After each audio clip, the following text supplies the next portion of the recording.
Good morning, this is Delegate again.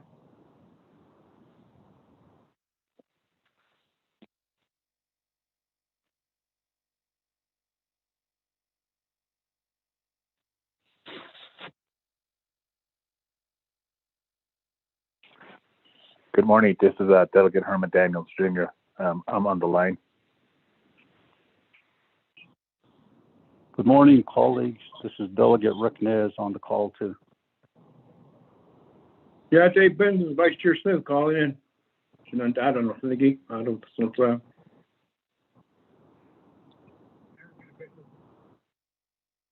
Yeah, Bennett, this is Delegate Charlene So on the call.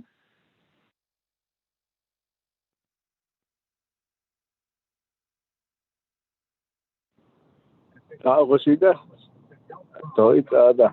This is Delegate again too. I think nobody's responding back to us. Delegates, yeah, on the call.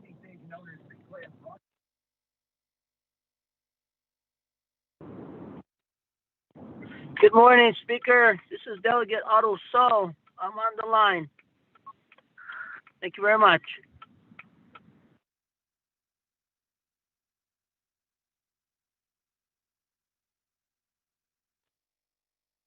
Good morning. Kay Allen's online.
I'm just lost.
Good morning, everyone that's online. Thank you very much for being here with us this morning. The time now is 10:13 a.m. I do not believe that we have a quorum.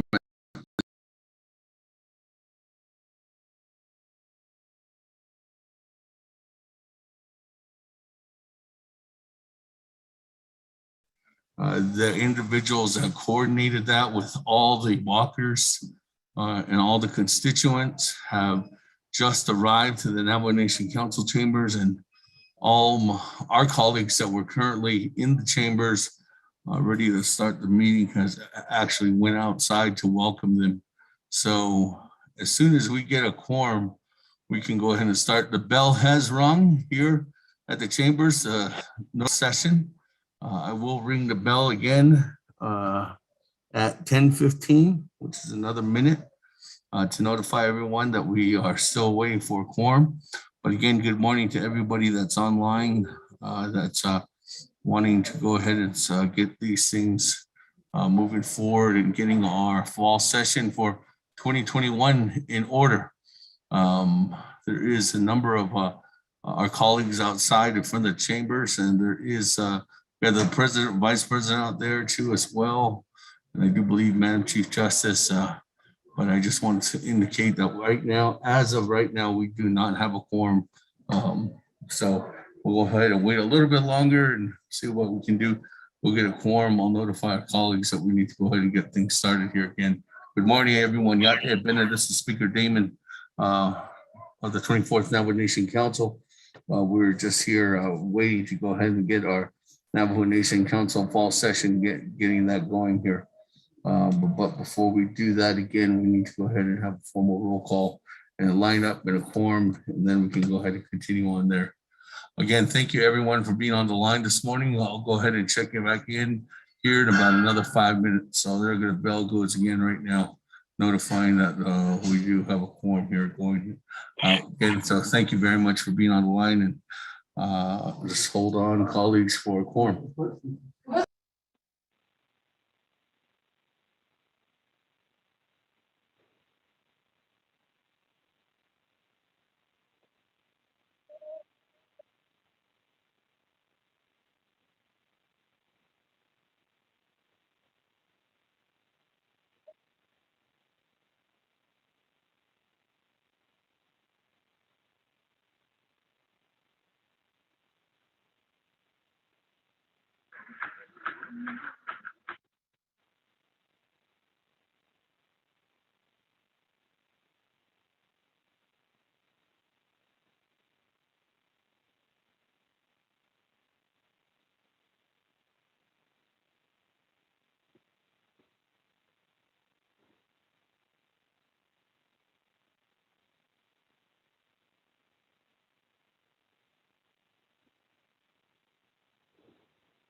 everyone's there.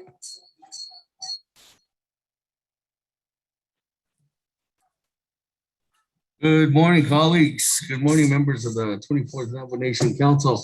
Let's go ahead and get, I do believe we have a quorum at this time. So let's go ahead and get things going. We do have a proposed agenda here before us of the 24th Navajo Nation Council fall session. Today's date is October 18th. This session is guided for, we have posted it 72 hours in advance from October 18th to October 22nd, 2021. Time now is 10:22 a.m.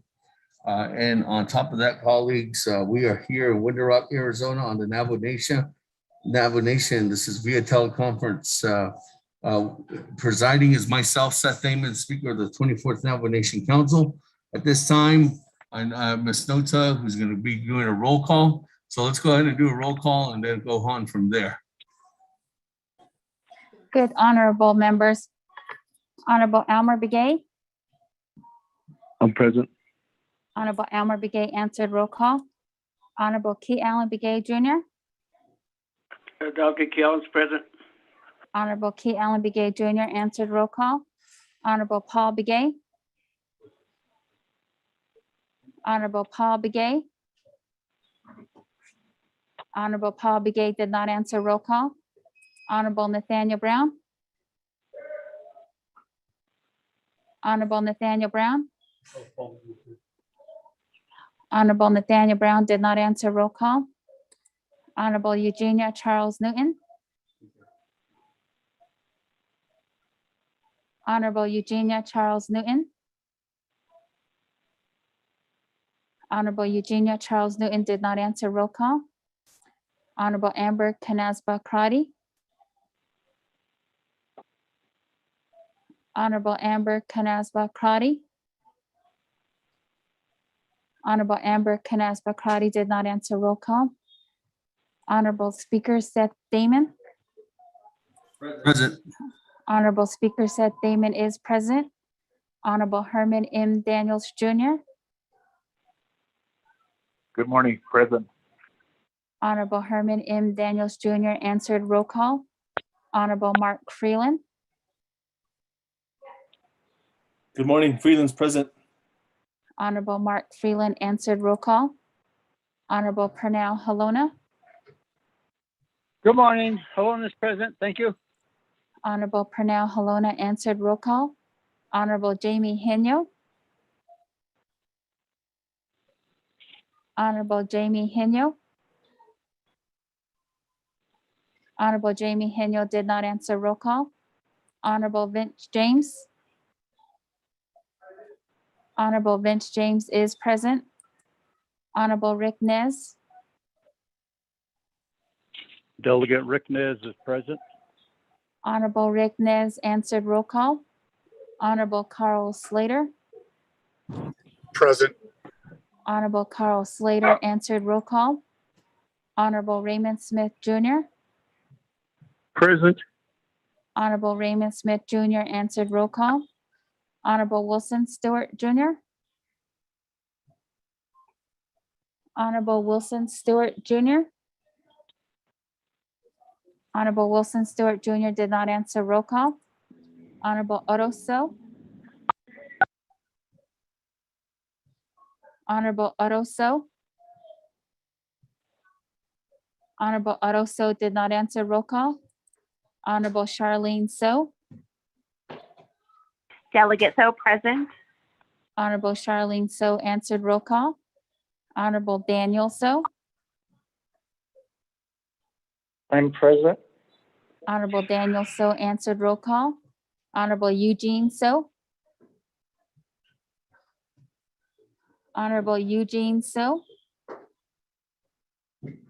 Honorable Eugene So did not answer roll call. Honorable Thomas Walker Jr. Honorable Thomas Walker Jr. Honorable Thomas Walker Jr. did not answer roll call. Honorable Edison Wanika. Honorable Edison Wanika is present. Honorable Edmund Yazi. Honorable Edmund Yazzie. Honorable Edmund Yazzie did not answer. Roll call. Honorable Jimmy Yellowhair. Honorable Jimmy Yellowhair.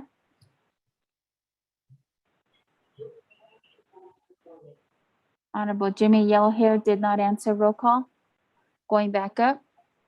Honorable Paul Begay. Honorable Paul Begay is present. Honorable Nathaniel Brown. Honorable Nathaniel Brown. Honorable Nathaniel Brown did not answer. Roll call. Honorable Eugenia Charles Newton. Honorable Eugenia Charles Newton. Honorable Eugenia Charles Newton did not answer. Roll call. Oh, is she? Honorable Eugenia Charles Newton is present. Honorable Amber Canasba Crotty. Honorable Amber Canasba Crotty. Honorable Amber Canasba Crotty did not answer. Roll call. Honorable Jamie Hino. Honorable Jamie Hino. Honorable Jamie Hino did not answer. Roll call. Honorable Wilson Stewart Jr. Honorable Wilson Stewart Jr. Honorable Wilson Stewart Jr. did not answer. Roll call. Honorable Otto So.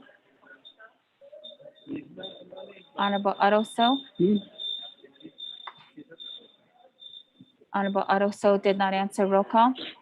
Honorable Eugene So. Honorable Eugene So. Honorable Eugene So did not answer. Roll call. I just got tested at Twin Arrows last week. Just if you, Speaker said, if you don't have your vaccination card, then we'll question everybody. If you don't have your card. Honorable Thomas Walker Jr. Honorable Thomas Walker Jr. Honorable Thomas Walker Jr. did not answer. Roll call. Honorable Edmund Yazzie. Honorable Edmund Yazzie. Honorable Edmund Yazzie did not answer. Roll call. Honorable Jimmy Yellowhair. Honorable Jimmy Yellowhair.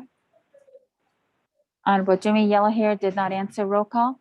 Speaker, you have 15 members present, including yourself.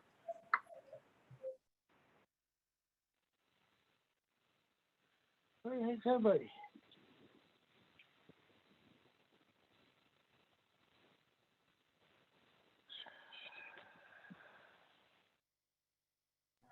Thank you.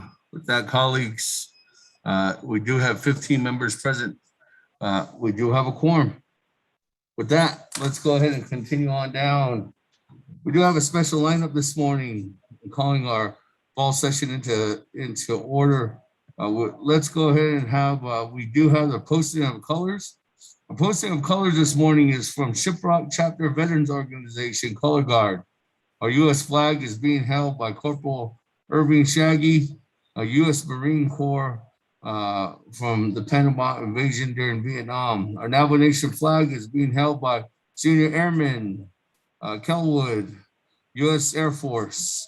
Our Arizona flag is carried in by Second Class Petty Officer Balone, U.S. Navy, Vietnam veteran. Our New Mexico flag is being carried in by Sergeant Sosi Jr., U.S. Army Desert Storm veteran. So with that, colleagues, could you please rise?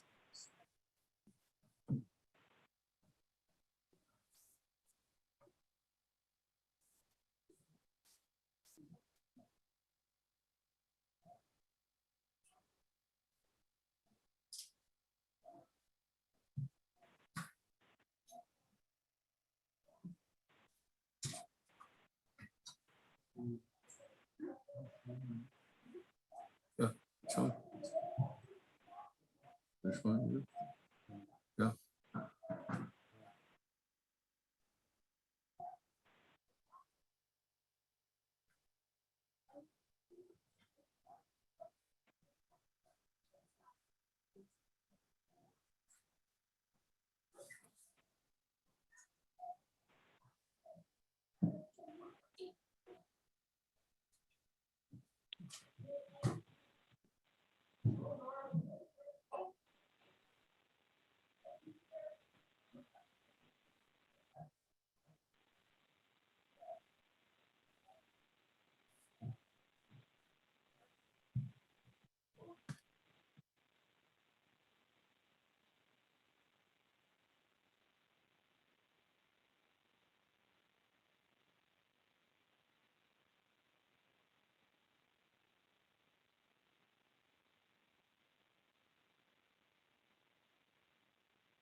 Thank you very much for that. Shiprock Chapter Veterans Organization, Color Guard, for bringing in and posting the colors.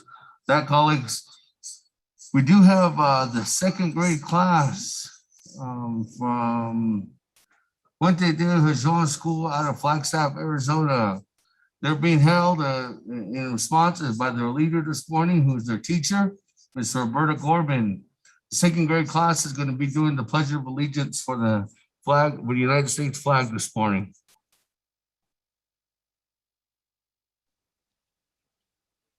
Yat no should the Roberta Gorman and she can plandish not skin. I don't sline ya hashka on in schlango. There's a slana kelachini. The slana bushes chin and Jenny dash chado Sanja Kennedy dash nala. The Chaniaja shut the ostak a shade the neck etcher than not I bank that the needleless adult he had nana.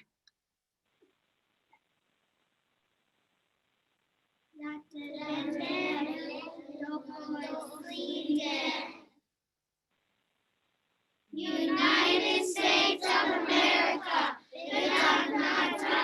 IAC, Shishnamingo, Abajet, Adishna, Ala, Ajoba, Hassan, Yeh, Kaya, Tata, Asa, Anigi, Nimbad, Minache, Nike, Do, Ayestego, Ajoba, Zilibe, Ahini, A shehe, you cannot ani, the nothing also.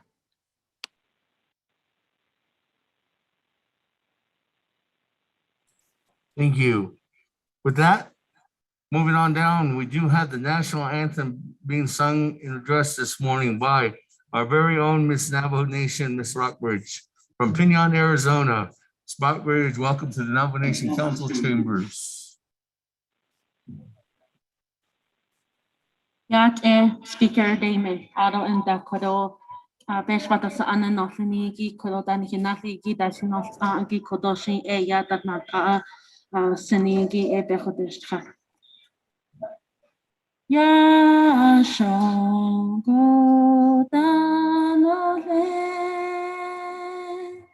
Hayal Kalbi Eden.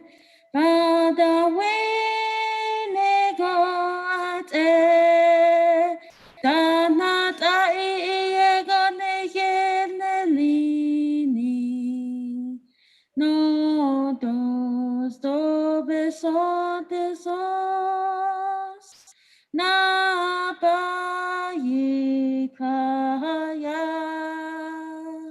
betawani naked and the panelini.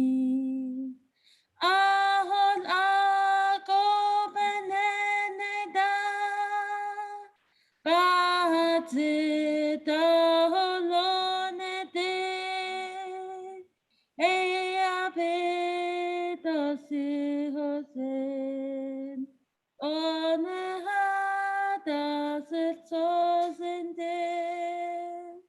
oh, she is so pensive, danat ahon ado, nehekeya bekeyege,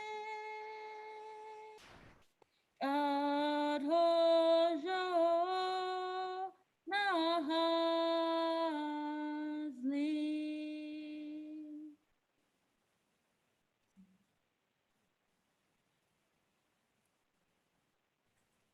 Thank you very much for that wonderful presentation of our national anthem, Miss Navajo. With that, colleagues, we do have the pleasure of hearing our invocation for the entire session being done this morning by Mr. Harrison Mann. Mr. Harrison Mann is from Harrison Mann Ministries out of Kaibito, Arizona. Mr. Mann, at this time, the floor is yours.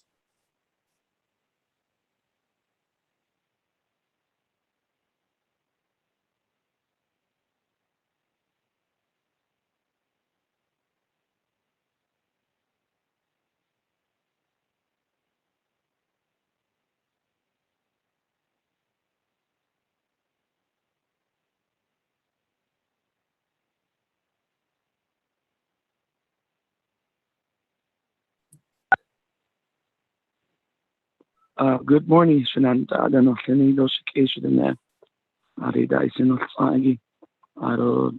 This is Apostle Harrison Mann from Kyberto, Arizona. Adona and Shlinigi, Yaden at Hachin, Shlot, Kabahambashin. Kilichini, the Shinaldo, Twitchini, Bashishin. So I'm just honored and privileged to do the invocation this morning. So we'll just go ahead and pray. Father God, we just come before you in the name of the Father, the Son, and of the Holy Ghost. Lord, I just ask you for your grace and mercy, Father God. The wisdom and knowledge that comes from you, Father God. In this fall session, I ask you, God, that you strengthen every individual, Father God, the plans, God, shana de leto in the coben that then thou dost athlete arts for 8,000 Shabbat, Father God. And Father God, I would just honor every leader from every community, from every chapter today, Father God, that you give them strength from the crown of their head to the soles of their feet, Father God. Because, Lord God, I declare and decree, Father God, that everything is impossible through you, Father God. And I pray that everything will go, my God, smoothly, all the plans and all the things that are going to come forth throughout this week, throughout these meetings, Father God. And most of all, God, that you are the sinner in this chamber, Father God, in the council, Father God, in the name of Jesus, Lord, because we trust in you and we lean on you, Father God. And I pray that, God, that everything will go good and smooth through you, Father God. That it also coordinate the needs God.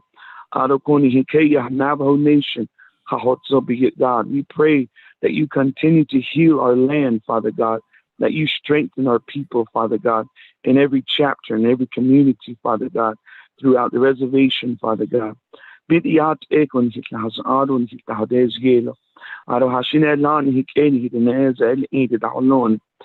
we pray for healing over them as well. In the name of the Father, the Son, and of the Holy Ghost, Lord God. We just give this all into you, God. And Father God, as you declared in your word, that we cast all our cares upon you, Father God, that we put this fall session in your hands, God, and that everything is going to come together for those that believe in you, Father God. We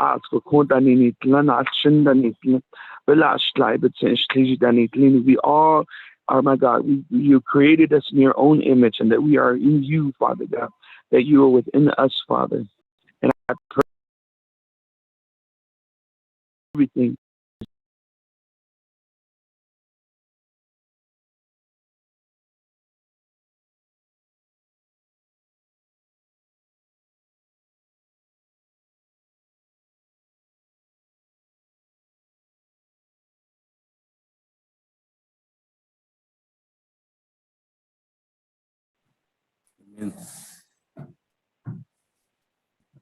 Thank you, colleagues. You may be seated.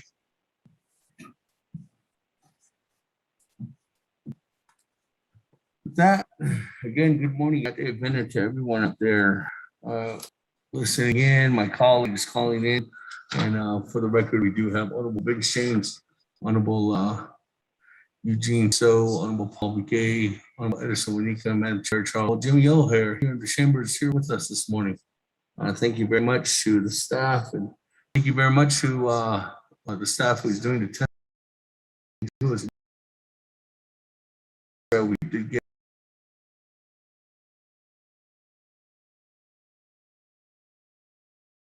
colleagues we do have that are not here present with us in the chambers, and everybody listening in. Just for the record, again, we do have a domestic violence awareness walk that started off at the museum this morning.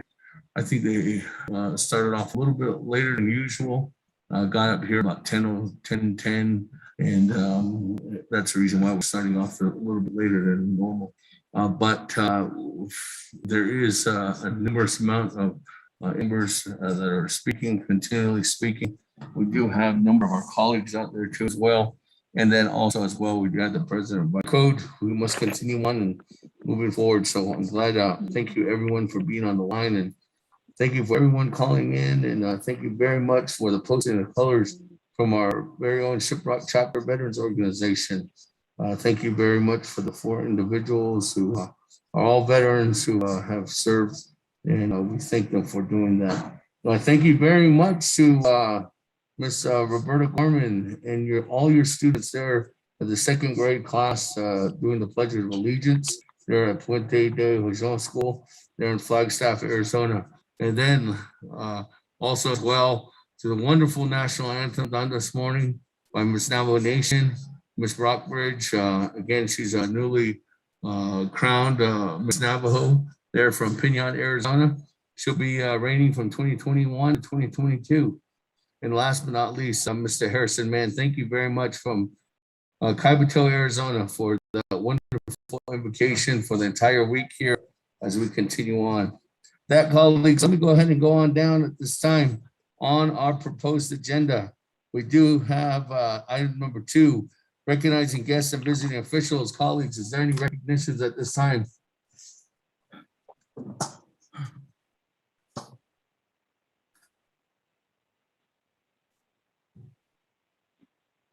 Going twice.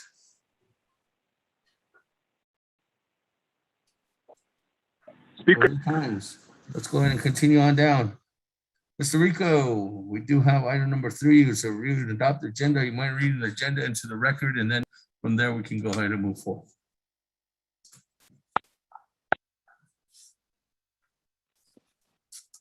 Thank you, Speaker and members of the 24th Navajo Nation Council. Proposed agenda of the 24th Navajo Nation Council Fall Session, October 18th to the 22nd, 2021, Window Rock, Navajo Nation via teleconference. Presiding Honorable Seth Damon, Speaker, 24th Navajo Nation Council. 1, call session to order, roll call invocation. 2, recognize guests and visiting officials to the Navajo Nation. 3, review and adopt the agenda. 4, receive the State of the Nation address from the President of the Navajo Nation. 5, receive report from the Chief Justice of the Navajo Nation. 6, receive report from the Speaker of the Navajo Nation. 7, receive financial report from the Controller. 8, oral reports. A, Bureau of Indian Affairs, BIA. B, Indian Health Services, IHS. C, Attorney General. D, Navajo Nation Youth Advisory Council. 9, written reports. A, standing boards and commissions. C, Bureau of Indian Affairs. D, Indian Health Services Area Director. 10, old business. Old business A, legislation 0113-21. 11, new business. New business A, legislation 0125-21. B, legislation 0128-21. C, legislation 0190-21. D, legislation 0107-21. E, legislation 0123-21. F, legislation 0126-21. G, legislation 0174-21. H, legislation 0201-21. I, legislation 0211-21. 12, close of session, announcements, adjournment. Mr. Speaker.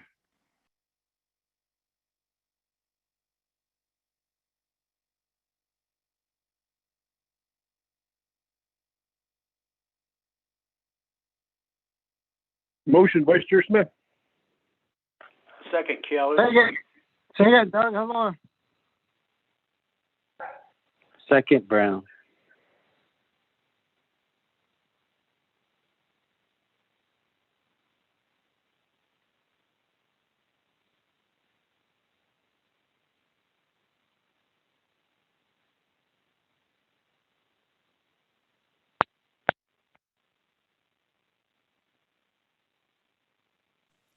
Thank you very much, Mr. Rico, and thank you very much again for reading that into the record. Colleagues, on our agenda this morning, do I have a motion? Vice Chair Smith. Motion by Honorable Vice Chair, second by Honorable Raymond Smith. Second, Kelowna. We did get a motion by Honorable Vince James, second by Honorable Vice Chair Smith. Colleagues, any comments, questions, additions, deletions on the agenda this morning? Mr. Speaker, Mr. Daniels. For the record, we have Honorable Nathaniel Brown and the Chambers here with us too as well.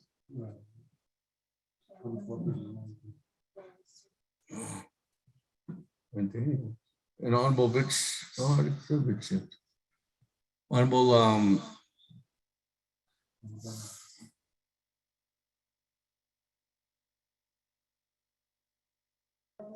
okay, thank you. With that, Honorable Daniels, floor is yours on the main motion of our agenda this morning. Mr. Speaker, thank you very Yes. much. Morning. Arwinda kodo Senat Senegi 24th Navajo Nation Council kodo that Neban de Kre Aronan when Buffy was the circle. So I'd like to make a motion to delete 0113-21 off the agenda. I'd like to make that motion, Mr. Chair, Speaker. Thank you. Reserve time.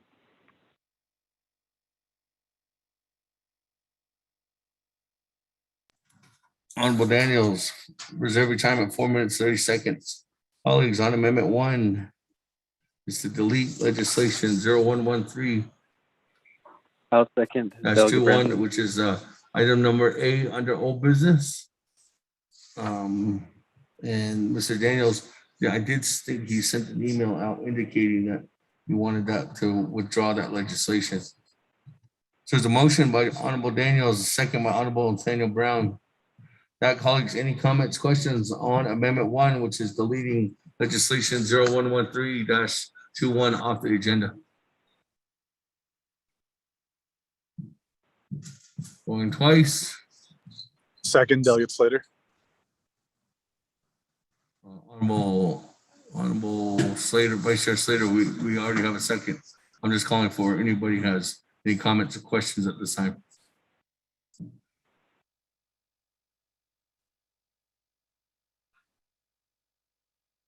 Going twice. Going 3 times. Let's go to board on Amendment 1.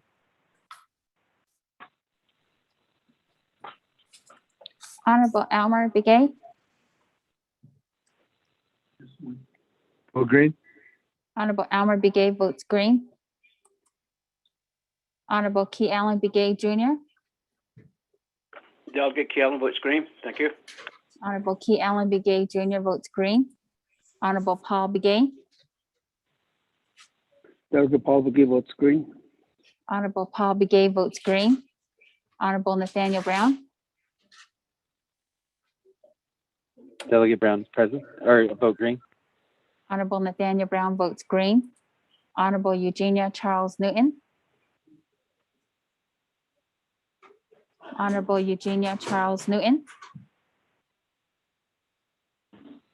Honorable Eugenia Charles Newton did not vote. Honorable Amber Canasba Crotty, Honorable Amber Canasba Crotty, Honorable Amber Canasba Crotty did not vote. Honorable Herman M. Daniels Jr., I vote green. Honorable Herman M. Daniels Jr. votes green. Honorable Mark Freeland, Honorable Mark Freeland, Honorable Mark Freeland did not vote. Honorable Pernell Halona, One votes green. Honorable Pernell Halona votes green. Honorable Jamie Henyo, Kenya votes green. Honorable Jamie Henyo votes green. Honorable Vince James, Delegate James votes green. Honorable Vince James votes green. Honorable Rick Nez, Delegate Rick Nez votes green. Honorable Rick Nez votes green. Honorable Carl Slater, Honorable Carl Slater, Honorable Carl Slater did not vote. Honorable Raymond Smith Jr., Green. Honorable Raymond Smith Jr. votes green. Honorable Wilson Stewart Jr., Honorable Wilson Stewart Jr., Honorable Wilson Stewart Jr. did not vote. Honorable Odo So, Honorable Otto So, Honorable Otto So did not vote. Honorable Charlene So, I vote green. Honorable Charlene So votes green. Honorable Daniel So. I vote green. Honorable Daniel So votes green. Honorable Eugene So. Honorable Eugene So. Honorable Eugene So did not vote. Honorable Thomas Walker Jr.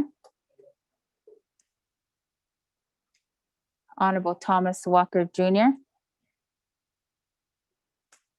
Honorable Thomas Walker Jr. did not vote. Honorable Edison Wanika. Honorable Edison Wanika votes green. Honorable Edmund Yazzie. Honorable Edmund Yazzie. Honorable Edmund Yazzie did not vote. Honorable Jimmy Yellowhair. I vote, I'm here, yellow hair.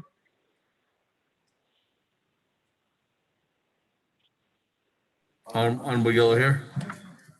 We are voting on Amendment 1, which is to delete legislation 0113-21 off the agenda. Vote green.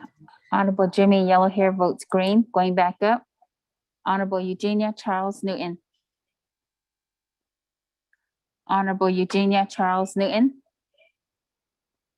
Honorable Eugenia Charles Newton did not vote. Honorable Amber Canasba Crotty. Honorable Amber Canasba Crotty. Honorable Amber Canasba Crotty did not vote. Honorable Mark Freeland. Green. Honorable Mark Freeland votes green. Honorable Carl Slater.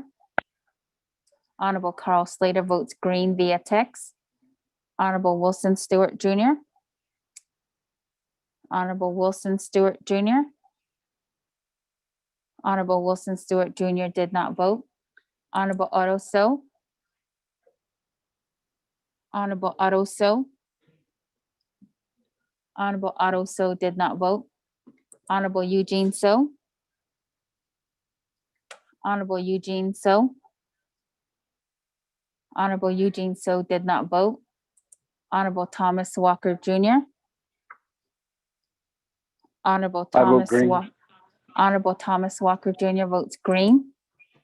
Honorable Edmund Yazzie. Honorable Edmund Yazzie. Honorable Edmund Yazzie did not vote.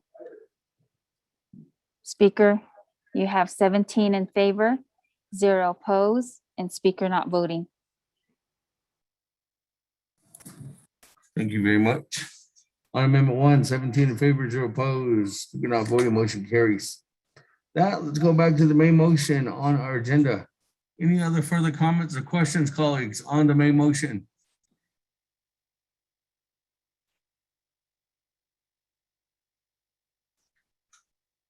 If there are no further comments, let me go back to reserve time. Honorable Daniels, 4 minutes and 30 seconds on the main motion. Mr. Chair, Mr. Speaker, thank you. I wait my time. Thank you. Colleagues, I don't have anybody else on the board. No one else with reserve time. Are we ready to vote on the main motion of our agenda, accepting our agenda today?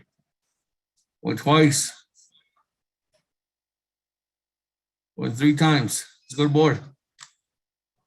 Well, actually, second reading, Mr. Rico, on the agenda. Thank you, Speaker and members of the 24th Navigation Council.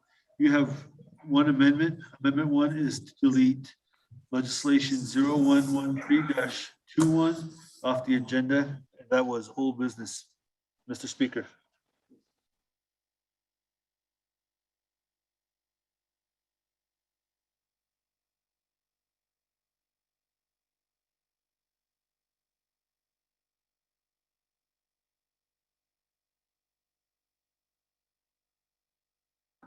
With that, go ahead and let's go to the board. Honorable Amor Begay. I vote green. Honorable Amor Begay votes green. Honorable Key Allen Begay Jr. Delegate Key Allen votes green. Thank you. Honorable Key Allen Begay Jr. votes green. Honorable Paul Begay. Honorable Paul Begay. Delegate Paul Begay votes green. Honorable Paul Begay votes green. Honorable Nathaniel Brown. Delegate Brown votes green. Honorable Nathaniel Brown votes green. Honorable Eugenia Charles Newton. Honorable Eugenia Charles Newton. Honorable Eugenia Charles Newton did not vote. Honorable Amber Canas Bakrati.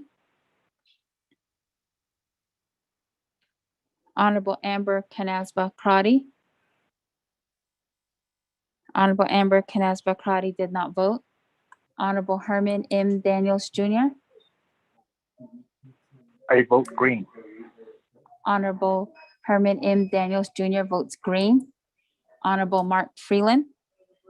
Green. Honorable Mark Freeland votes green.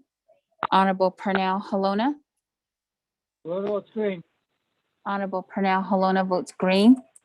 Honorable Jamie Henyo. Honorable Jamie Henyo. Honorable Jamie. Green. Honorable Jamie Henyo votes green. Honorable Rick Nez. Delegate Rick Nez votes green. Honorable Rick Nez votes green. Honorable Carl Slater. Honorable Carl Slater. Honorable Carl Slater did not vote. Vote green. Honorable Carl Slater votes green. Honorable Raymond Smith Jr. Green. Honorable Raymond Smith Jr. votes green. Honorable Wilson Stewart Jr. Green. Honorable Wilson Stewart Jr. votes green. Honorable Otto So. Honorable vote Otto green. So. Honorable Otto So votes green. Honorable Charlene So. I vote green.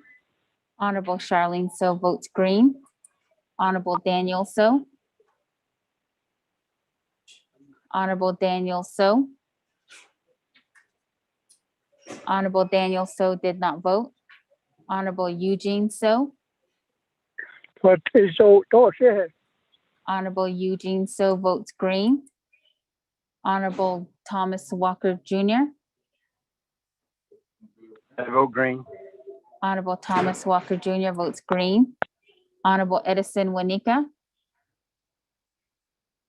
Honorable Edison Wanika votes green. Honorable Edmund Yazi. Honorable Edmund Yazi. Honorable Edmund Yazi did not vote. Honorable Jimmy Yellowhair. I vote green. Honorable Jimmy Yellowhair votes green. Going back up. Honorable Eugenia Charles Newton. Honorable Eugenia Charles Newton. Honorable Eugenia Charles Newton did not vote. Honorable Amber Canas Bakrati. Honorable Amber Canas Bakrati. Honorable Amber Canas Bakrati did not vote. Honorable Daniel So. Honorable Daniel So. I vote green. Honorable Daniel So votes green. Honorable Edmund Yazi. Honorable Edmund Yazi. Honorable Edmund Yazi did not vote. Speaker, you have 20 in favor, 0 opposed, and speaker not voting. Thank you very much for that. On the main motion, one amendment deleted on the agenda. We have 20 in favor, 0 opposed. Our speaker not voting, motion carries. That, colleagues, let's continue on down on our agenda. Item number 4. I know that the president was outside in front of the chambers making his way back to the office of the president, vice president's office. So He is up next, him and the Vice President and also Office of President, Vice President. So at this time, we'll go ahead and receive the State of the Nation address from the President of the Navajo Nation. Again, please, colleagues, I had to give him a minute or two because he literally was walking across the street, even in front of the chambers.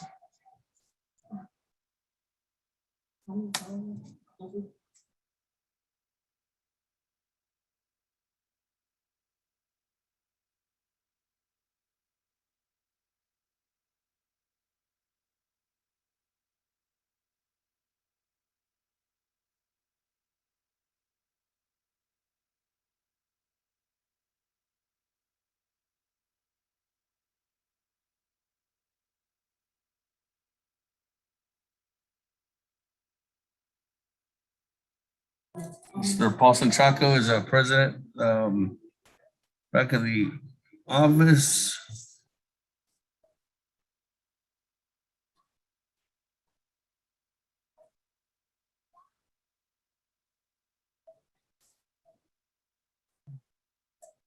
Or anyone, is anyone on from the office of the president, vice president?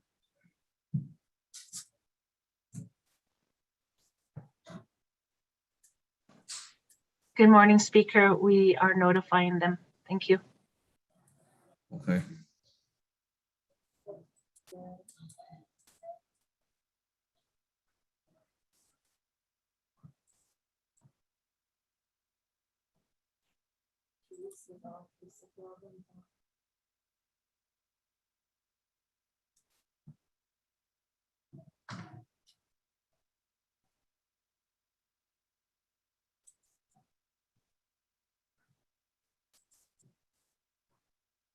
And also, have we received any documents yet?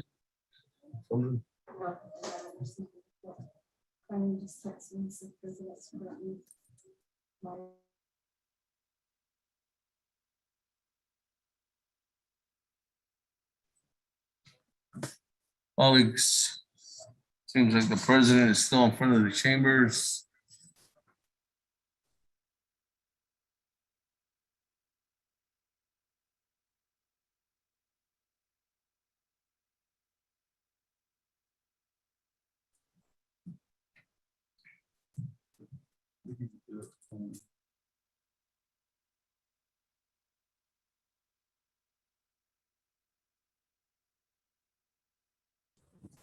All right. Another one? That is there Use yours. I guess Mr. Paulson Chaco, we still haven't received a copy of the president's report as well too. There's I don't know if somebody just send that over. groups.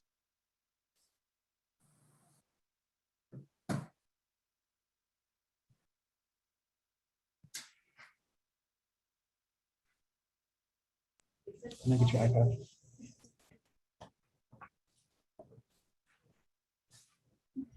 There you are. Good morning, Mr. President.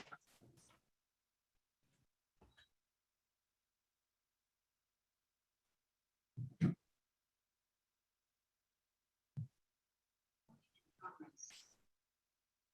President, the floor is yours.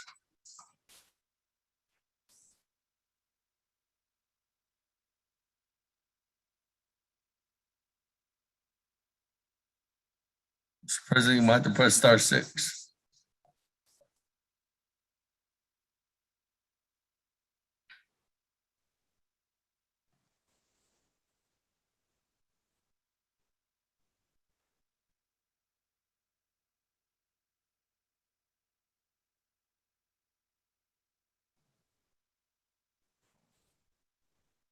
President, we cannot hear you.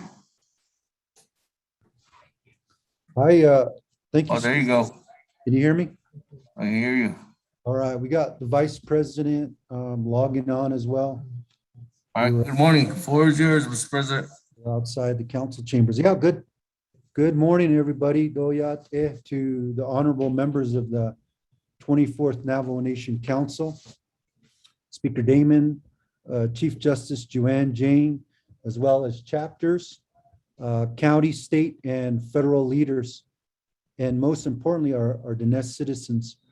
On behalf of the Nez Leiser administration, we are pleased to present the State of the Navajo Nation address for the 2021 Fall Council session. For our Diné people, the start of October is known as Ganje, the transition of the seasons. On October 6th, we had a new moon signifying the beginning of a new year for our people. Now is the time to prepare our homes for the upcoming winter season by gathering supplies, firewood, food, water, blankets, livestock supplies, and other essential items. We have to remain mindful and remember our elders as well. We encourage children and grandchildren to help their elders within their communities and within their homes. You know, I also want to say thank you. A special thank you goes out to the walkers this morning for highlighting our missing relatives, the need to bring closure and to find our missing Diné relatives. Ado o hie dan hidi nido des kodoshna with Vice President Leiser. Binda ajada benle Navajo Nation Museum there ni khe. Ado ben nachikwa atlasi clean pesh bahas an atlahanda atleje kodo ni himado ni hik dan linigi aj hanen hichikoda yila la na danzen ado shido ade Beshpas an no Lingido, Tatnas, then no Lingi Lana Danzen order. The Nebeke up a cow. The hick any hid nev, been in that odds. Jashi, you see, which end has tea, been in which end has tea order. Ado, the Beshpas Antla had asked see binda a hidi ka. Asadi clear at the ne. Jo could out a lana danitz. A conde binda a sati da nane cow ade an ni je. A si tlink go. A hot out a con hick any ne lana danzen. Nle had she thought the Belegana Kaya Pikayat at the honessa. Nihia ish ni the Nebekaya Pacao. And so cash, Shanat I no Thinigido added that is not Sagi, Shik Enothini. The artist Nila Wins Le Kida Shmasani and Nishan let order Ishi Banda Alte. The Bilagana bear or indominant Tine. Yahadoshne, the Nebekaya Pacat the hat no. The Hannet and there. Ada Hos Yahat no. Out asan hijikonda in there.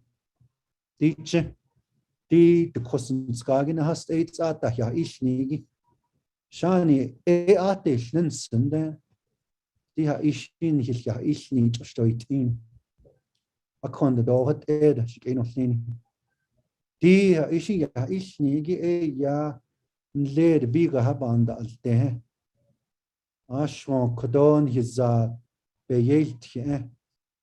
Le had she the Lagana bear or Inlobena Antin.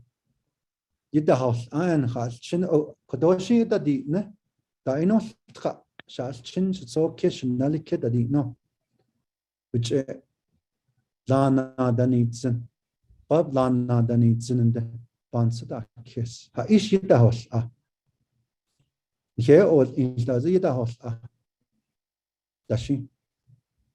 Dit order ishing banda al de jo ek le TV being that kidigi hajikisse banda al de adit kwani hilya ishni ata so do ata da hyan antine do be yelt hit da sitlin a konde kodoni besh pas an Yego banana shida yilla shkeno lini. La banana shida yilla. Kodo ka nature hodo shindel nasho. Hot alana no sana. Bandate. Kodo nikeni hine je londo nat ota zetsna islanigi chuda yosh inigi.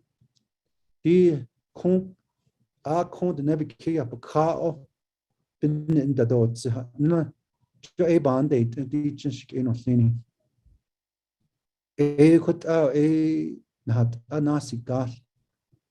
Sashin e kon hibesh pas an yego e ya kon betsodzen nda yili nikhinakha akonde shoha nedo oyo bada si na khalchin hitso ken inalke bena antikhna bena antikhin bitche kondel iha beda hil zahti chikeno lin lan hinanish ka nature ada iliansan la e da na dola hinanish da le da la da ben hilniya best pas an lingi yego yen hinanish da la anil skogot an hinanish de ilia kon ha ishi ya ilni ikjen de pa na kinakhe kadena kinakha hier ahot a el ka nature hon hi best pas an lego tradi ka de nebike up ka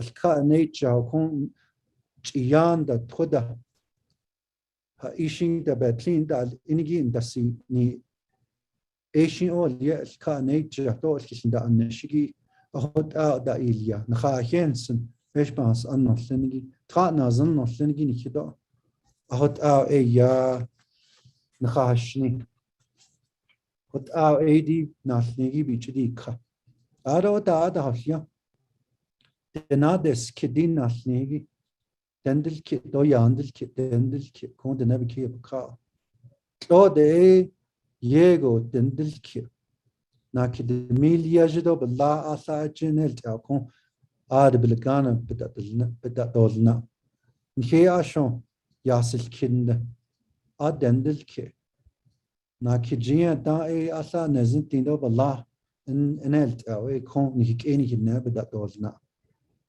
so Asia ya kodo e hanne ni chinton is zeb kitastio tada do kha ado ni hilla do khala wash bet khada kissa ne aro yirgol ya dastike ado ni keni hinne bilke hot ini gide ya silta handa hatle do hagan da so do di zeb kijna neshe edo نخادة سه أشون دادي نو جو أي بكتش إندي با دينا سلينجي أكو دينا أنتخنان هي أول إلتو أبولتها أخد هنا نشتا سانا هنا نشديليا آني السكنات أينو سلينجي سو حدا أينو سلينجي شنات أينو سلينجي أشي ني أو دي ناسنيجي شي بنينا أويو نهيك أيني هدنسا بعد هاتش أوند إند each do kapich di kaho the anilsko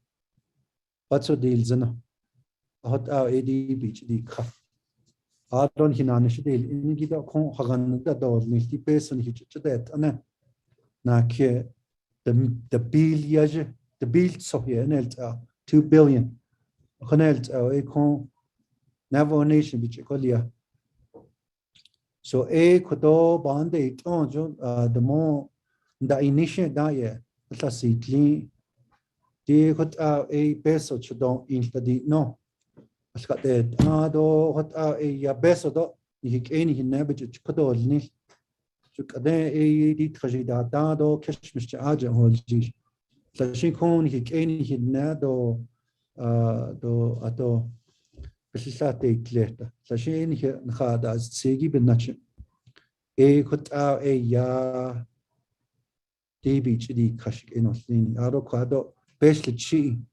thoda debi indel kirgi di best na pasda so del ingi jon dal nistole temne beke op kao jo hot elana dani tsinkon ni eni hinapa ada dolni temne beke op kao dadi no hot ya Atlantic here Bishmas under. Adot la da yard la halahot in the Quishin desert up best in Hichikolia. Ashi ni o conde bendale nish. Do la has ani o Hugo. So Edo best bears ani jonto custody no benda huita.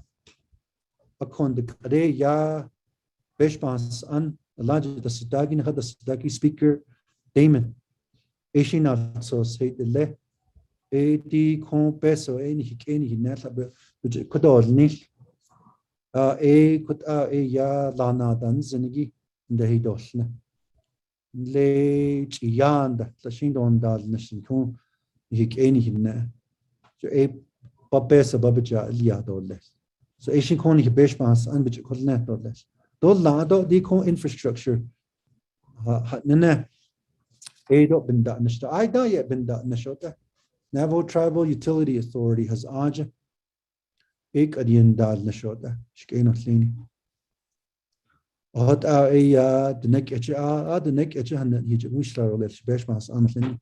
To kana zano slini not I no slini ultra not I no slini. Ado shikedo shina. La Kodoshi ya hinat ani shina Vice President Myron Lizer which kushleto les Kodoshi hihatzito Vice President Lizer. Yes, thank you, Mr. President. Turn off our volumes. Appreciate it. Yat Ebene, 24th Navajo Nation Council. Yat, thank you, Mr. Speaker, Mr. President, and all of the leadership. I am the Vice President Comanche Nishlet Tolhana Basis Chin Comanche Deshiche Klasha Deshana. It's good to be with you all. Not to be redundant, some of the things our president has said. I appreciate his exemplary leadership through this pandemic. We are all fighting this together, mitigating the efforts, leveraging the efforts of all of the local authorities, our health professionals. We're very appreciative of all their sacrifice and their commitment to helping us stamp out this virus. And recently, President and I have been helping our Navajo Veterans Association, our veterans. We have always been open to meeting with them and have met with them in individuals and also in groups. And we advocate and continue to utilize all of the power that we have and the authority that we have vested in us as elected leaders of our Navajo Nation, the ability to advocate for homes, housing, and all the issues. And we do have that veterans housing initiative that is off the ground and implemented and we're trying to bring about the best method of this. As you know, there's varying degrees of people, veterans that want to comment on housing and the like, but we're working extremely hard along with our Executive Director, Jim Zwerlein, on bringing these homes to fruition, whether they be hogans, whether they be traditional styled, traditional type of homes. You know, whatever we go forward with here, it will be with the input of our veterans, the majority of them. So we appreciate all of our veterans as well. Recently, the Bears Ears National Monument that was recently increased. The amount of acreage was brought way past the 1.9 original acres, 1.9 million original acres under the Obama administration has recently been enhanced. And so appreciate President Biden's leadership along with our President Nez. And I've also been an advocate on the Bears Ears Coalition here. And we have all been working as leaders. And we continue to do that, and we see incremental changes, incremental enhancements. And again, we work like it depends on us, but we pray like it depends on our Creator God, which it does. And so we are all in this together. We appreciate all of the leadership the 24th Navajo Nation Council has brought to this important work. And again, as we see changes, you are all a part of that here. Recently, President and I were a part of some road improvement, whether it's breaking ground or cutting the yellow ribbon. We're bringing much enhancement along with our Executive Director, Garrett Silversmith. Appreciate his leadership and all of the Navajo Department of Transportation as we bring roads and enhance roads. We bring, as we bring those, we also bring enhancement of the quality of life here on Navajo for our citizens and our residents all across the Metra. So again, this is all going to aid towards economic development and business development. And we appreciate the ability that our people are going to be able to travel a little bit better, even during inclement weather. And so it has been all hands on deck. We appreciate the leadership of our new BIA director, Mahoha. Also, the work that many more have laid towards that. Again, our 24th Navajo Nation Council for helping us spearhead all of those developments. And so lastly, I just want to speak a little bit about these town halls that President and I convene every Tuesday, 9 a.m., 10 a.m., and being flexible sometimes because important meetings do pop up. And so we're being flexible for those. But I encourage you all and appreciate all those that do chime in with us regularly on these, where we bring needed updates. We bring the new information, whether it's a vaccine rollout and the second booster shots now, the information that's just now coming down. We appreciate our health professionals as they give us that information and we act on it. And so our prayer is that we always are able to give the best information forward to the people of our Navajo Nation. All of us, we're in this together again. It can't be said and overstated. I appreciate the leadership of our President and First Lady, and also our Vice President's office and Second Lady here advocating for everything that you all advocate for. And in varying degrees and in varying times, it all gets thrust to the forefront. So we appreciate all of the leadership as we bring forth these advocacy and we bring forth needed times to address whether it's funding lack thereof or just again bring in the ability to advocate at the highest level. So again, we're all in this together, and I just wanted to say that, and our prayers are with you. We continue to work like it depends on us, but pray like it depends on our Creator God. Yeah. So thank you, Mr. President. Thank you, Vice President. Thank you for your leadership as well. And thank you for being a part of the Bears Ears Coalition. And congratulations to our Navajo citizens for their advocacy and the coalition for getting the Bears Ears and of course the Escalante staircase, Grand Escalante staircase designated as a larger national monument. And those of you know, I was up in DC for the signing. It's a quick signing ceremony and back.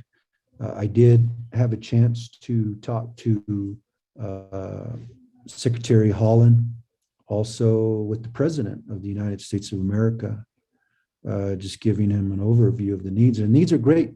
Needs are great, more than $2 billion, that's for sure.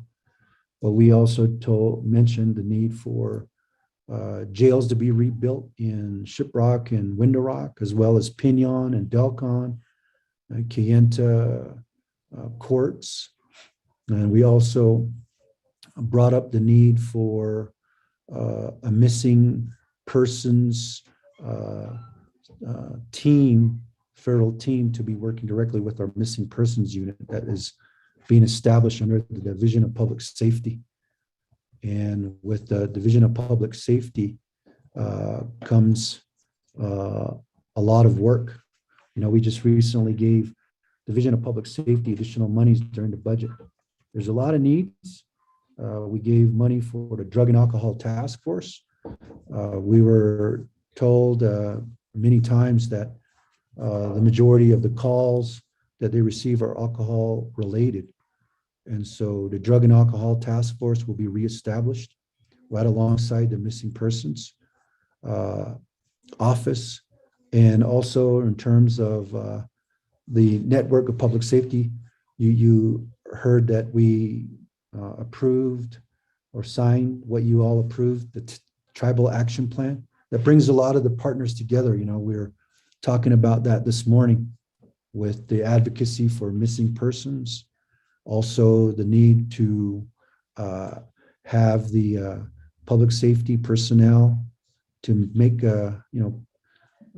these calls that we get from our constituents a priority, a high priority. But we also need the prosecutor's office, the courts as well, Division of Behavioral Mental Health Services to be a part of these discussions. And that's what laid the foundation for the Tribal Action Plan. And so we are addressing the needs for healing our families. And that's the bottom line, is healing our families, especially through a pandemic as we are going through right now. And so, Speaker, we submitted our State of the Nation address. Rather than read it verbatim, we wanted to also share some of the items in our Navajo language so that our Navajo families and relatives will understand what we all are doing together. So thank you so much, Speaker and members of the 24th Navajo Nation Council. Our prayers are with you, and our prayers are with our Navajo people. So God bless you. Thank you very much with that.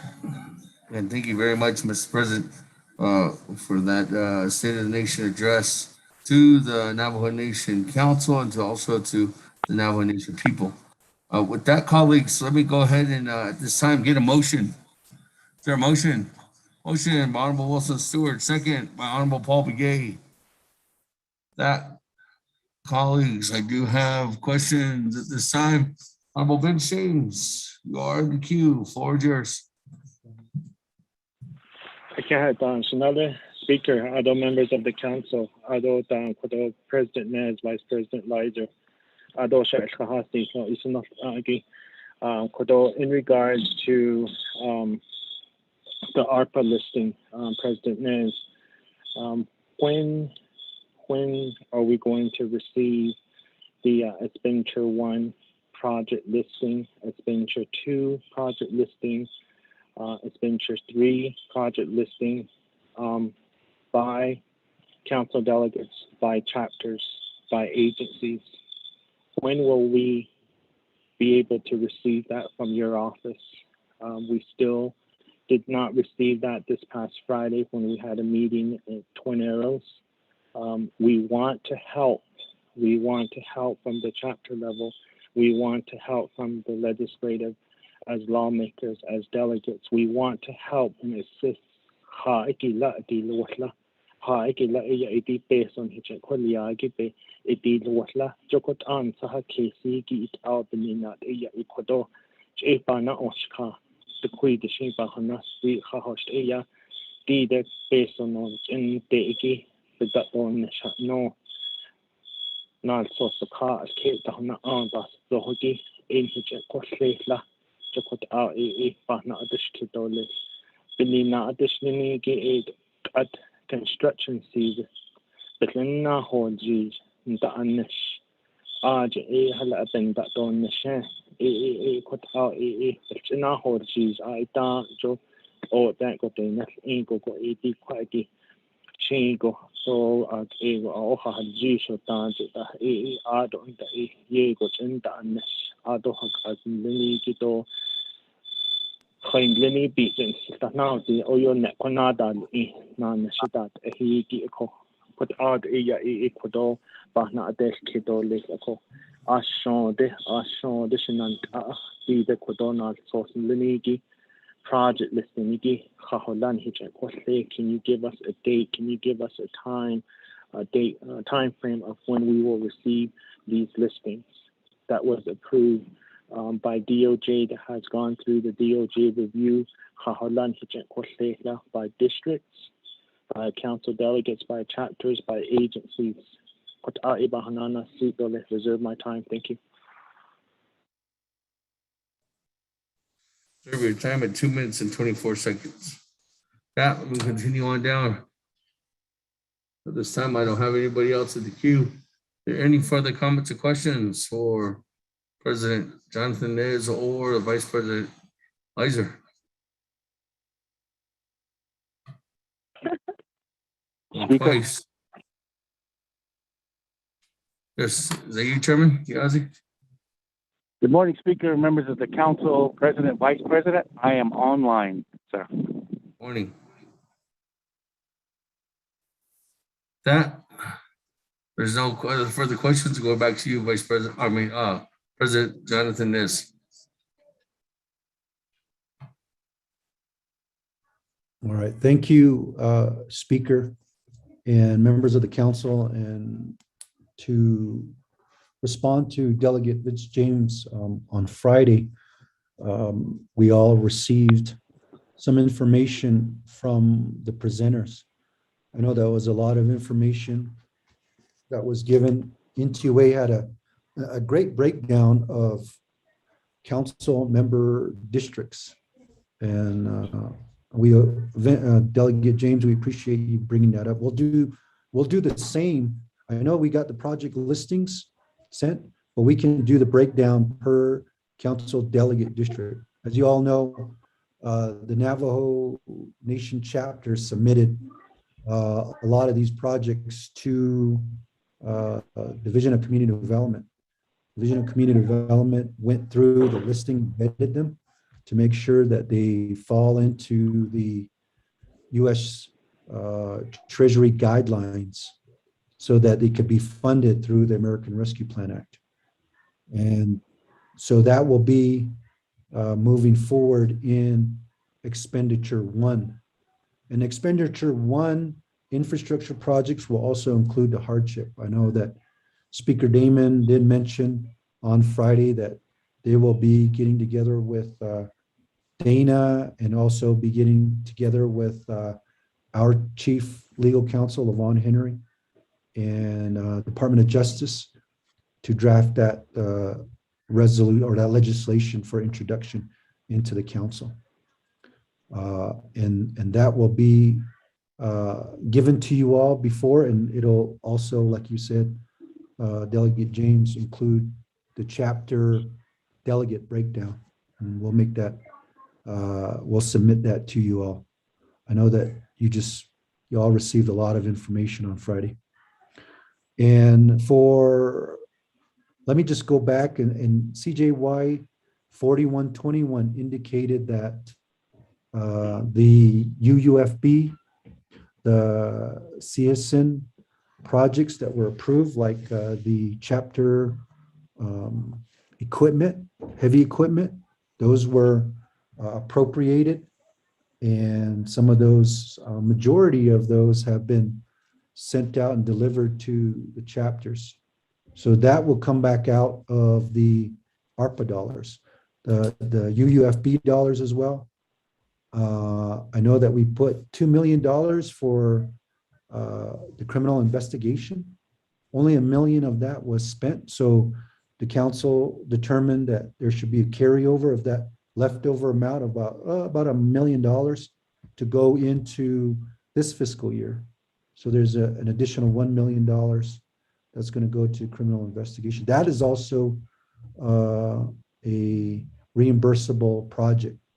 So at this point in time, Mr. Delegate James, and also to 24th Navajo Nation Council, $411 million have been vetted and okayed by the Navajo Nation Department of Justice to move projects forward. That's the UUFB, that's the CSN reimbursements, and also the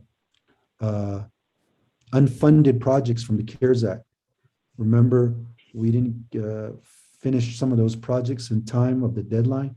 So all those projects that were moving forward, they got reverted and put into the hardship dollars for the CARES Act.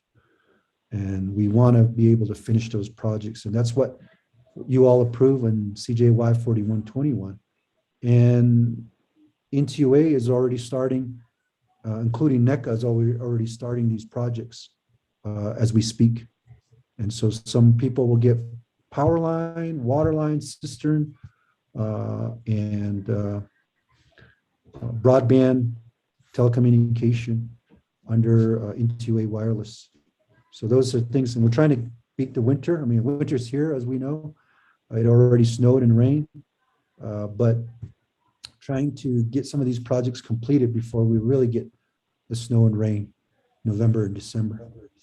So we are moving those projects forward. And thank you for the question, Delegate Vince James. Vice President, any additions? Thank you, Mr. President. Not much. Anything further?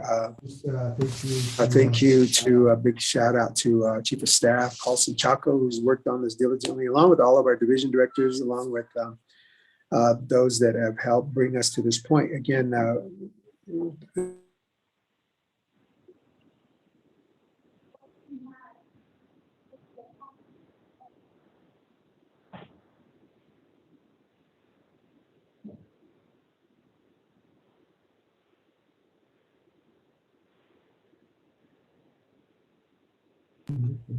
Yeah, I think we lost the Vice President. We're checking on the connection.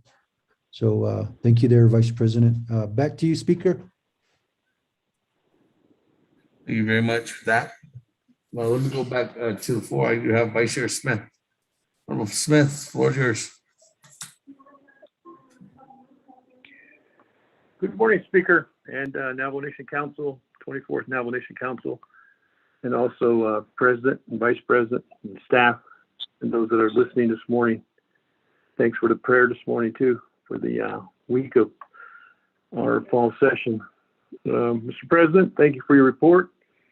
Thank you for your support and wanting to work as one. It's good to hear. I think the chapters are listening in. However, I'd just like to say that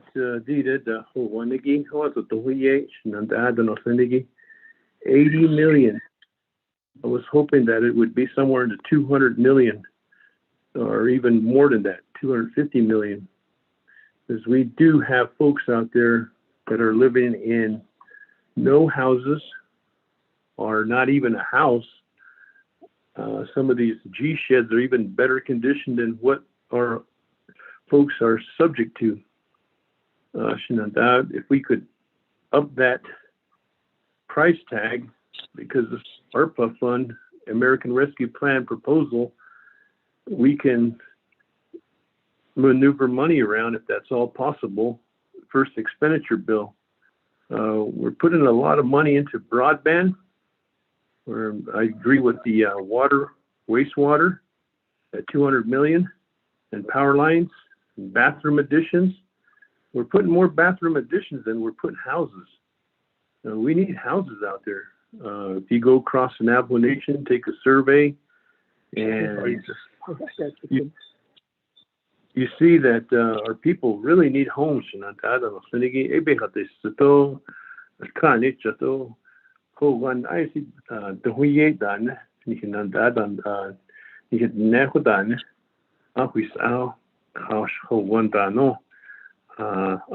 9402 Shnada. That's a road that's from Lupton all the way down to Natadzi. And I know it's got to be COVID related. Tindon Chilo. 9402 is the lifeline to get to Natadzi Clinic. I'd like to put that in there as a mechanism to improve that road, because this summer we had the monsoon seasons, and during that monsoon season we were hit hard. Folks were getting stuck. Folks couldn't travel across there. Right now we have school going, and right now the weather's favorable, but wait till it snows and wait till it rains and wait till the time comes again. I'd like to propose that, because I know that you have to have it COVID related. That road takes you right directly to Natadzi. There's a lot of families that live on the south side. They use that road to travel daily, every day. They need to go to their clinic. They have to go around all the way around, and that defeats the purpose. Or if that road's washed out, they're isolated. They can't get through there. Even the emergency vehicles don't want to go through there when it's inclement weather. I talked to Paulson Chaco about that. Well aware of it. He used to be with Navajo Department of Transportation. Mr. Garrett Silversmith knows about that. We need to improve that road, get it all weather purpose, or even pave it. I reserve my time. Thank you, Speaker. Every time, Vice Chair Smith at 1 minute and 20 seconds. Hey, colleagues, any other further comments or questions at this time?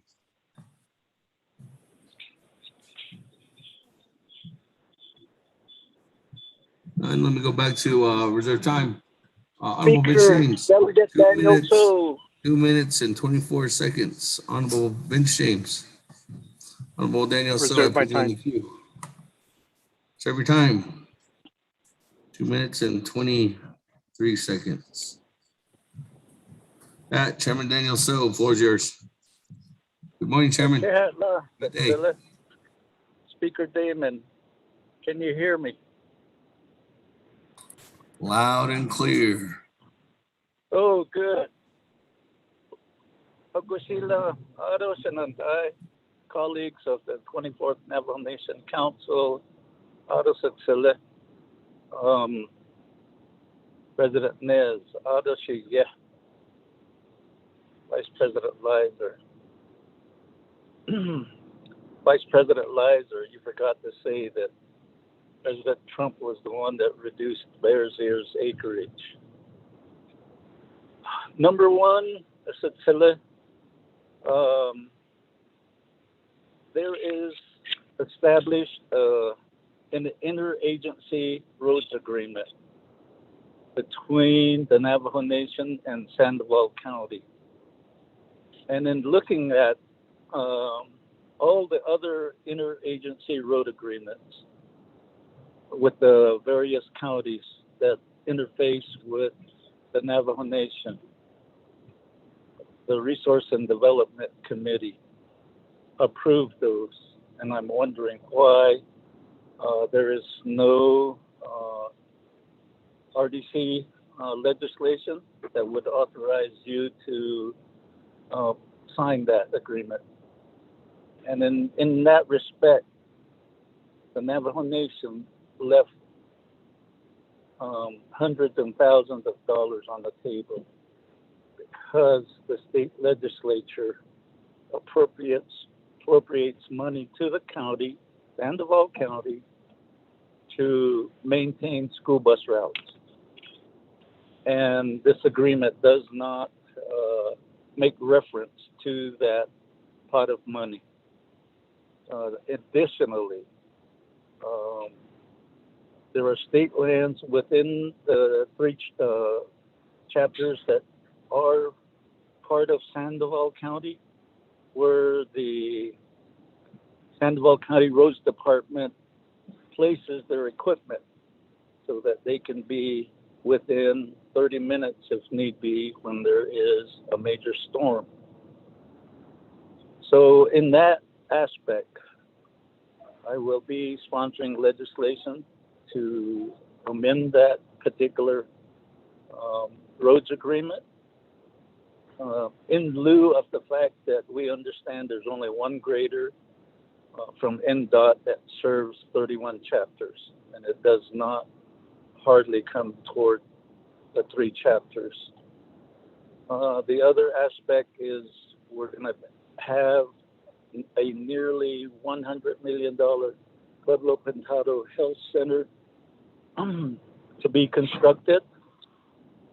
And in your long-term transportation plan, there is hardly any mention of building roads that would make that health center more accessible, especially during inclement weather, especially during the cold months, to the constituents of Pueblo Pintado, Councilor Ojo Encino, and Torion Star Lake. And that is one of the things we really have to focus on. The other aspect is the fact that, and I wrote an email this morning about that. The opening statement, the preamble to the ARPA funds, COVID-related relief. And in the plans that were presented, Dr. Jill Jim basically alluded to senior centers coming out of the budget that she was given. And let's face it, the entity that does those senior center facilities is the Division of Community Development.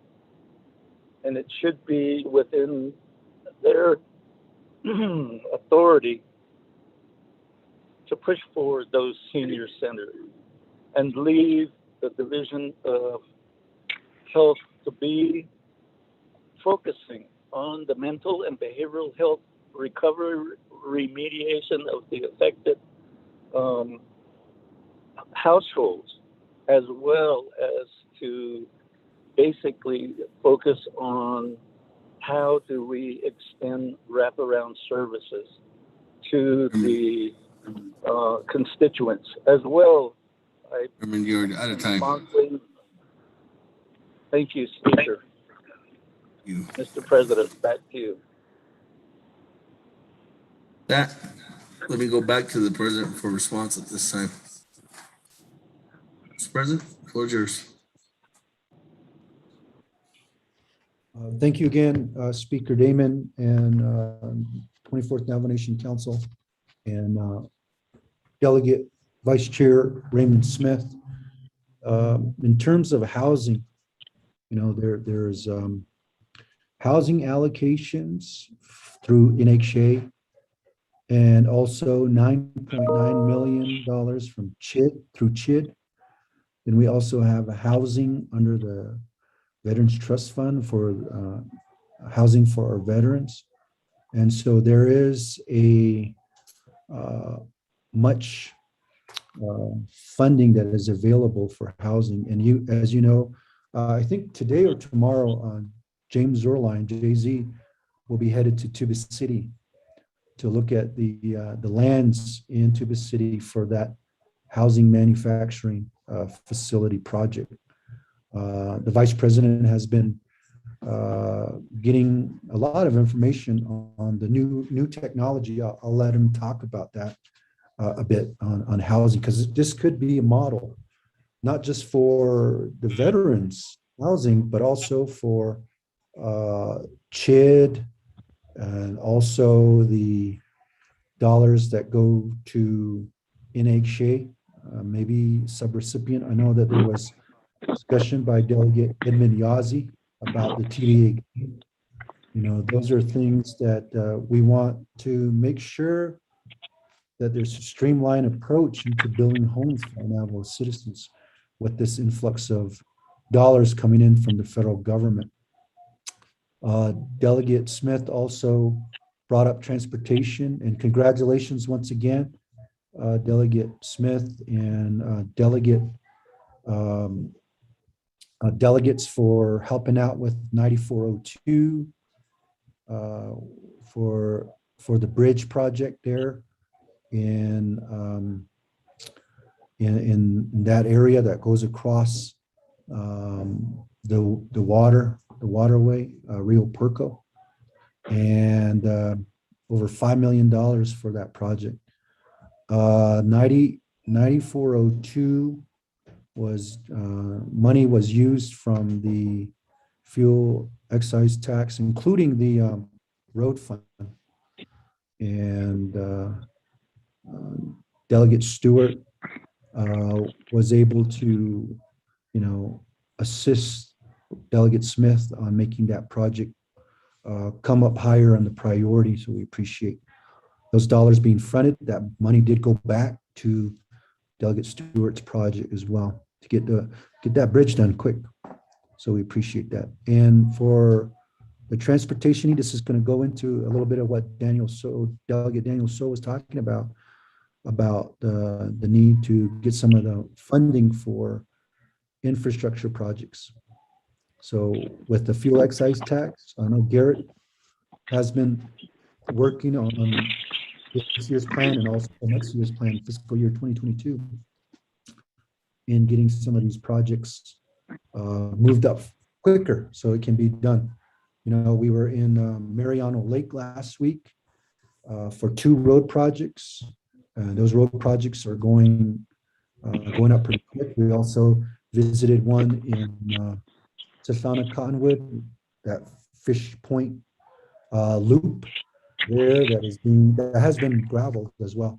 Of course, we all want to have it paved, but because of the limited resources that we have, you know, we're doing it in steps, getting the grade, getting the drainage done, put gravel on it, and then once you know, additional monies come in, hopefully we want to either chip seal it or pave it fully. And we're looking at the infrastructure bill that's going through the Congress right now, including the Build Back Better initiative for infrastructure. As you can see in ARPA, there's not much, none allocated for transportation infrastructure because of the Treasury guidelines. But of course, for lost revenue, you could actually utilize it for road and transportation. But there's, again, a lot of needs overall for the Navajo Nation. So we thought we'd wait and make sure that once the infrastructure bill passed, that there will be money available for roads to improve the roads. My brother Daniel So did also mention the interagency roads agreement with Sandoval County. And Garrett will be working with you to update that. And I know that Garrett is working on a maintenance yards throughout the Navajo Nation, you know, to strategically locate these. We already have 2 of them in Navajo County. You know, when I was a board of supervisor and former supervisor with Jesse Thompson, Percy Deal, they developed an agreement between the Navajo Nation and the counties, and 2 road yards were built, one in Pinyon and another one in Delcon. So it makes it easier, just as you were saying, so that equipment can go out to improve them when they get snow on them or they get muddy. We are also putting either the project for N7900, the Pueblo Pintado to Naizi. You know, we were talking about that, and or either the N46 to Pueblo to Counselor route when the infrastructure bills do come out. I know that a lot of the residents there, community members, use that route for a shortcut to get to 550 and possibly into Farmington. So that's a priority for us for Eastern Agency to get it paved. So those are the answers to those questions. Let me turn the time over to our Vice President, Vice President Leiser, talk a little bit more about housing. Vice President. All righty, thank you, Mr. President. I really appreciate that. And to that question on the housing piece, it's very needed to be able to look for any way we could be more effective and perhaps making homes less expensive. The idea here is that this is patented technology that our president was talking about. In a recent tour here with Director Zwirline, we went to the manufacturing plant. It is a patented technology. It is a SIPS style panel, as if you know, SIPS being structural insulated panels. It's not a new idea, but it's certainly a new, I guess, twist on that old idea. Again, being patented, it uses foam panels in varying thicknesses. The homes we toured were, I believe, 8-inch thick, given a very insulated, warm, and warm during the winter and cool during the summer quality about it. You're more efficient in heating and cooling during the time somebody lives in there. But it's all computer aided design, CAD design, and which makes it available to be designed in any one of a number of ways. Whatever style, any style, whatever specs you program in there, it's able to cut these panels out. And it's the membrane that makes it patented. Anybody brings foam to the industry, whether it be Owens Corning or some of the other companies that are out there that do make foam panels. This one here is patented, made by Owens Corning, and it is the membrane that makes it, structurally sound. It is able to withstand up to a category 4 hurricane. And they were even saying that perhaps category 5, but again, just the testing that was done on the first version of that SIPS panel was able to withstand a category 4 hurricane. The idea being here, again, that this method is certainly scalable, and our need here on Navajo, certainly our veterans, but we also have need for those multifamily dwellings and the homes that are out there. And with the pandemic, we saw the urgent need to separate and isolate families, right, more readily. So our need is urgent, and our need is definitely one where we do have monies for it. And right now, the average home being such a high amount, over 300,000 to 400,000, depending on design for one single home. If we can look at do ways of making those costs for housing, manufacturing, and housing build out a lot cheaper, then we should look at it. This method certainly brings us that ability. If you can scale it, by increasing the volume, you can make those homes a lot less expensive. And so that certainly could be done here. Because it's that higher volume, less expensive homes means we can build more homes with the money that we do have here on our nation and in our coffers. So that's the latest. We look forward to sharing more on that, and we can definitely we can't give you because it's patented, but until this model home is built out, then we could have you all as leaders take a tour of it, or even tour the manufacturing plant, because seeing with the eye is certainly believing, and I do believe and advocate for this here until that time where we make a decision on it as leaders. So on to Delegate. So thank you for that, Delegate Smith. To Delegate Daniels, your comment on the Trump, we do acknowledge that it was under the Trump administration where Bears Ears was cut back there. The idea was always to preserve and conserve. That was the plan that was needed. And so reducing it to be able to revisit it at a later time. And, again, we're at this time now where we did get more land added to this year. Anytime we can add more land to Indian country, I think we should be all for that. So, but that reduction was purposed for a later time in which to talk with the state of Utah and all of their leaders, also Indian country as well. And so as the politics of it all go, you just get certain narratives, and they kind of some are able to garner more thought there. But we appreciate the ability to advocate for it. Again, I was on the Bears Ears Coalition. I appreciate all the previous people that advocated for Indian country and the Navajo Nation, as it is a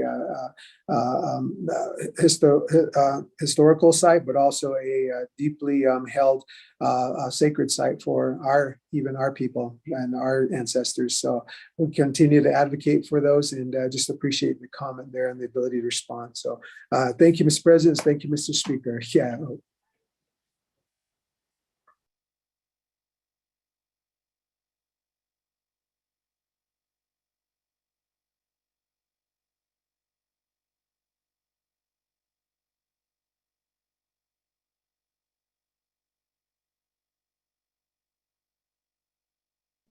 Thank you very much. With that, we continue on down.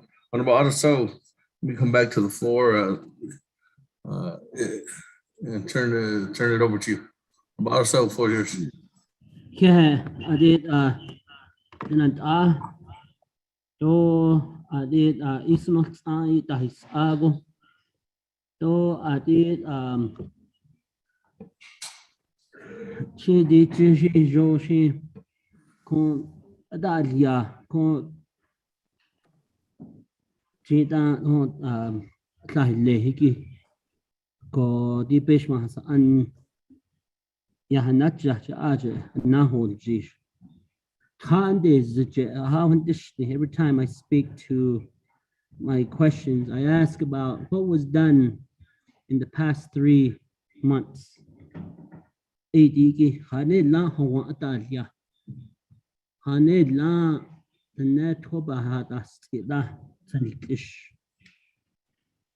Numbers. How much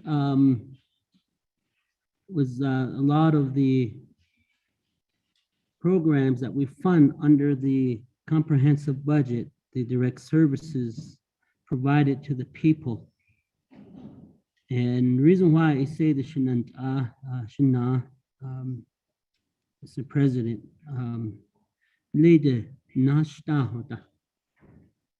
Alle programs certain programs like census office, tribal census office, land department was one of them, but we know that land department in Tuba City ran into a issue. So just things like that they ask about. Not too long ago was relating to the agriculture, the forage, and aja yinda dikkido ko. If there's a mechanism so that a broader communication is provided to the constituents, to the Navajo people, because Tuba City is a hub of the Western Agency, and a lot of the tribal programs that provide direct services lies and operate from Tuba City, such as social services, the senior citizen programs. And I guess if you could get your managers to try to relay out to the field so that some sort of communication is in place so that people aren't asking. I always tell them, as tribal legislature, we have one responsibility, and in that one responsibility lies 2 things. That's to legislate policy and to appropriate funding. And as delegates, that's what we do. And I said, a lot of the issues pertaining to tribal programs are within the executive branch. And we need to find a mechanism to try to get that collaboration out to the general public. And this is just in Western Shenandoah. And if we could find a way to better get the information out there, for instance, like TANF,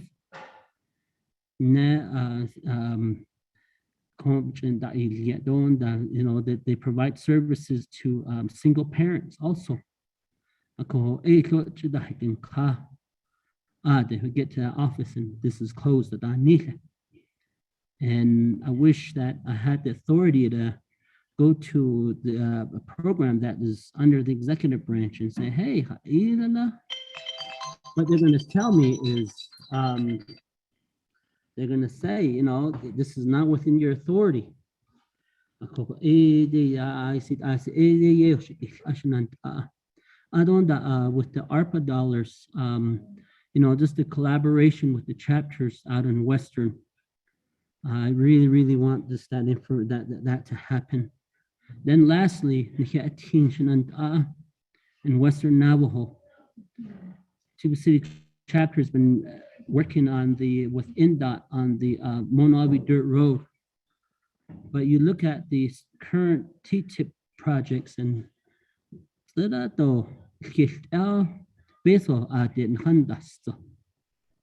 it really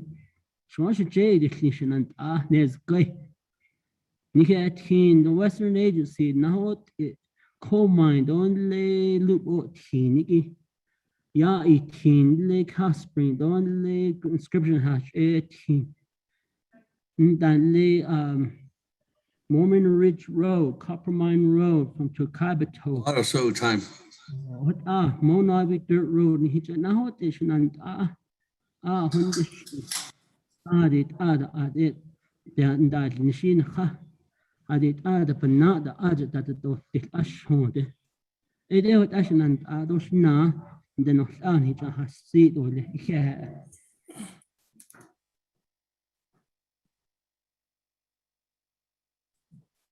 Thank you with that. Colleagues, are there any other further comments or questions at this time for the president or vice president? So, Chair.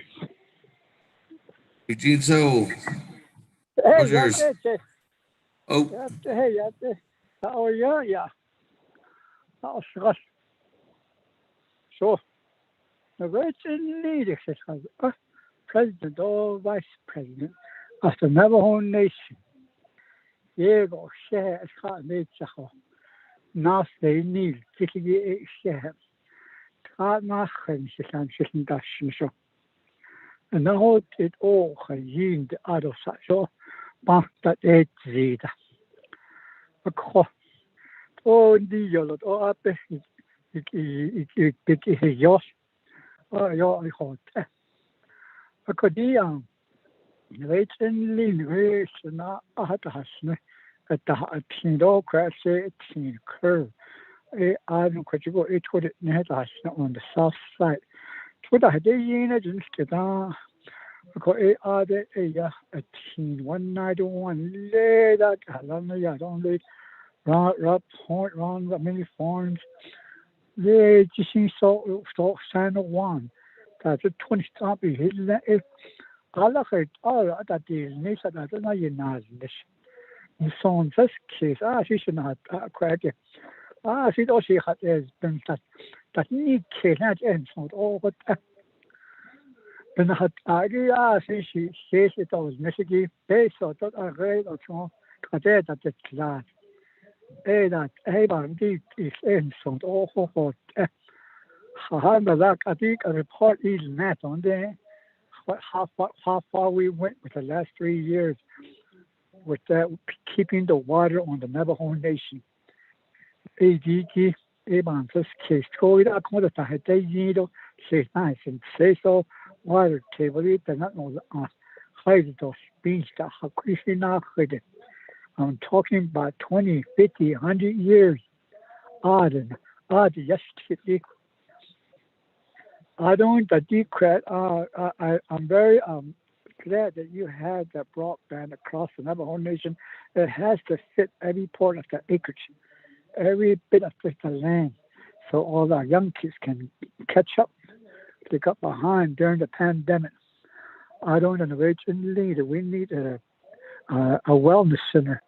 Hey, the shop is that so I just about that. Oh, this I think you know about that office recovery center. I got a land that's coming. I want you to sit down with me on it. There's a need to even can't deep. So it should be here next year, maybe hopefully May or sooner. That's what the BIA told me, or sooner, 6 months or sooner. So I asked you about in case the president. According to based on the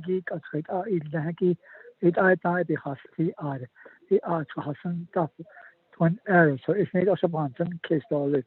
Ask Koya not just get all it. I don't think all that.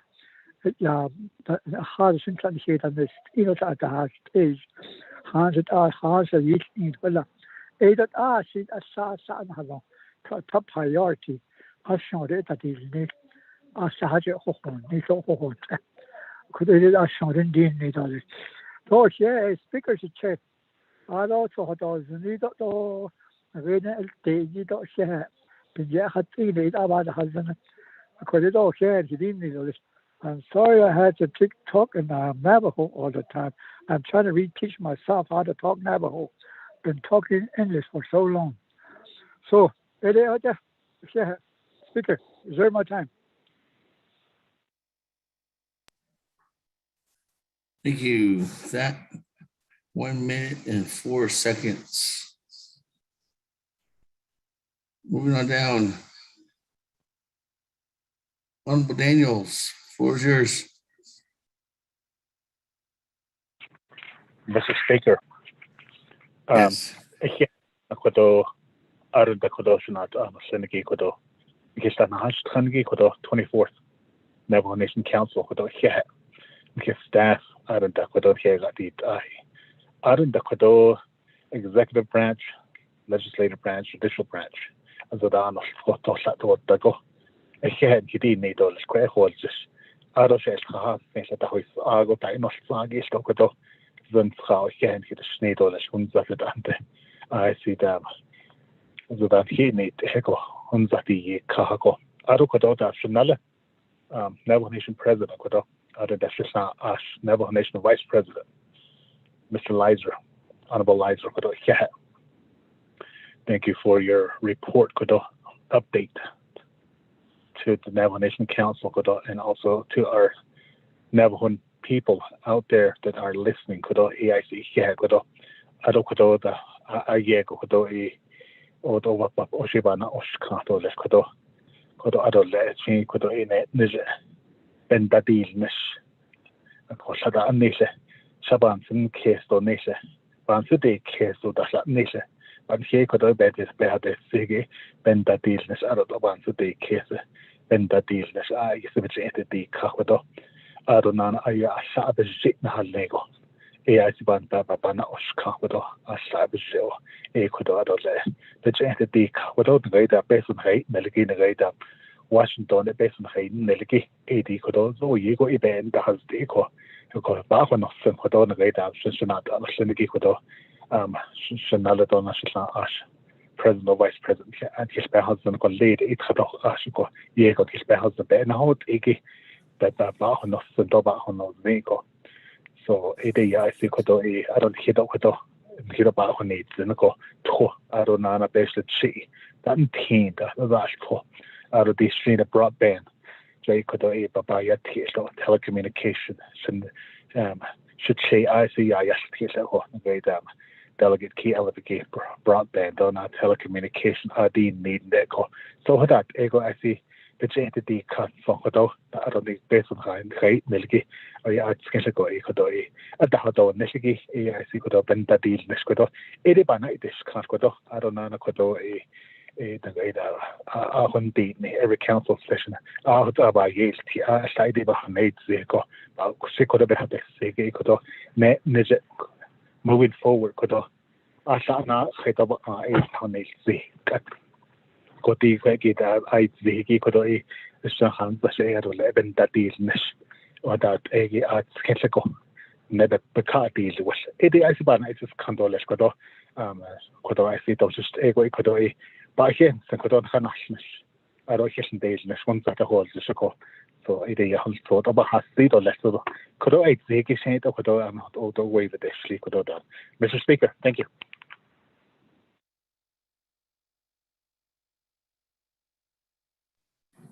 Thank you very much, Honorable Daniels. Reserve your time at 1 minute, 1:30, 1:40, 1 minute and 40 seconds. Mr. Speaker, I waive my time. Okay, thank you. That, colleagues, any other further comments or questions at this time? Oh, Honorable Paul Begay. Okay, I'm over here. Honorable Paul Begay, floor is yours. Thank you, Speaker, and good morning, colleagues, 24th Navajo Nation Council, the staff that are here helping us for this fall session. Those here, thank you for the pastor that gave a prayer for the week. A very good opening ceremony for the fall session. Ado here, Hano Namigi, Shamat, Himanaki, Ado Hemasan, Nihilach, his day,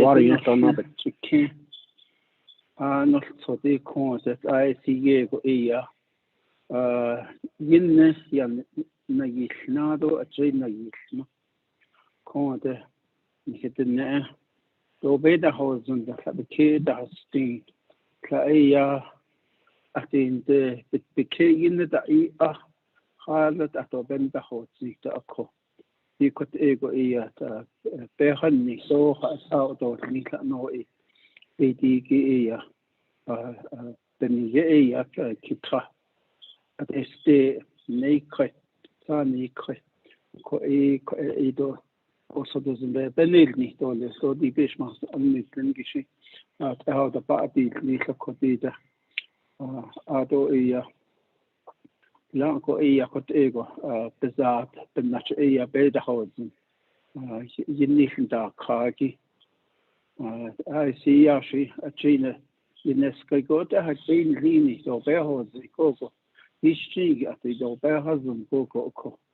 I see go na ikna ko أخذ هذا إيش بحس أني لنجي كدون حتى طبعا تيجي دون الخلصم أدو كدو أشهد Mr. President Jonathan Nez do Vice President Liza كدون كخوين do ARPA funding American Rescue تبى بيات نقول تحت نو بيسو شتيت Ngai Washington de so the year go ba the city to listen so ye ba this case the chapter has on the partners and level has on that I see to in the hard area hard area the yanal at the community level could all have you chapter level partners and because on the United States Kait ego trido in hat ila echo ido hat ido cho ida.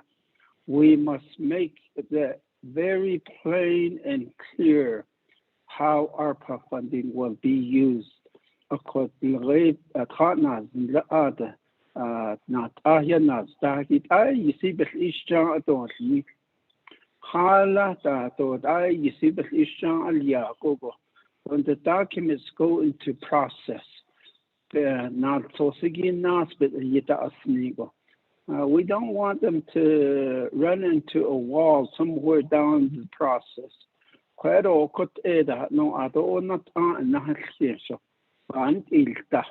that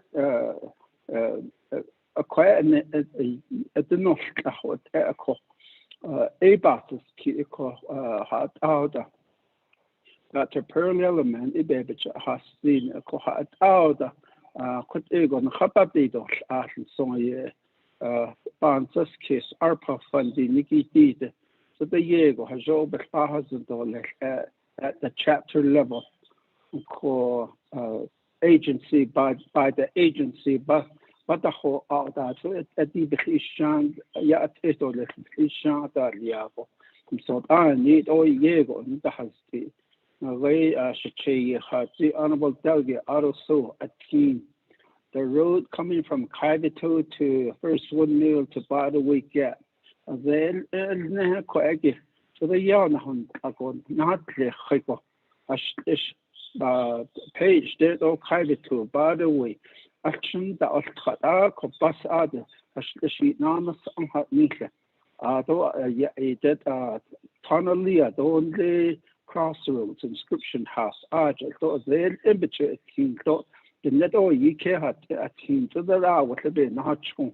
No haman so case or the president or vice president ashun with the Akwaya Nahoti or the Holitsakoya Behasi dollar. Thank you.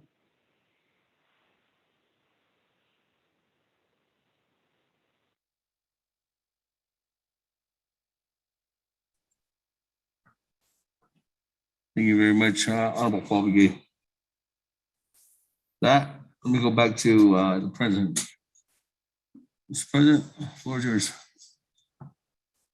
for response, if any. All right, thank you again, Speaker and members of the Navajo Nation Council. Thank you for the questions and the comments.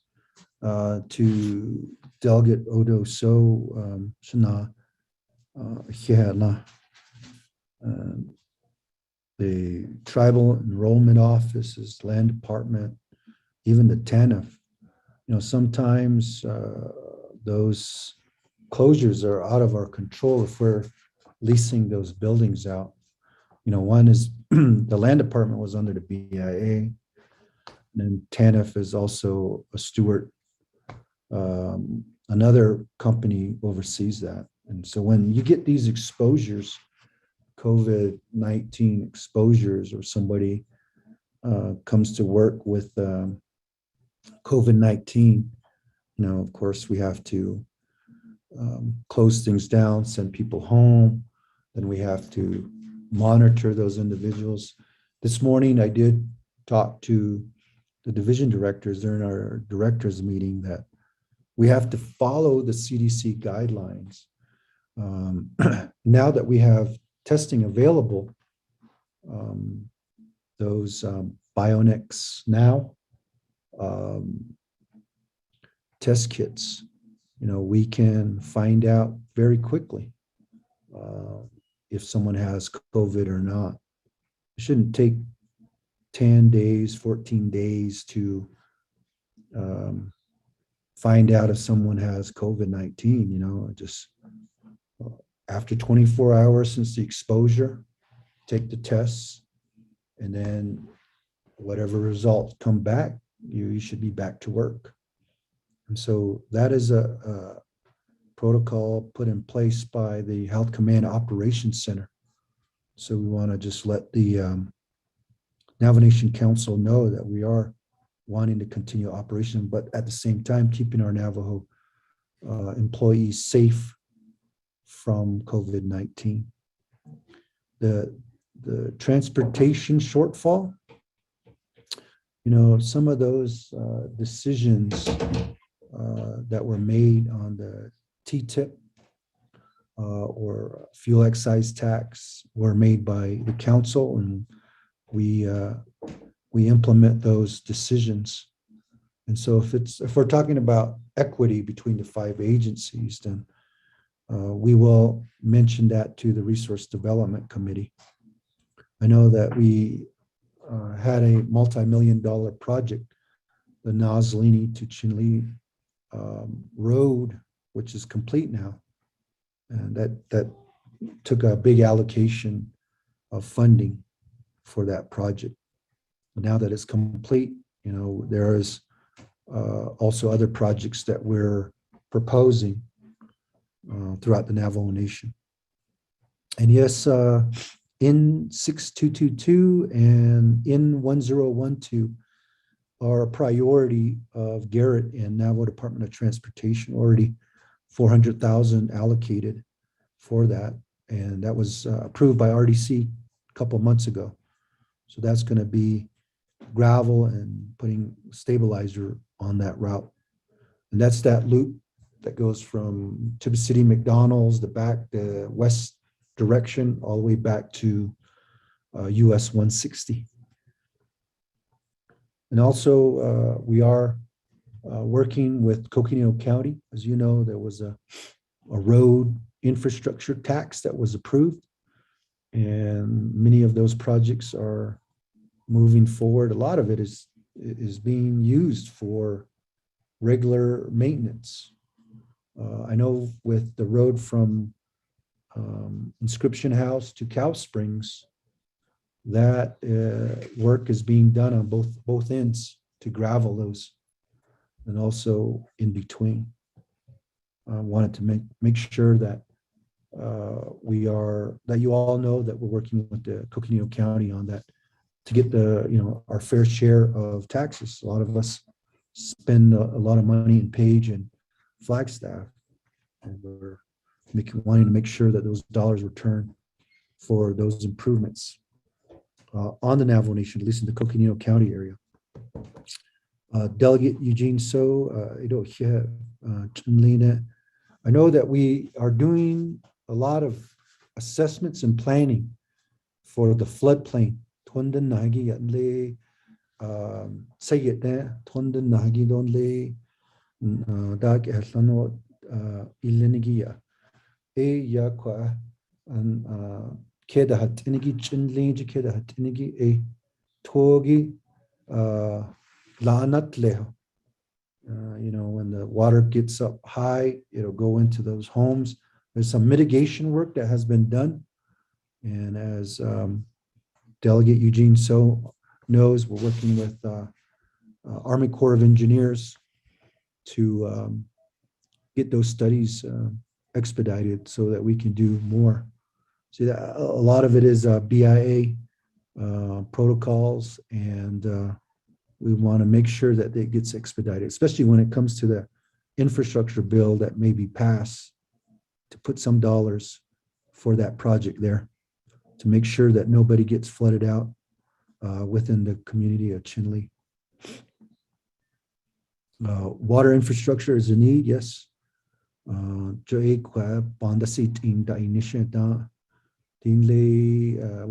that person needs to do that. Could you turn us could do no peso asati?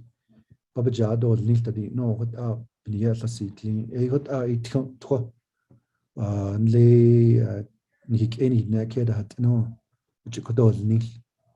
Aro Dido, that is Nigia Earthen Dams, Gido, Edo, last and Dalia, a ton the Hasling, Toby the Hasling by Hen.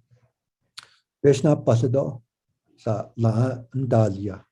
Le Bennett Freeze loop there do do la astadalia jo ita besota past ni nela oda astandalia ado the wellness center recovery center nigio jo arpa bi ahot a bito zo tadi no hot ya nal sos ka ilia do nas kodelia Akonda banda tido shil peshmas anno senigi jo di adadol ni sa nigil skoshinal so sabakado le kodoni ni peshmas an which James ya hatzegi shindo aje banda tido le jodla banda sot le peso babajal ya dan hije kul ya dan do ade peshmas an Atlahanda Leha do Koja Tzledain and Lineage Division Directors. This is Santa Leha Ada Holjish. Jo Adnetsko, the Adadol Nila Ninigi. Kade ya Nalsos Kadalia. Kade Bella do Lesje. Aj de ya Hije Kolneshi do Les Nalsos Kadalna Dalia. Mr. Herman Daniels.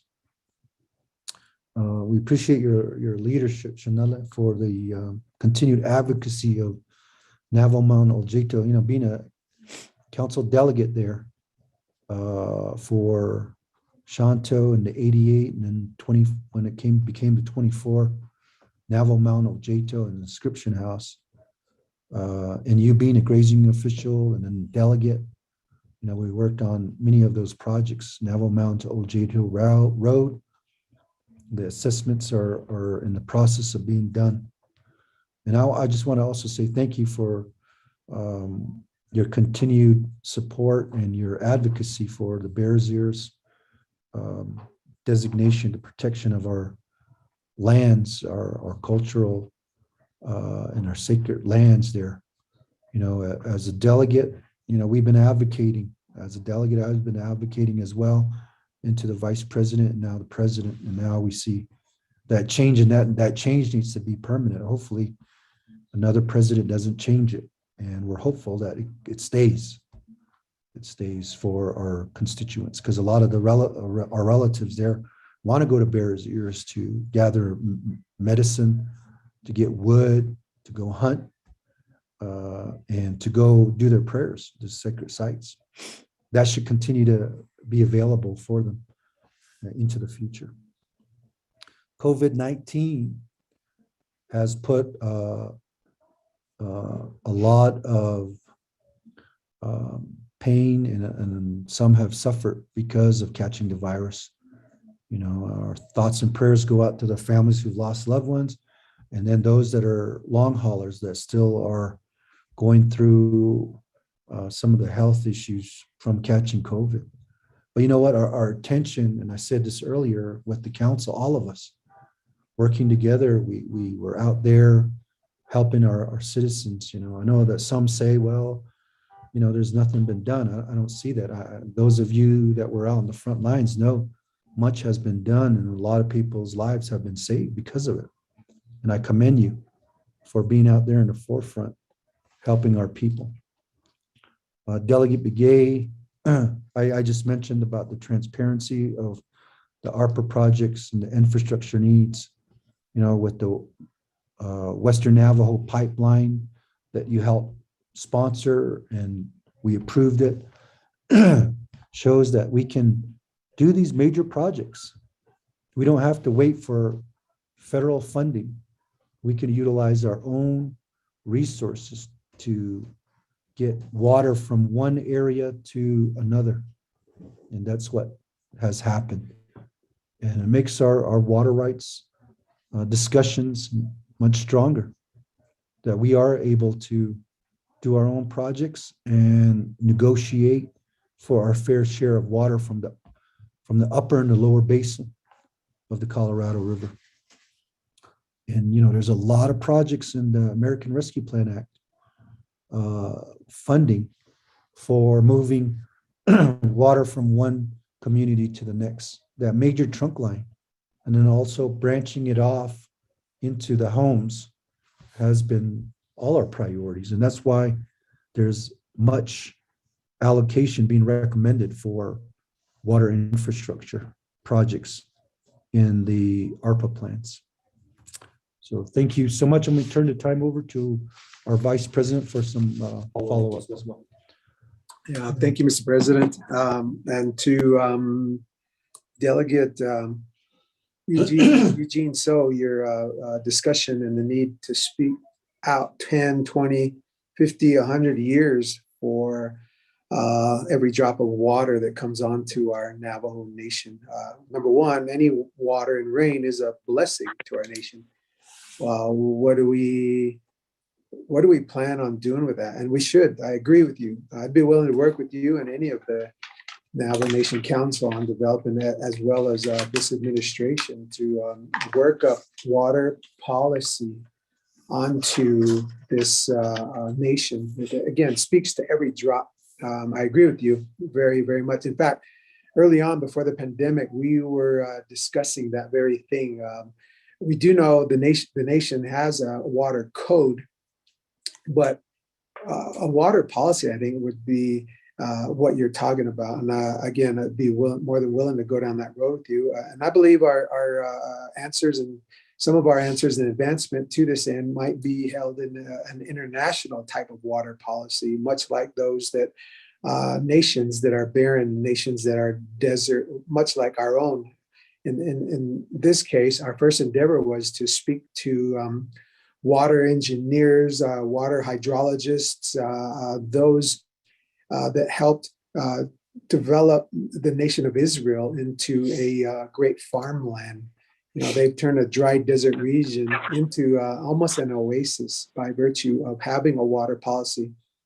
In 72 short years, they have become a world leader in agriculture, a world leader in water conservation, even desalinating the ocean water to help them get ahead of the curve, so to speak. So when your lands aren't getting water or rain or significant rainfall, then you gotta try to bring the latest advancements in technology and even pushing the envelope there in that regard. So that's always been our goal here, is to look at how other countries and how other regions are implementing safe water usage and developing water policies that would speak to the future. Again, 50 years, 100 years, who's got a plan like that speaks for every drop that comes to our Navajo Nation?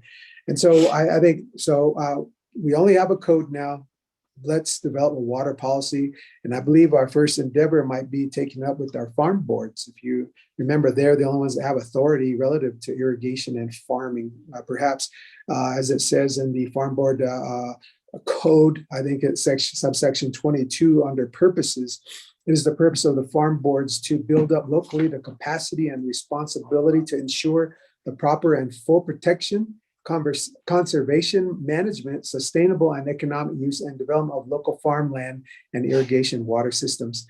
Number two, to promote coordination among the Navajo Nation private entities, state and federal agencies, local Navajo farmers and farm communities for ensuring proper operation, maintenance, and rehabilitation and improvement of local irrigation systems. Number 3, to promote coordination among the Navajo Nation, private entities, state and federal agencies to provide Navajo farming communities with adequate research, education, training, and in all aspects of agricultural production, irrigation management, marketing, and financial mismanagement, and other areas related to agriculture within the Navajo Nation. And 4, lastly, is to promote full utilization of idle farmland. So I think there is some opportunities here where we can collaborate. Again, I think it starts with our farm boards, perhaps advocating, and then local chapters putting forth resolutions that would support this work to the ultimate endeavor, developing a Navajo Nation water policy, again, that speaks to the 20, 50, 100 years out. And I think that's where we start. So just wanted to add that, and prayerfully we can work towards that end. So yeah, thank you for the question. Thank you, Mr. President. Yeah. Thank you. That, let me go ahead and continue on down. I have Honorable Elmer Begay. Floor is yours. Hey, good morning. Speaker. Other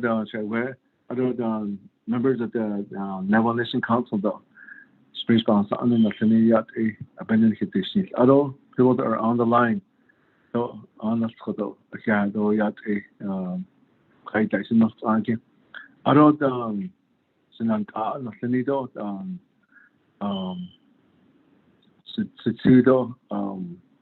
President Navajo Nation, Mr. Naz, Jonathan, yet a two. Other the Vice President Liza, yet a. I have a question, for being the president and bringing within this leadership up to this time. That's a whole Judicial.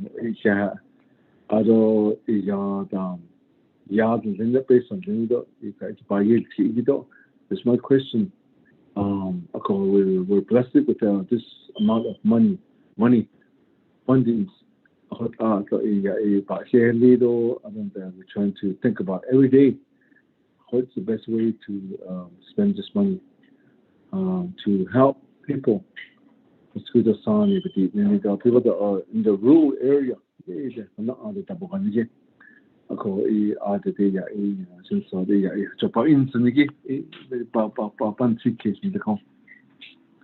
in this case, my question goes to regarding the broadband. Aja to be given hannet do adon dan to be given at the is it hannet do be yele ishan and then you by TG. I have a question on it. You heard that NTA is was the lead broadband on the reservation. But you know that they talk about the middle miles. They this main trunk line of the power line. They call it they're extending that, but as you can see, there's no what's the house that then. But here, like for example, I'm here in Dalcon. The broadband here it's with NXA. Yeah, you can do that, but there's NXA for educate that.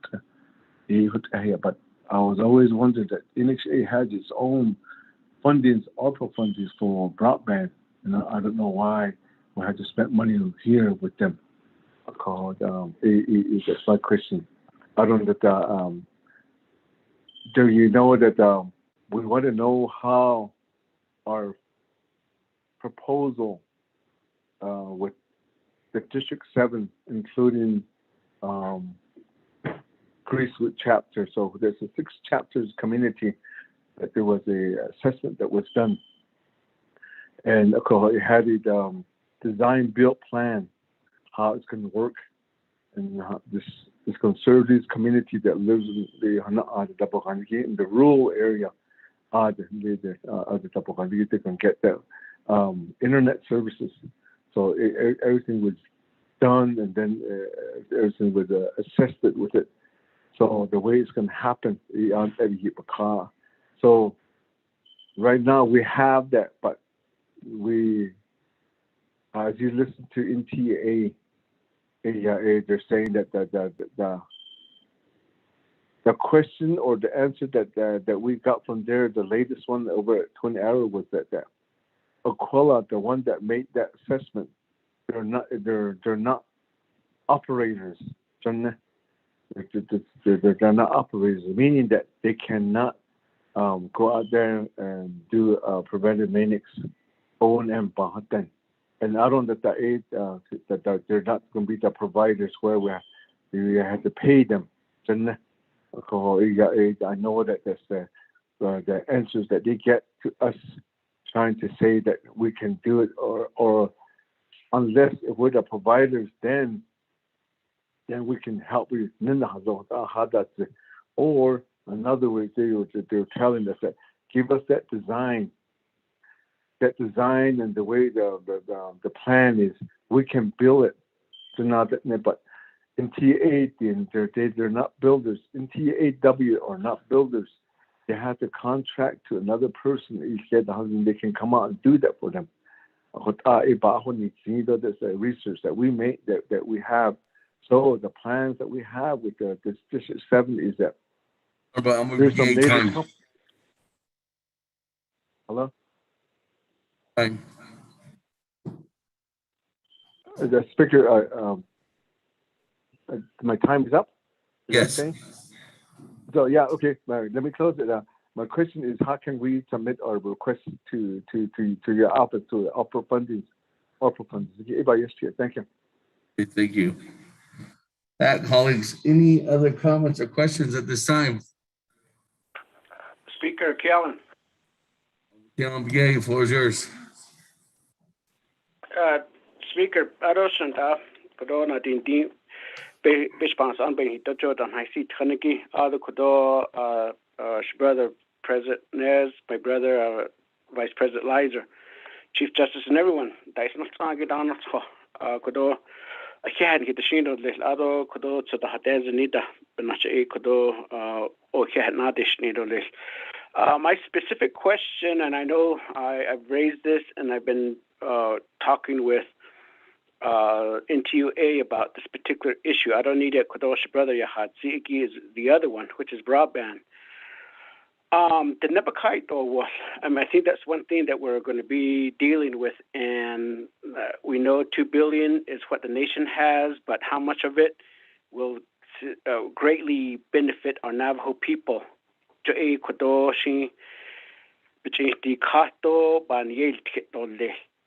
Akoko and has it done hot at the needle at the need and that in the hot and the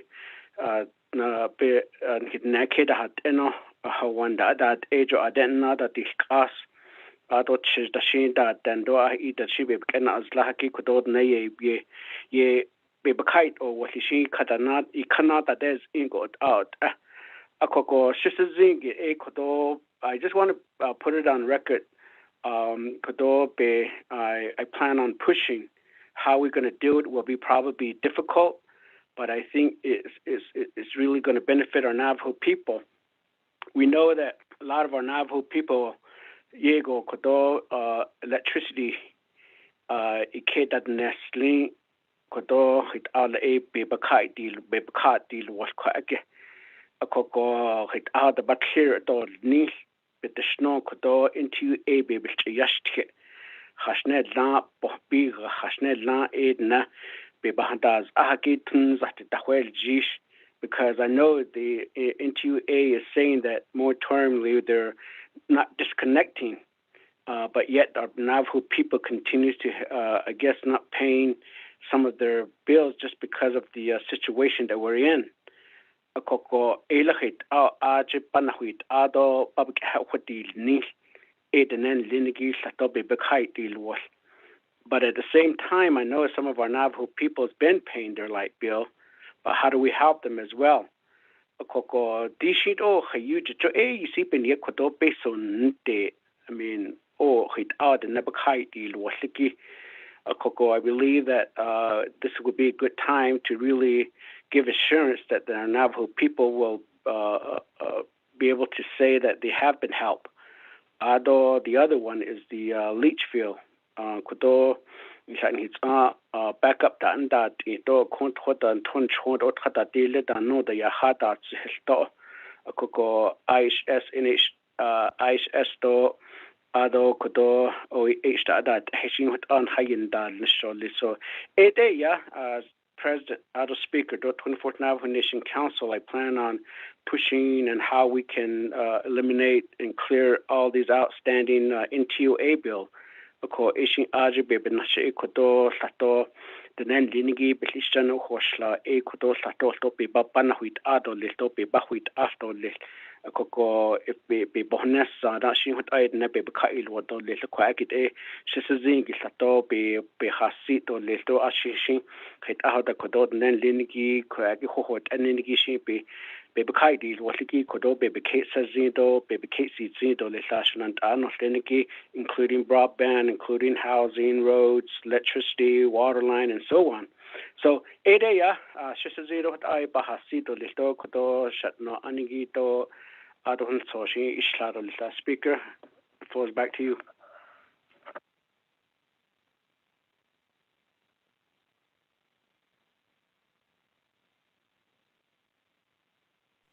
Thank you very much, Honorable Keelan McGay. That, colleagues, any other comments or questions at this time? Honorable Freeland. Good afternoon. Welcome to the chambers. Good afternoon, Speaker. Can you hear me? Okay, thank you. President, Vice President, colleagues and Senegi, staff, good afternoon. Thank you for the report and update. Just traveled in from Crown Point this afternoon on a windy, blustery day. Thank you for the prayer as well to the pastor and all of those who are continuing to pray for our great Navajo Nation. In regards to the report, I wanted to ask, I first of all want to say thank you for the collaboration that we had on Friday, and look forward to further discussions related to ARPA and the potential usage of getting our people basic infrastructure development. My area is in dire need, and there's water and electric needed. So I really appreciate that collaboration on Friday. In regards to the report, in regards to going forward, I wanted just to ask the president and others for us to start considering how are we going to think outside of the box economically, and how are we going to start thinking about the future of the Navajo Nation economically. I bring this up, President. I'm really beginning to start not to worry, but think more and more of how can we gain additional revenue sources and gain more traction on the financial future of the nation. And it's a good time to start thinking about preparation. And I think it's an adequate time to start talking about that. I don't know, colleagues and Mr. President, maybe develop a task force to get ideas, garner ideas. How can we start enhancing the revenue sources and create new revenue sources? How can we start getting new money into the general fund that will help social and health programs, especially when we get our funding from the federal government for health programs, but social programs as well. How can we start enhancing and giving our programs more money to give adequate services to our people? I drove by, and I mentioned this to Mr. Willie on Friday at Twin Arrows. I drive sometimes through Theroux, and I go into Gallup, and I always see that warehouse. And I always think of it sitting right there, of course, in New Mexico. I think it's on fee land. But we need to look at attracting maybe the movie industry, or how can we bring in the movie industry, turn that warehouse into a movie studio and rent it out. But you look at how the movie industry has really captivated and really done wonders for the state of New Mexico's economy. How can we look at that for the nation as a revenue source? Just an idea, but more ideas to maybe maybe put forth and talk about here, but we really need to start hunkering down on our financial future and start thinking about that. And I always remember a speaker talking about 7 generations, and I think that's something we need to start thinking about ourselves. And preparation is important, and bringing our foresight and bringing our ideas together is going to be real important. We really need to start thinking about this right now. And I really, it's not a good time, but it's an adequate time because, we're still dealing with COVID, yes, but we still have all these other lingering challenges that are just growing and festering on the side, and we need to address those as well. So just an idea for us to consider, and many ideas as well. There's, with that closure of NGS and Kanta mine, and we've got a $50 million hole to plug up, and how do we add an additional $50 million on top of that?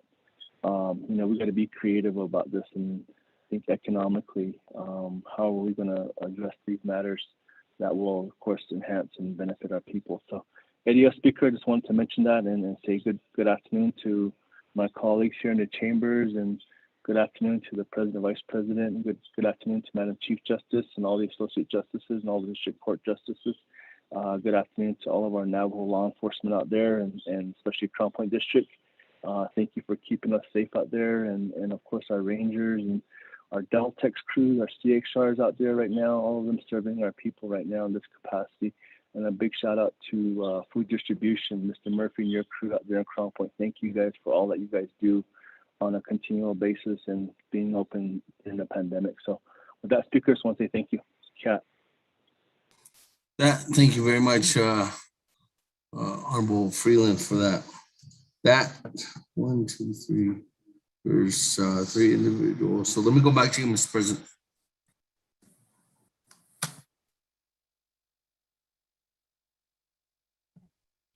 Okay, thank you again, Speaker Damon and members of the 24th Navajo Nation Council. Delegate Elmer Begay, thank you for your leadership, and Delcon, touching bases with you and the chapter officials there have have enlightened the administration about the master plan that's being developed there with the Delcon Medical Center. Of course, we need to get the water to the medical center from both sides, from coming in from Loop and also coming in from Indian Wells. There's some issues there, but it sounds to me like, we'll make that happen. And I want to also say thank you to the Winslow Indian Health Care Corporation. There was a need to supplement for some funding, and they stepped up and put $1 million, I think it was, for the water to be finished, the water line to be finished to go to the Delcon Medical Center. So those are a lot of the needs for that area, which is a growth area, especially when you put the anchor tenant there as a medical center. A lot of economic development can be built around it. A lot more people will come. As Vice President and others have said, you build it, they'll come, right? And that's what's going to happen there, including we're hopeful with the Gallup Indian Medical Center there in Gallup. We found out that IHS told us that there's a cemetery right next to Rehoboth. So that's another holdup there that's going to be factored into the assessment that's happening with that area. In terms of the broadband, Delegate Begay, as you know, we submitted a NTIA grant, not NTUA, but NTIA, in the amount of $53 million to try to get high-speed internet, cell service available in some of the most rural areas. And much of that 53 million was allocated on the New Mexico side, on the eastern part of the Navajo Nation, because very rural. And now with an allocation under ARPA for broadband, we are looking at getting the most bang for the buck. Over what we're looking at is over 600 miles of fiber broadband for the Navajo Nation.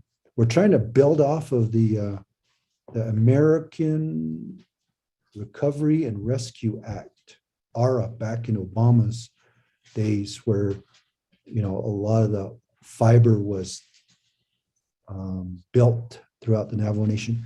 What we want to do is expand that into other parts of the Navajo Nation. Of course, Delcon is one of those. And I know you mentioned Aquila. We need to sit down with NTOA. If there are other partners that are willing to help, we shouldn't say no.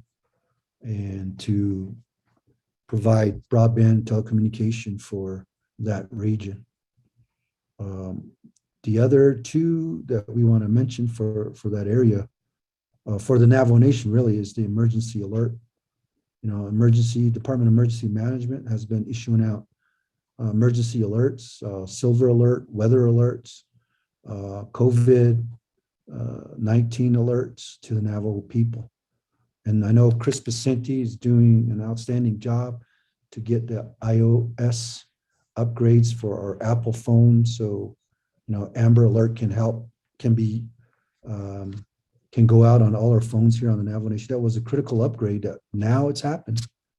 And so that's why you get an Amber Alert here on the Navajo Nation now, that final piece.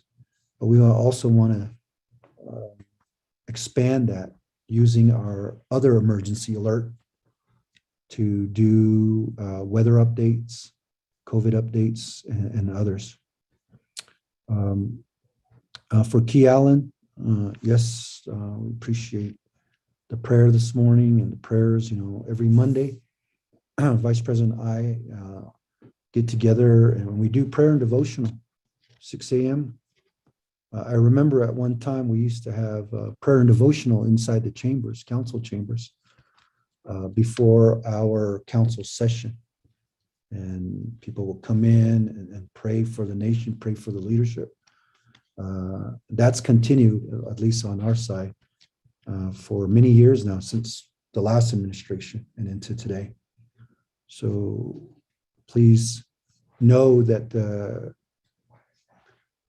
faith-based leaders are praying for our Navajo people throughout the Navajo Nation. And Key Allen, you're correct with NTOA, and we just need to get more updates, periodic updates of what NTOA is doing and what projects they are doing throughout the Navajo Nation.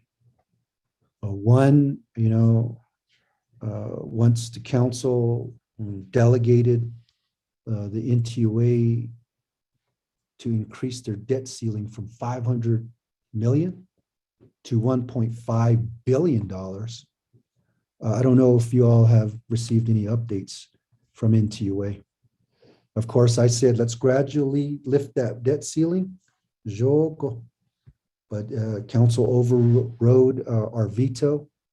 And now, NTOA is able to do projects and get that debt ceiling increase up to 1.5 billion. So let us get an accounting on all those projects that are worth 1.5 billion. And then for the unpaid bills, we were going to put that into the American Rescue Plan Act, but NTOA decided that they would take care of it. So again, we just probably need to sit down with NTOA to ask, how are you going to take care of those unpaid bills and electricity bills, especially throughout this pandemic? It's in the millions. I think it was, what was the last counting? Maybe up to $5 million of unpaid bills. I'll get that exact number to the council. The other item that you brought up, Delegate Kialan Begay, is the septic and the leach field problems. I know IHS received into the billions of dollars of support, and I just ask our team members to go and ask IHS, since they have money, if they could be able to utilize some of that money for cleaning out these septic tanks and repair some of those leach fields as well. So that will be a letter that we will issue out to IHS, and I'm sure it can be used. I mean, we don't get an overview as well of how those dollars are being spent from the IHS. Let me also say BIE too, how these schools are spending their dollars. We also need to make sure that we know how those dollars are being spent. Delegate Freeland, appreciate you being at the signing ceremony for the net action plan on Thursday evening, and then being at the ARPA meeting on Friday. The economics, as you know, we created a economic recovery work group under our office, which Vice President Leiser chairs, and there's been a lot of discussions. I mean, yes, we lost $30 to $50 million because of the closure of NGS and Peabody, but thank you to the council, Budget and Finance Committee Chairman Henio's leadership, and the Budget and Finance Committee for putting the next 5-year plan, $40 million aside so that we can supplement that loss, but it's only for 5 years. So this year is the first year, and 5 years into the future. And that means we gotta begin to bring in some new revenue. And I wanna say also thank you to Chairman Rick Nez for his efforts and the RDC's efforts in holding cell companies or any telecommunication tower company out there to bring in revenue back into the Navajo Nation. And we've received millions that they didn't pay, and we identified that, and they did an assessment on that to who was not paying their lease or their fee to have a tower here on the Navajo Nation. So those are dollars that are at this point in time coming in, new monies that are coming into the Navajo Nation. And now for economic development, we are at the time where we would like to come before the RDC. Some companies are coming in to pitch their renewable energy projects, and there are many that are wanting to utilize some of the transmission that's available from NGS that was given to the nation, and also to get their power from the Navajo Nation, like to maybe Albuquerque as far as Texas. You all know Texas went dark, was a blackout not too long ago. They need some energy. California, down south of Arizona, opportunities are there to bring in new revenues. And we want to give that presentation to the RDC as well. And that's in terms of economic development. I'll let the Vice President talk about the dollars that are put in the ARPA plans, the shopping center. He's been working on the opportunity zone designation, bringing people here to help with there are investors available. And the other thing that we talked about with the speaker was also the bond opportunity. We haven't really moved forward on our bond rating, significantly high. We want to get to AAA at some point, but you can't get there unless you utilize your bond rating. And the idea of utilizing the bond for building the jails, the justice centers, and utilizing the Judicial Public Safety Fund to pay them back over a duration, 20 to 25 years. Could be something we can get those built now. I mean, we're just advocating right now to the federal government, and even if we get some funding, it's not going to be until 2022. The earmarks that were, the earmarks that were proposed by some of the senators in Congress, they already went in, And some of those are infrastructure earmarks, like supplementing some of the shortfall for the Navajo Gal water supply project. But now's the time, and we talked to the senators about our package for 2023, because earmarks are back. And what we want to do is make sure that there's money in there for public safety and judicial funds. Buildings. And you're right, Delegate Freeland, our people want to come home. Our young people want to come home. So here's the time to get water and electricity into the communities so that people can come home and provide a living here on the Navajo Nation. Our elders, also to build homes for them, so they're well taken care of. We're at the tipping point here of creating our own housing initiative. And that has been a big focus of Jay-Z and Vice President and our team. You know, we for the veterans, some of those audits were cleaned up, and appreciate the Health, Education, Human Services Committee, my brother, Chairman So, for getting the housing policy approved. We signed it, and right now, Jim Zorline is vetting all those applications. We're already fixing some of those deficiencies, those homes that were built inadequate.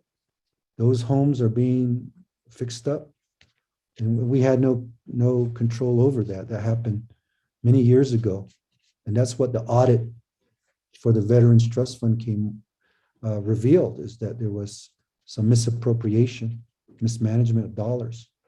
But it took this long to clean that up. And I want to say thank you to Jim Zorline for helping clean that up and get some veterans homes repaired and get some veterans homes built into the future. And I appreciate the Hayat Koth work group, all these division directors that have been a part of those discussions, even meeting on Sundays to hear presentations from folks that are wanting to pitch their ideas and their projects to the Navajo Nation. So once we compile all that, we'll be coming to the RDC and making sure that the Renewable Energy Office is created as well.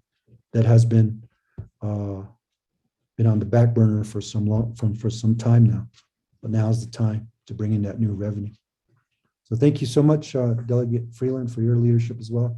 I'm going to turn the time over to our Vice President regarding some of the questions that were posed. Thank you, Mr. President, and thank you, delegates, to those questions, namely here, Delegate Elmer Begay and Delegate Key Allen Begay, on your concerns. And I think we're all advocating for the same thing, right? Broadband, internet, quality internet at that, for all of our residents here at the Netcha. It has always been our goal to utilize as much of the funding that we do have from our Navajo Nation to put fiber in the ground, to hang it in the air. And these are legacy projects that outlive administrations, that outlive generations. And we wish to, again, leave this for our children and our children's children. So to your point, you know, how can we work better together to bring all of the funding sources that are out there? President mentioned the $53 million from the NTIA grants that's being worked with by our Executive Director, Chris Vicente there, of our Navajo Telecommunications Regulation Commission. On and on, you know, it's been an all hands on deck mentality on how we're going to make this happen. This week, I'll be part of the Coalition of Large Tribes, larger broadband discussion. NTUA will have liaison, the tribal liaison, Adam Giesler there, where we'll discuss that. We'll look through all of these issues that we can help pinpoint solutions for. Also, liaison from the Department of Treasury, and they're helping us roll out this NTIA grant funding that we have coming to the nation. And on, and we'll continue to have these meetings. This will be happening this week here. To Delegate Freeland, definitely, I mean, that's a hot discussion right now, the economic development and what's happening for the nation for the future. You and I have had this discussion. We've had this discussion with other leaders, and, to get to funding continually without, I guess, decreasing the social services piece. To your question, how do we add more revenue? Well, just like anything, I think we all understand that to bring money to the nation, you have to invest money. And so, what's going to be our strategic investment? So I'm with you. Let's get a team on started here. And our economic recovery work group have answered these questions, have entertained these questions, most recently having Mr. Stuart Smith's Opportunity Zone in Indian Country expert here on the nation, and we'll be reconvening again in another meeting here right before Thanksgiving, looking at all of our 19 opportunity zones that we have here on the Navajo Nation. I really believe that this is one of the areas that has really not been investigated as much. I understand it. The more I hear about it, the more enthralled I become, the more confident I become. As you know, the investment community needs that confidence. And I believe we're two large projects away from just creating this confidence that the investment community, or otherwise known as capital investment from abroad, would look to the Navajo Nation to be able to develop these with the promise of a return on investment. So again, we are having those discussions, and the hot topic right now, renewable energy, right? Solar, wind, and the hydroelectric. What with the drought going on, even our own Glen Canyon Dam hydroelectric portion may shut down soon because water levels are too low. So who's really thinking about the future, right? And having storage capability of the power that we will generate. And I say we will generate because we're already doing it. And we just need to build ourselves out a little bit more strategically, again, with other people's money. This is I think the question, Delegate Freeland, that I think we should meet on other people's money, right? It doesn't have to come from our nation, but strategically positioned. And, with all of these sectors that are hot right now, emerging technologies, all of these things, we can talk about using other people's money, other monies out there. Who is having these discussions right now on humanitarian aid funds, seed funds that are looking to invest. And again, with some maybe even just garnering a minimal return on investment, only because their advocacy and their intention is helping those areas where their money can go to the best benefit of the people of the land. And certainly those kinds of qualities are held in humanitarian aid funds, seed funds that allows for capital stacking, because we, the Navajo Nation, the largest tribe on the nation, the equivalent of a $6 billion company, we do have our own money, and we should be investing on those projects, becoming the owners outright, where we develop the more return on investment. But added to those external grants that can be garnered, added to our own monies that can be put forth here, Sahasin, UUFB, and our PTF,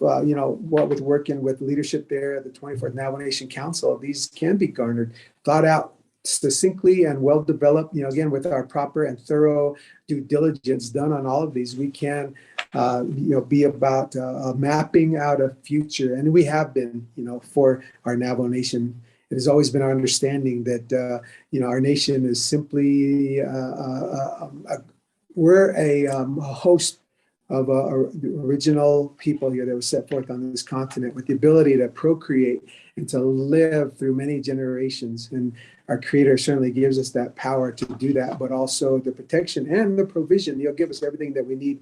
And I feel like we do have that, again, strategically meeting with you all, the 24th Navajo Nation Council, and our own executive branch here, fashioning that plan here, which is just about ready to be set forth here. So we continue to look forward to those times where we do meet. We appreciate your ability to help us with the ARPA planning, the budgeting for that, and the appropriating the monies that'll go forth. Will outlive this administration, will outlive many generations to come. So again, your advocacy and your work towards that is very much appreciated. And lastly, I'll just speak on that ARPA office or the FRF office that we have setting up. We're wishing, it's my prayer that it outlives the 3 years for these fundings to be spent down, that it'll morph into, it'll transfer itself into a full-time permanent office where we have all in-house expertise. And and you ought to know, in 3 years, we will be well-versed in rolling out a lot of this money, rolling out any new monies and revenues that come to the Navajo Nation.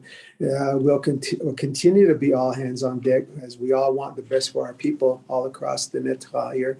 Lastly, again, speaking to that broadband, those monies and what we're able to put forward for that broadband here, we wish that it's going to create more enhancement. It's going to allow us to propel ourselves a lot quicker and faster with the right things in place, right? In fact, recently we heard, one-stop shop, cutting the red tape, our white paper that's out there. I mean, these are all lending itself towards that. And soon and very soon, we're going to be able to move more swiftly. And one of the issues on broadband, and I'll speak to that and I'll close with that, is, getting those right-of-ways in place here for laying that fiber in the ground. And so we're all going to continue to advocate for that. So again, I appreciate the leadership of the 24th Navajo Nation Council and our president and all the leadership here. We're all working towards the same thing. So again, I appreciate it.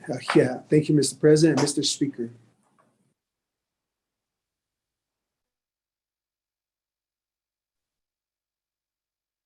Thank you very much, both Vice President and President, for the response there. That, colleagues, is there any other further comments or questions at this time? Honorable Jimmy Yellow here.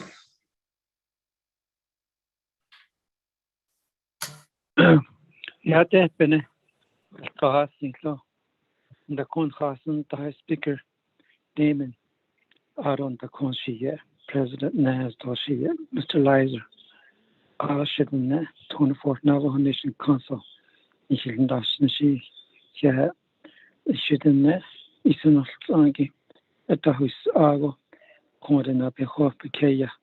Oh, Nikiulan. Engineer La Nitlamp Tiji. Almost 400,000. Nitla Kunela Hunzani Itpahelo. The in Hossanago. Kiahonite. Aro Krobatis. The Kodachim Bagade.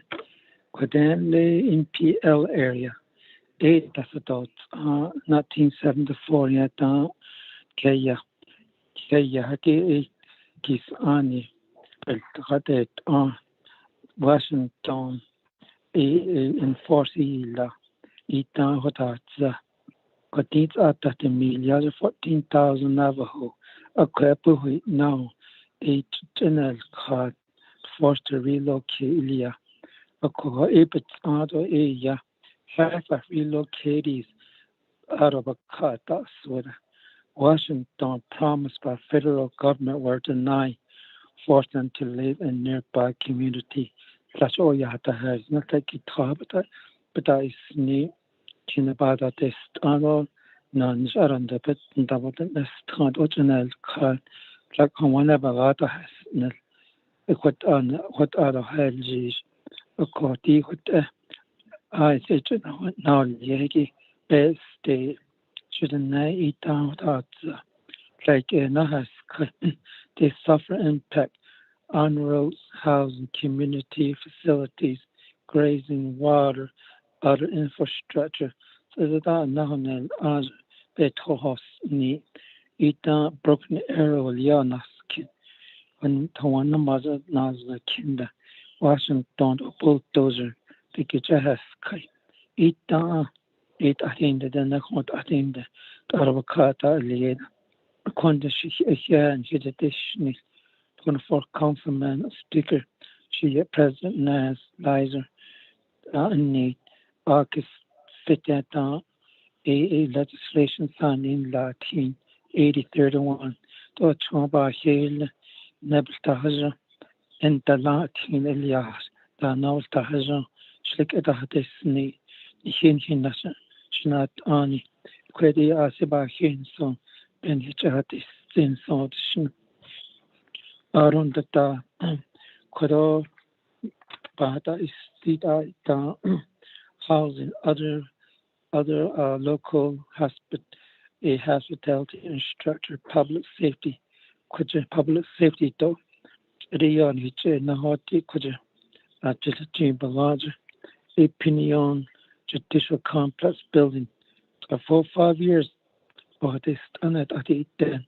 it other things never caught to not only business and she lies the president nan she corona caught of a toward and snow mini mill water line project open we need running water for a bathroom basic cheat that 8 up what I could understand because in the nani toba that and seen honest time a yes no hanat Kojiki ring it restore reservoir earth and dam needs to be built for our livestock.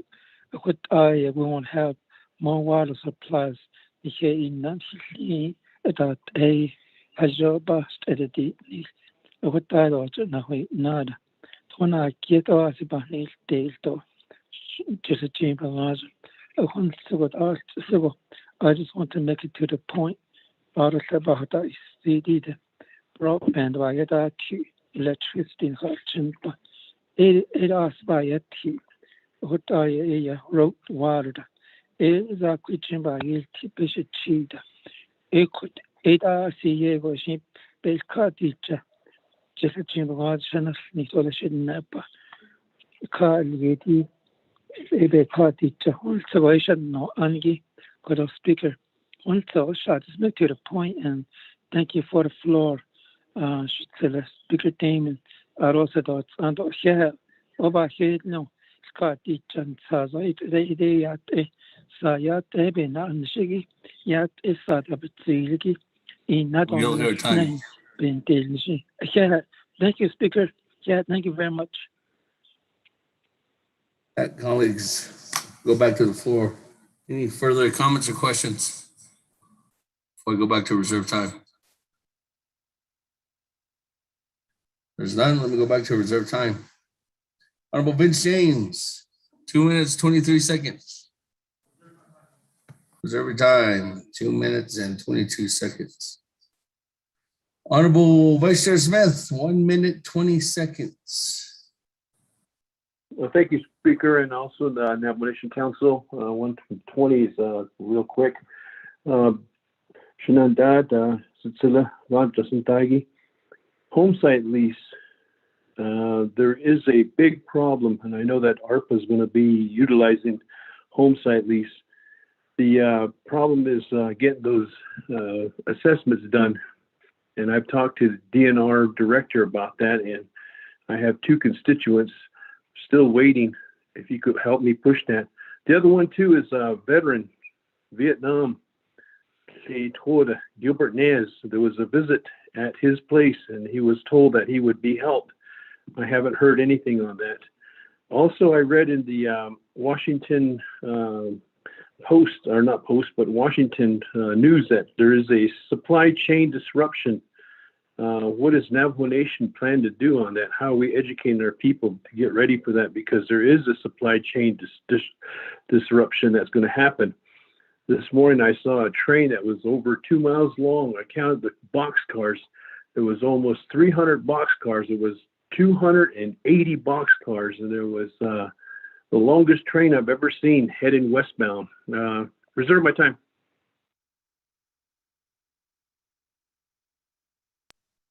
Reserve your time at 2 seconds. Moving on down. Honorable Eugene So, 1 minute and 4 seconds.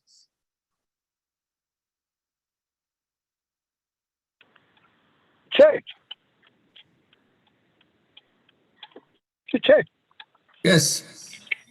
Okay. I can hear you. So yeah. All right. Chris Kandashin way to go in the dreams and prayers of our forefathers. No, they went down and I saw those things. They need the nigga, that's what they came back for. The leaders before, present, and future. We are the inheritance. As leaders, we can't stand around and wait or quit, etc.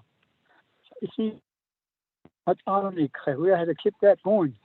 Out of two, drainage system and chinley, it's a need, a must. We don't have it. And first thing, when you build something, you need a system. You have to know that.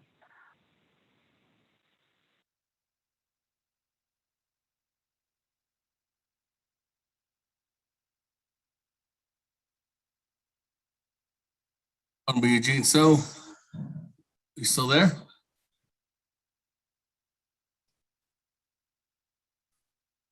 You stopped this time, right?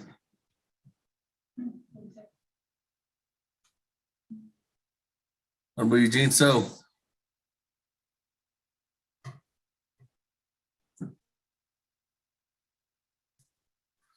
Eugene So.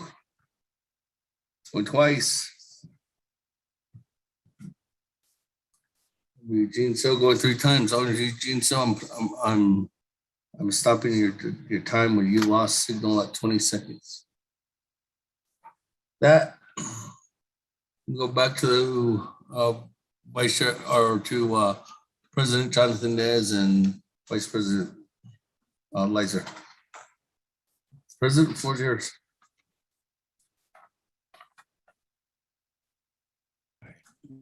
Thank you again, Speaker Damon, 24th Navajo Nation Council.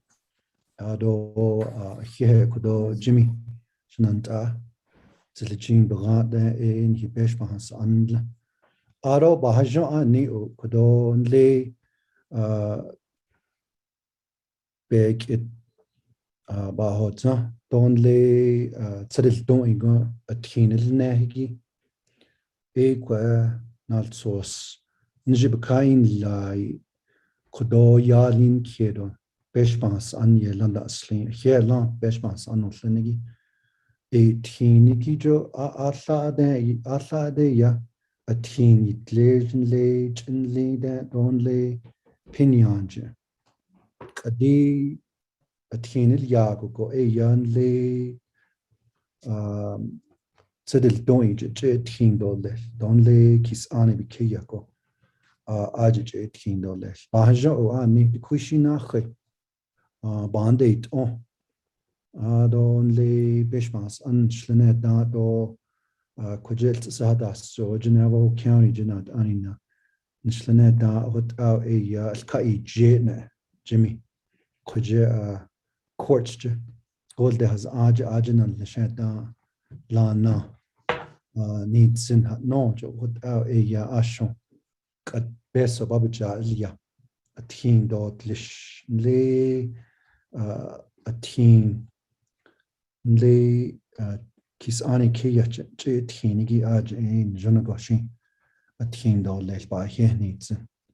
Ado Nado or here could on Niki Kenson zone do Kodo Ska nature how and he can na adet Lijim Bagaj Ket Nigi Bandalish. She Naha she the Snowdoshan Nashido, Vice President Lizer a Naha here needs. Not Ani at our inla. So with Jimmy Yellow Hair and the 8031 project, we're finally seeing a road to be constructed from Pinion to the Hard Rock area to the other pavement, from one pavement to another. And so there'll be a westward route that will be fully paved. Right now, the only way to get into Pinion paved-wise is coming in close to Chinley on 191. Now we will have a western route. We're working on a northern route through Peabody, fully paved, and also with the help of the Hopi tribe, we're praying that we can get Hopi 60 paved from Low Mountain to Palaka. but we need their help. And I appreciate Key Allen Begay's leadership on that as well at the state legislature. One thing I wanted to mention too is that this morning, New Mexico, the new New Mexico Public Education Department Secretary, Kurt Steinhaus, was here. He introduced himself, brand new to the cabinet, Governor Michelle Lujan Grisham's cabinet, and he looks forward to working with all of us in terms of education and also honoring the sovereignty of the Navajo Nation when it comes to sovereignty and education, as well as our protocols that are in place. School protocols are following CDC protocols as well. Appreciate Edmund Yazzie for the support that he has had with the administration and also with the state in terms of projects like Nellie and getting that fully funded. That's on the radar of our congressional delegation. And we look forward to getting those projects complete and, getting more water to the Nappy to grow more produce there in that region. On the reserve time, the home site leases, Delegate or Vice Chair Raymond Smith, home site leases, yes, we are following the current protocols, which states that you have to have a home site lease in order to get infrastructure.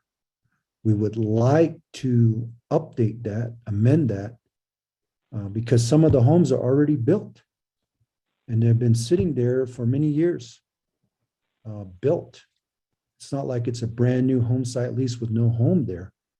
Homes have been put in play. They just need to get their documents and to get water and electricity to them. And I know that the Resource Development Committee has been working on reevaluating that with our Division of Community Development, Dr. Pearl Yellowman, also Chief Chaco, Garrett Silversmith. And those thoughts and those recommendations are also being mentioned in our white paper that's going to the various secretaries in Washington, D.C. HUD, Department of Interior, even Environmental Protection Agency, those programs, those offices have direct influence on how someone gets to a home and even infrastructure.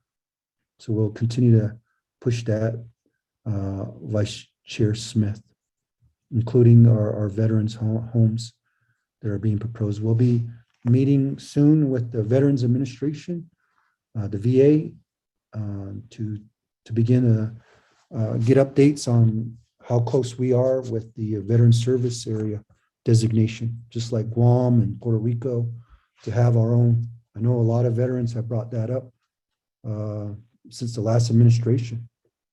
And we're hopeful with the new administration now too, that with new people in positions of leadership, that we can move this forward. So that will be an item we'll be discussing with the VA in DC. And the supply distribution, we see it on TV, the backlog in California off the coast, many shipping containers full of all sorts of items. They even said there's going to be probably a shortage of maybe items for Christmas. But I know that the administration, Biden-Harris administration, is working to open those ports around the clock so that these items can get out to where it needs to be. And just keep in mind the materials for housing has also increased. I know that some people will say, why does it cost so much to build one home for a veteran? Cost of materials has increased dramatically. If you ever get a chance to go to a hardware store or even Home Depot, you'll see some price increase because of the shortage here in this country. Delegate Eugene So, Sonanta, Twin Lenigia, Le Sayed, Twitch and Lenigia, so a need Bahoshna, a job a kit at the door nil, a got edo tro, Yahadas Lina, Lehagan does Nello. Chuk at 8 a ya tro, Sanat Leho. Then tro dan link aro Toya does not na nil, Abits are. A back it at the door nil, Chuk and Dilka. Dick at passage that Anna Esa Quado, Flashed and don't Nesta di no, Arge, Kehet in a kitchen in Linge. A hot a ya a peso gichudon, got it 8 a handy peso de any kid in Washington there. A assati peso gia bake it does any. De ashon peso I done hijakulia, Ada assati bijado, Lily, Argeslam. Tron Linigi adalna dolel. John Lin dolel, doi Hagan, which does Lena dolel. Hot abandoned, Shanant Eugene so. So, Consortium or Hanan Hije, Nanish Ladolel, Dokodoshin, Vice President Hije Hananatsi dolel. Vice President, Lizer, any additional comments? Yes. Yes, sir. Yes, sir. Thank you for all those questions. Those are all good, pertinent, valuable questions, and I hope many are listening to these updates and responses. To that question about the supply chain, what is our Navajo Nation doing to the supply chain? I think addressing our rural addressing issue certainly helps, goes a long way into helping increase our ability to garner goods from around the country. What with the delivery now that was made very needed and popular during the COVID pandemic, the likes of Amazon and eBay and all these places where you bought online and got your goods. Even then, they're not free from the supply chain constriction that's happening. But I guess what I'm really talking about is with rural addressing, we could bring on the likes of Amazon warehouses, other warehouses, Sam's Club, Costco's of the world, big box stores locating on Navajo, just because land is not as expensive. We could broker a deal where we bring on these suppliers and these other areas that we could readily stock in-house here, having immediate access to goods and services that are people buy all across Navajo. So that's one. I've always been an advocate of rural addressing. The Navajo Nation needs to invest in rural addressing. Another aspect is cut way back on purchasing goods from overseas. Less dependence on these cheaper products, I think, is really what we could do to help stave off this, the need for those goods and services. Buying only U.S. manufactured goods, I think, is one way to help us fight this here. It's the same concept as the Buy Navajo, Buy Local campaign that we've been pushing out there. So purchase only made in the USA goods. I know it's a little bit more pricey, but you're kind of investing in your future when you do that. Just like we've always been saying, you invest in your future when you buy Navajo, Buy Local. And lastly, buying from local entrepreneurs, the artisans here that are not constricted by the supply chain. These people are artisans and are crafts entrepreneurs and creative ones. They're making, right now, they're at work for Christmas. So buy Navajo, buy locally from your local artisans would help us not have to compete for all of those goods that are out there that are being constricted right now. So those are just some of the things that we can advocate for Navajo and look for opportunities to bring the national product landscape to our Navajo Nation. So yeah, thank you. I appreciate it.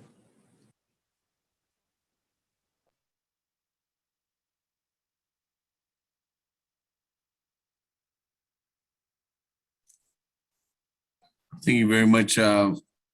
Vice President and the President. With that, colleagues, let me go ahead and go back to the board. I don't have anybody else in the queue, but I do have reserved time. So let me go back to reserved time. Yes. Thomas Walker. Put me in the queue. Good afternoon, Vice Chair Walker. Vice Chair Walker, the floor is yours. Okay, thank you, Speaker Damon. Although members of the 24th Navajo Nation Council, colleagues, do Shananta, Ishmael, Ado Kwe, Tais Agido, Nike, Don Hidden, Ashin, Kent, and Yake Yapaka, a Hasid, Hotit Adida, Beshbahane, or Nishahadne, do patient tech case, give you Gijam. Ado Shike, start now is and Asa and she does it, and Negi Ajo Tadits, Dal dead and dark hidden hidden, a fancy case of 8 Atlantic Zeko, a head or yet there had this could all Thomas Walker edition, although Ishmael and the Neban away city to Tonaheli, the holy, in the day Nana Hassan, although Seko gate of the holy Ashlako, the way Archigo Aja a Kaya Naz in the Lico, plus in the Liberal Hadawi, so a Banashako, though by Henson or should ego, I could echo, should no one such case. I call I don't that don't any clinic either a panda will not either a she hinge should be torn by she thought somebody should say that that's a discussion national. Could echo a big additional be cash it out neco. What Ella call good afternoon to our listeners, our relatives of the Navajo Nation, and then the general public. I call other quiet fall session of the Navajo Nation Council called the State of the Nation called the Benache Sabeyatito Nahitikito Nat Arch Hadahitzi by Jensen Eastern South Mr. President and Mr. Vice President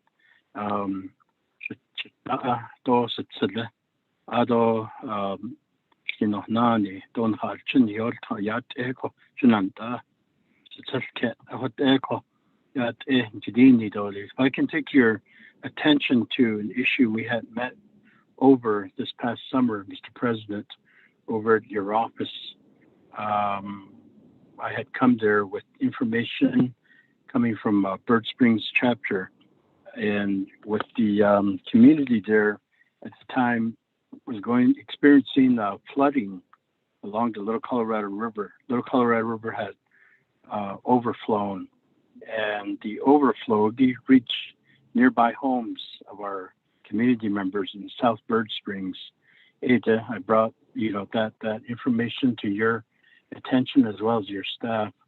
And in addition to that, I explained that there is a need to move our community members or allow them to move and make available lands, areas that are sitting adjacent to the Navajo Nation reservation boundary line in that area.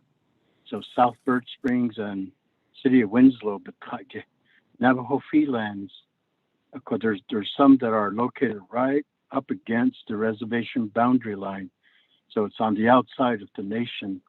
Ada, if land can be made available for our people to use to make their homes and their livelihoods and so forth. Ada, I talk about legacy. I think that would be indeed quite a legacy we would leave our children and grandchildren and their children. The shing kati be bayat chito the ne epe in that date eto lilako shinantako. If Mr. President, yourself and the Vice President there and your administration could focus on that and take steps towards that becoming a reality. So I'm talking about the Winslow land tract, which is Navajo fee land, 92,000 acres of it. Of course, it's time to make use of the fee lands there. Although, like I said, there's a need because South Bird Springs is flood-prone area. And we can meet again, and we can invite you to our area, and tour the areas that I'm referencing here, Mr. President. I appreciate the time given here to me, Mr. Speaker, and of course we can continue the dialogue as we know that's pretty easy to do. I'm available, Mr. President, Vice President, your administration, and our Navajo Nation leaders. Yeah, thank you. With that, any other further comments or questions before I go back to reserve time? Let me go back to reserve time. Honorable Vince James, 2 minutes, 32 seconds. What?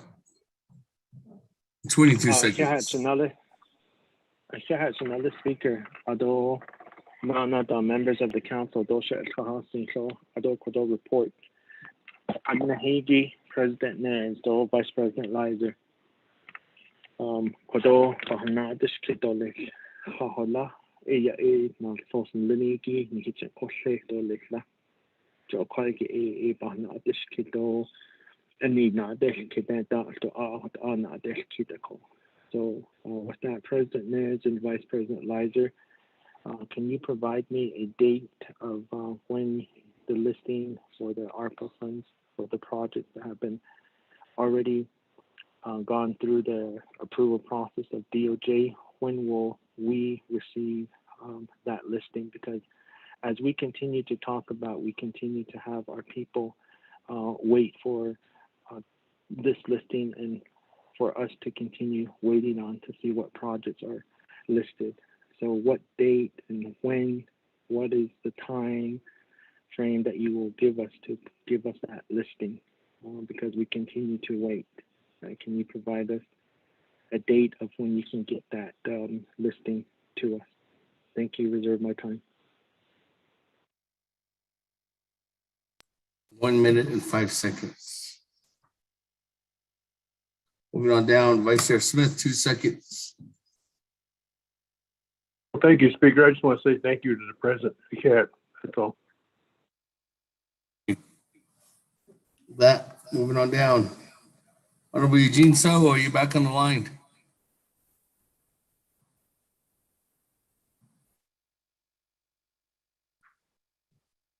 Honorable Eugene So, going twice.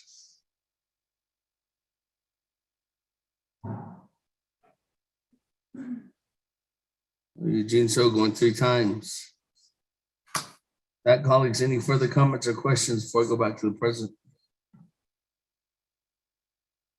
If there's none, let me go ahead and go back to you, Mr. President.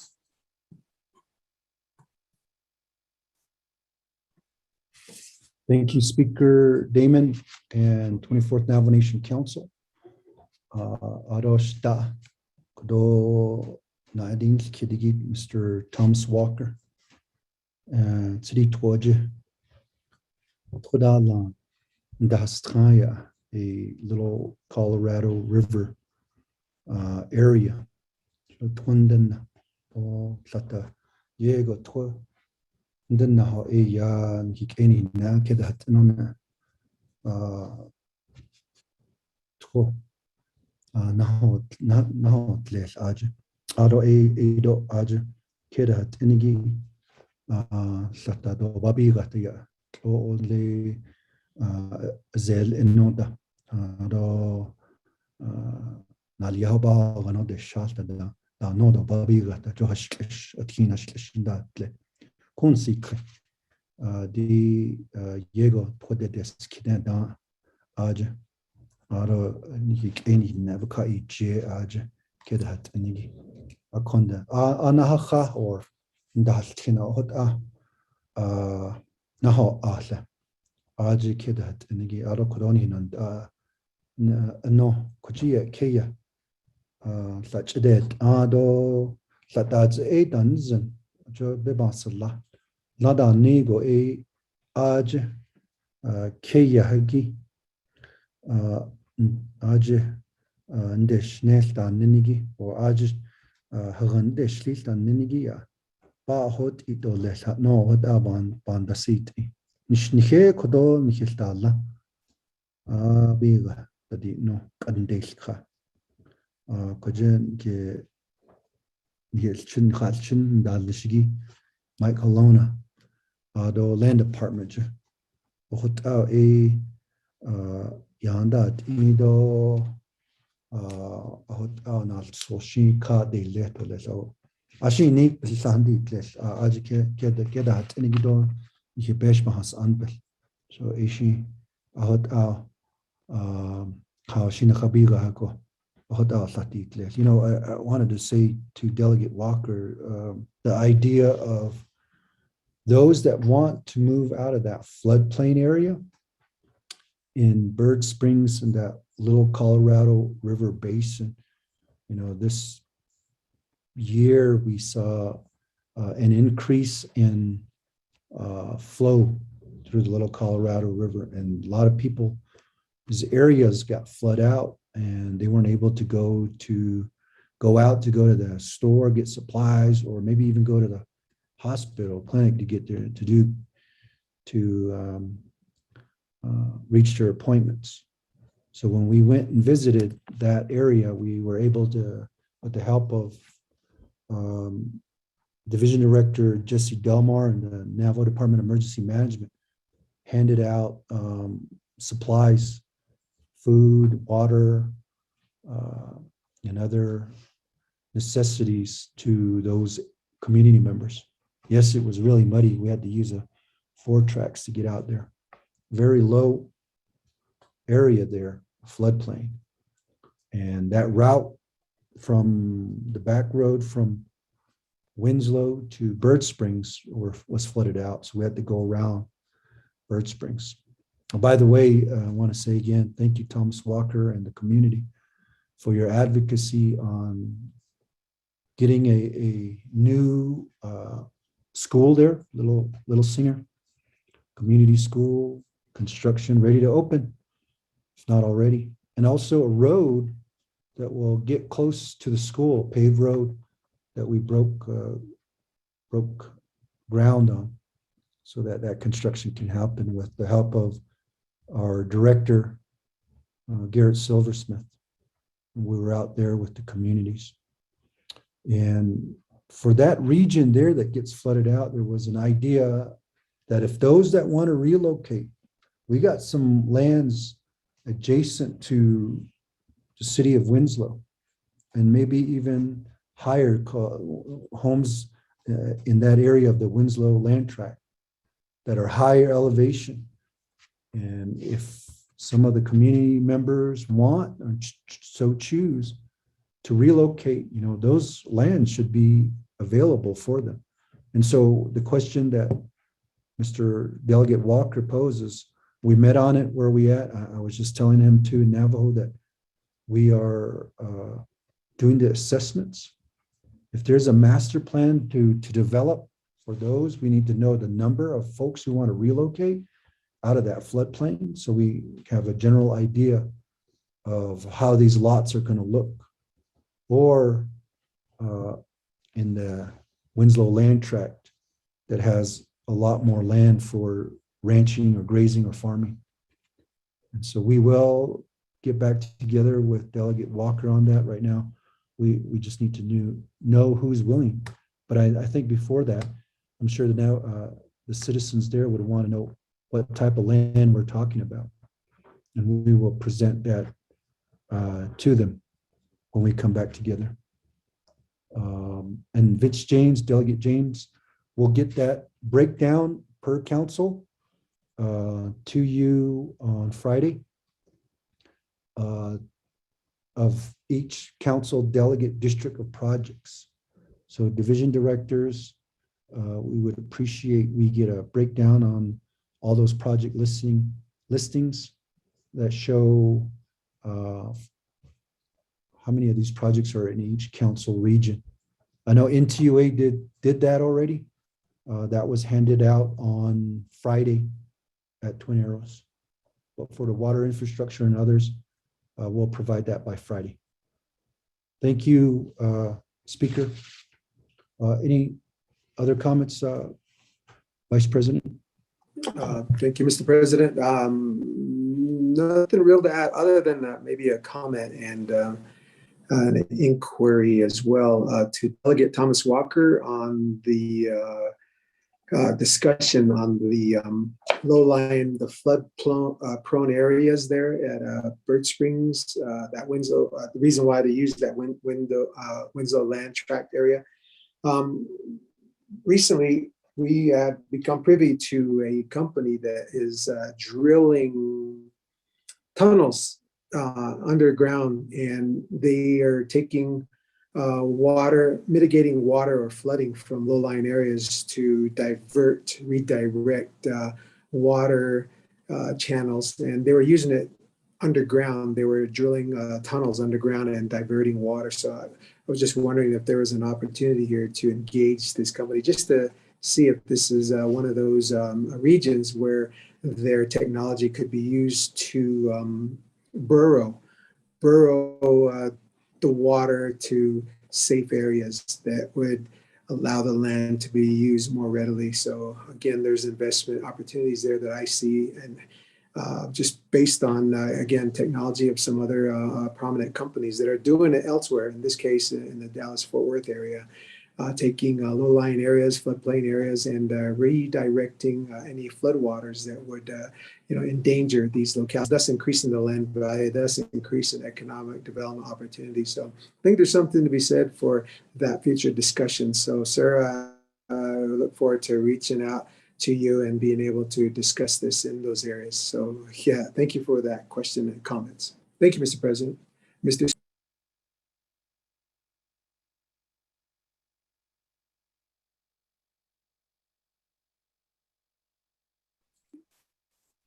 Thank you very much, again, Mr. President, Vice President. Let me go back to the floor. If you're just joining us, well, we are on receiving the State of the Nation address from the President of the Navajo Nation. At this time, colleagues, we don't have anybody in the queue, but I do have reserved time. So let me go back to reserved time. Honorable Vince James. 1 minute and 5 seconds. Donna Speaker, other members of the council, President Nance, Vice President Lizer,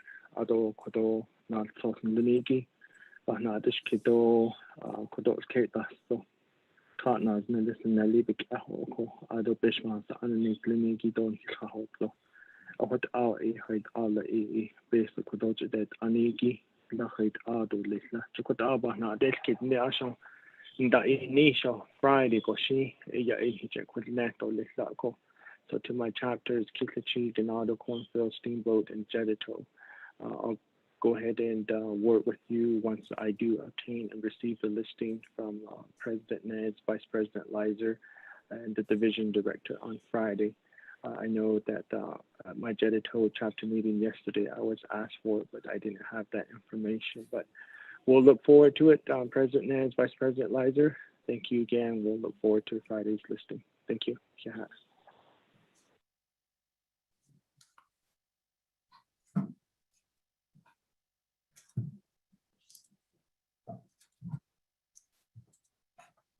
Thank you very much. That, colleagues, I don't have anybody else in the queue, no one else for reserve time. At this time, there's no other further comments or questions. Thank you very much, Mr. President, for being here with us. Vice President, let's go to the board to Speaker, this is Delegate Charles Newton. I have a question. hold on, Mr. President. Madam Chair, Charles Newton. I didn't hear you, sorry. Floor is yours. Thank you, Speaker, and thank you, President Naz, and also Vice President Lizer for the report.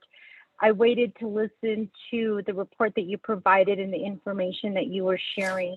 I know that there has been some talk about increasing funding for public safety And I understand that that question has been asked in addition to the questions regarding the ARPA projects and what we're looking at in terms of the projects that are out there being proposed. My first question for public safety is, what are your plans for addressing the decrease in funding and then also the veto that you did with criminal investigations? I recently met with them. I've learned that they need the new technology, that they also are short manpower, and we really need to be informed when the 638 contracts are in the process of negotiation. As I understand it, when we go to Washington, D.C. and we ask for an increase in funding, we are oftentimes reminded that we can do this during the negotiation phase when the 638 contracts are open. So can you please tell us when that will happen so that we have a good understanding of what we're looking at, and then most importantly, we can come together with a plan to try to increase funding for public safety. That's number one. Number two is there was talk during the Dinesani for Justice March that there would be some funding that would go to increase some of the services that need to be provided to families that are affected by crime, and then also missing, murdered Indigenous women. And as you know, President, we did have a walk again today to try to address those issues. So my question to you is, how are you planning to address the shortfalls and then to provide services to our Navajo people when it comes to crimes that they may have experienced? Number three is our shelters are in need. I know that Gentle Iron Hawk recently was turned over to the Utah Health Services. Shiprock now is currently trying to renegotiate their lease. We have received support from Speaker and from his office and from his staff in trying to assist them with this renegotiation. We'd like some support from you. And then also if we can find some additional funding for them, and if I should say, if I can find additional funding for them, I would like to move that forward and know that it's not going to be vetoed. But I will say it again, President and Vice President, I'm not afraid of your veto pen. I think that every time you veto something, you have to explain to the people the reason why you vetoed those projects. The last that I do want to ask you about is in terms of not only public safety, not only missing, murdered Indigenous women that we just had our walk on, and then also addressing the crime here on Navajo Nation. But I'd like to ask you about the project. I know that there was a statement released from your office in terms of helping the Navajo people and looking at a second round of hardship for Navajo people. I just recently got an email on the 10%, which technically is a lower amount than, I guess, in terms of helping the Navajo people. So if you can explain why you put a 10% assistance on helping the Navajo people, but how you also made the same statement that if we put money into helping the people by giving them this second round of hardship, that it would be taken away from the project.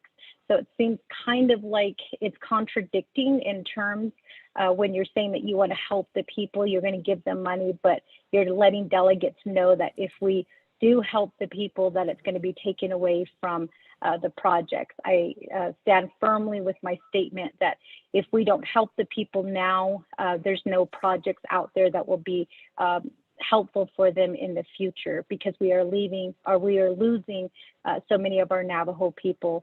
So I was actually waiting for the response that you were going to be giving to Honorable Vince James in terms of the project. I thought that the project listing was released on Friday, but talking to some of my colleagues, it sounds like that we still are in the dark with what projects you have listed, what projects you're pushing for, what projects we could be getting federal funding from, what projects ARPA could be assisting with, what projects, I guess mainly looking at other sources of funding in terms of projects that are available out there. So if I can get a response to that, thank you. That, Mr. President, let me come back to you. All right. Thank you, Speaker, again, and 24th Navajo Nation Council and Delegate Eugenia Newton. First of all, the list of projects are those projects that we garnered from a lot of the work sessions that were done by the Navajo Nation Council, and also categorizing the chapter submissions, the ones that were submitted to the Navajo Nation Division of Community Development. And that vetting took place, and those projects were developed. And well, like we were saying, we will get that information once again to you all. There was a lot of information that was handed out on Friday, well, as far back as our first meeting in Twin Arrows. And then now on Friday and this coming Friday, we'll break it down so it's delegate specific. So in regards to public safety, last week we met with the President of the United States of America, including Secretary Deb Haaland, during the signing of the Bears Ears, or these national monument designations. And public safety was one that we brought to the attention of the Secretary to let her know that public safety facilities and the 638s go through the interior. And with the return of the earmarks, we did recommend to our congressional delegation to submit an amount for these. Well, first, really the priority is Shiprock and Window Rock Justice Centers. We do have Delcon, we do have Pinon, we have Kayenta courts that are also awaiting allocation of funding. And so we are looking at ways, creative ways, and like I said earlier, I spoke to Speaker Damon for the possibility of floating a bond for these projects and utilizing, the revenue that's going into the Public Safety Judicial Fund as a repayment, so that we can fast forward and get those projects constructed right now. And for the criminal investigations, I've said this many times, either through the media or in public, that there was funding that was allocated to the criminal investigations. What really I'm dismayed of is that there is over $10 million of carryover 638 contract. If there is a shortfall, then the criminal investigations should be using this carryover, because the Interior has said why a significant amount of carryover this year. And those items that you feel we line item veto are going to be a part of that budget. This $10 million of carryover funding for the 638 contracts, and I'm sure those updates were given to you at the Law and Order Committee as well. So there is funding. And if CI is asking you, then they should be looking at that dollar amount to help them out during this shortfall. We have also brought back to the forefront the Drug and Alcohol Task Force. We put over $500,000 to Division of Public Safety. I think it was 1.5 really overall, to focus on drug and alcohol, bootleggers, drug dealers. We also brought back to the forefront, the K9 unit. We have I think it was 4 or 5 new K9 dogs that the Navajo Nation Police Department has received. And of course, continuing to fill those vacant positions for police officers. So much has been done with the help of Chief Francisco and Jesse Delmar and the division directors as we just start the new 2021 season. Let me also say too that we put some money aside to hire more rangers and more animal control officers. And I agree too that we need to update those laws so that animal control and the rangers can oversee Title 17 law.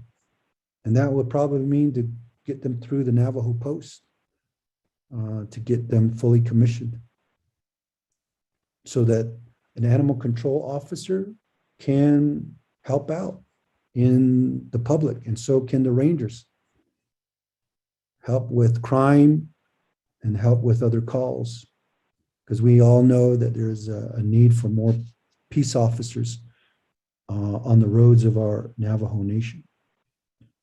Now, with the missing persons unit that's being established by the criminal investigations, we have a federal personnel that's going to be helping bridge the gap, being that advocate. That was announced not too long ago, that we'll have someone from the Interior and the Justice Department to help out with the missing persons unit. Of course, we also need to continue to have advocates that can be a bridge communication. You know, sometimes what happens is the police officers or the FBI or the criminal investigation deals with one representative with the family, and that individual gets all the information. Sometimes the family point of contact is not able to share all the information with everyone there. So there's a lot of miscommunication. And we want to make that communication gap less by having folks that can give updates to those families that are that have missing relatives. Yes, the shelter at the Utah Navajo Health System, they were here today for the walk. I appreciate Adobe as well, Adobe, for their advocacy, continued advocacy, and many of the groups that were here today. You know, there's different groups, and I did say that I wish we would all come together in unison to advocate on our community members that are struggling. But there are different groups out there that are working on some great things. And I think if we were to just unite, would lessen the communication gaps, and then also keep everybody on the same page of what resources are available. And the Behavioral Mental Health Services is advocating on facilities, and that was presented on our Friday meeting for mental health, behavioral health, those that are struggling with alcohol and drugs, to heal here on the Navajo Nation, not outside the nation, but here on the Navajo Nation. And so that is a proposal that will be coming before the council for consideration. Yeah, there is a lot of needs, more than $2 billion. And there are people that are struggling right now. And so how do we work together to make sure that as many of our Navajo citizens get support? That's what we're going to be talking about. Our position or our recommendation was given on Friday. At the end of the day, the council will consider the first expenditure plan, which includes, I know Speaker Damon was ready to move that forward, is the infrastructure fund management plan with the hardship. 10% is what's in the bill, CJY 4121. That was a cap that was put in place and approved by the council and signed into law.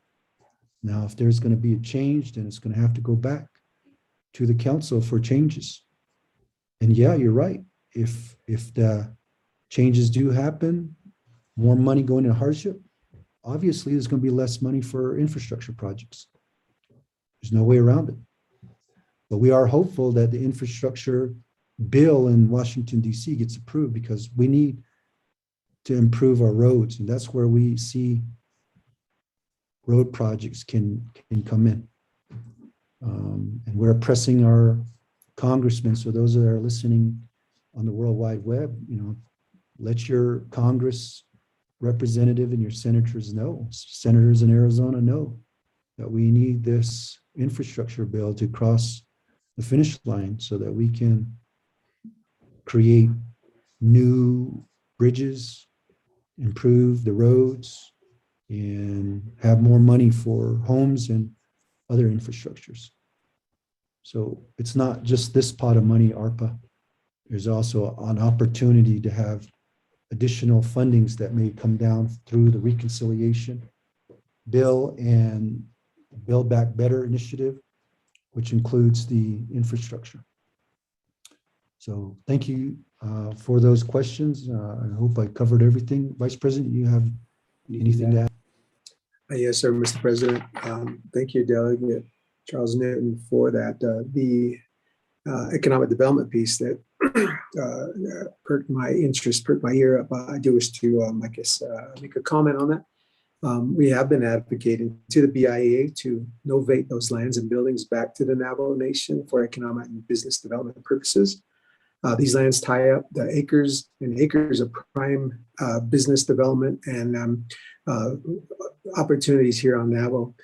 Your recent summer legislation 0118-21 to direct funds to BIA to remove and clean up BIA-owned infrastructure is integral in helping the Navajo Nation free up those lands. So, of course, too, to pay for those perhaps properties that are still in structurally sound shape, just needing to be remediated from any lead paint, potential lead paint, or asbestos that is in the insulation or not. But again, structurally sound, those monies from BIA and the Fed could be used to remediate and renovate these buildings. Or those entrepreneurs who are ready to implement a eatery, a restaurant of some type. As you know, the new startup on a business development project, entrepreneurs incur the front end costs of that, which is too high for any startup to incur.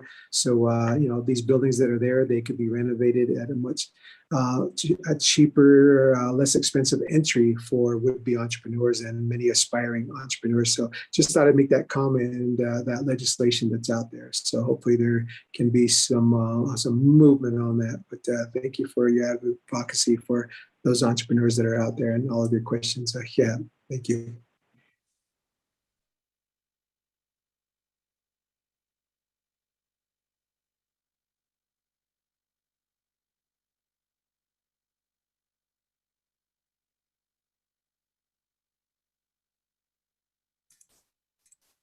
Thank you very much for that response, Mr. President, Vice President. Yeah, colleagues, we're going back to the board. I don't have anybody else with anybody in the queue or anyone with reserved time at this time. Any other further comments or questions? And twice. Speaker, this is Delegate Brown. Well, Brown, the floor is yours. Put me in queue. Thank you. This is Shananta Aland Sintani, Ado Camp Sintani, Office of the President, Vice President, Adayat, First and Second Lady, and to all the staff there. I'm actually standing outside your office, so thank you. Here with the Denahoto chapter manager right now, Mr. Greg Bigman. So we are continuing to follow the project that we have been pushing, and this is nothing new. Akoho Haiti with the Denahoto chapter, and Chochimbito and Kayenta and the Kanta Township. We've been they've been meeting and a lot of important projects are coming forward. So we will navigate the website and continue to download our projects in there. But a lot of it is also within the wind system site. But again, President, with the State of the Nation address, we also support, this morning's walk, the initiative. I know that, President, I talked to you, and creating a healing center for our people who are struggling with any type of substance abuse or any type of mental health. I know that when I went back and talked to the victim advocates, this is something that they would like to see. How can we bring victim services? We need buildings into the city for the victim services, victim advocate, as well as other communities.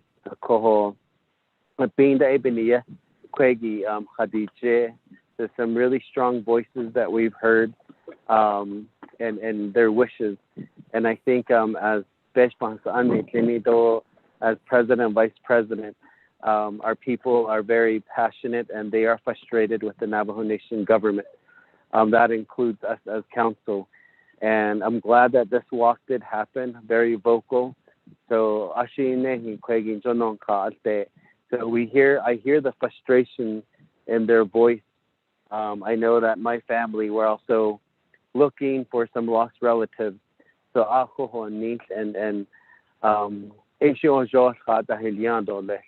and I know that I'm looking forward to this coming week, recognizing our Navajo people who are doing great work, like the 4 young students who passed their Navajo language fluency exam.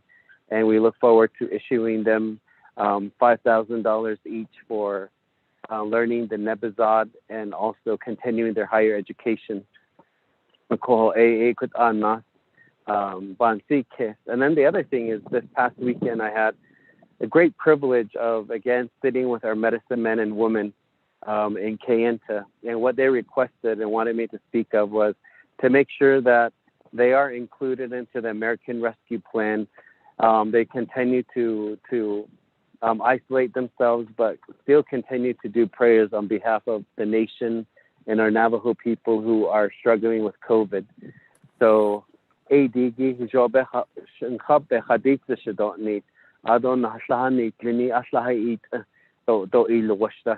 don't have holidays. We don't get off. We don't have. They don't have staff or anyone at that what they're doing. So I would like to continue to be their voice for the Hatafis, and that we do set aside funding that makes sure that they do get a piece of what's theirs already, because we're using our people's census number to get a lot of these funding. And they wanted to let everyone know that this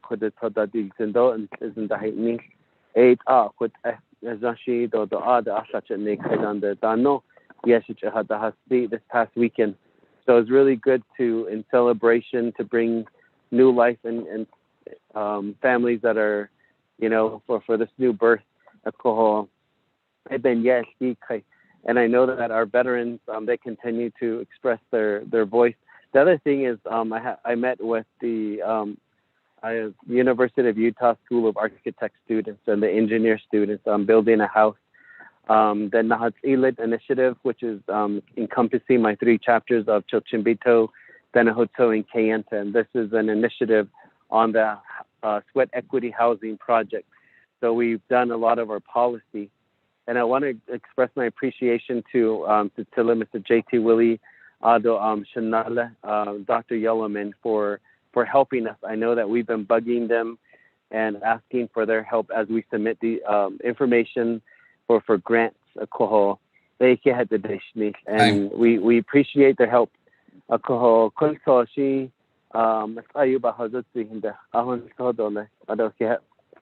Thank you.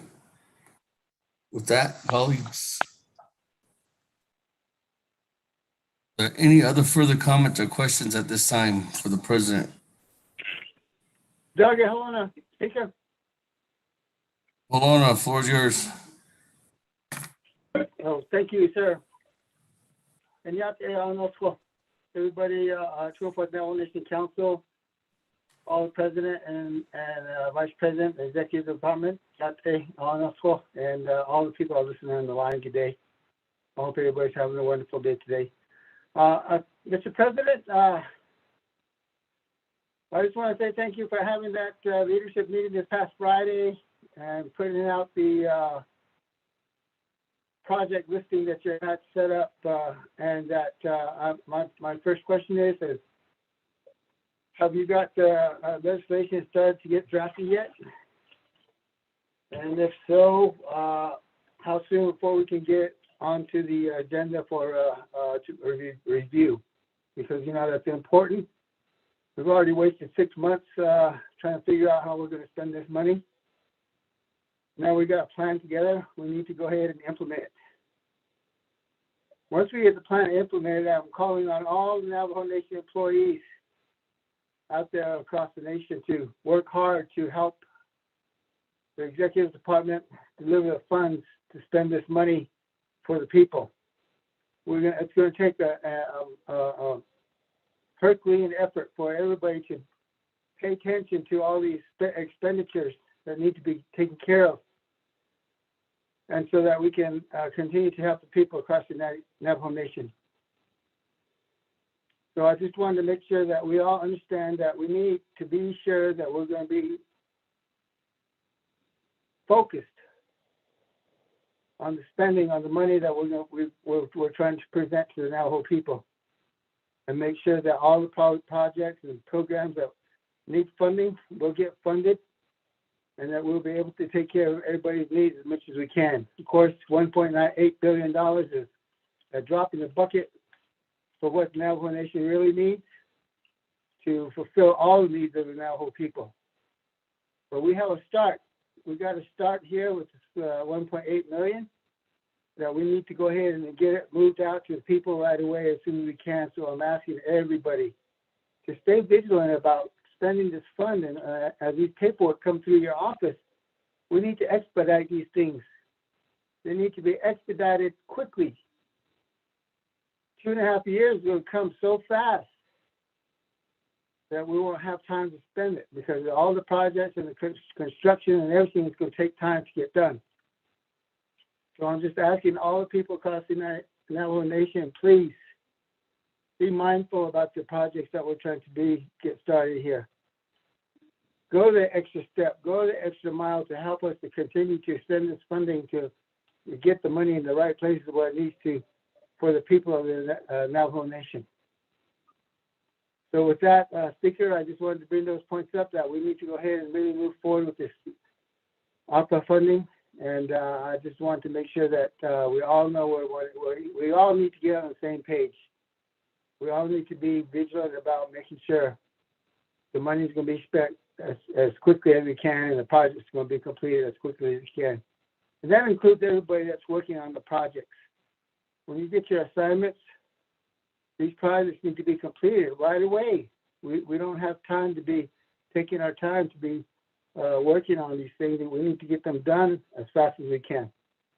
So with that, Speaker, Mr. President, I support your efforts right now, and I would like to go ahead and close there and thank everybody.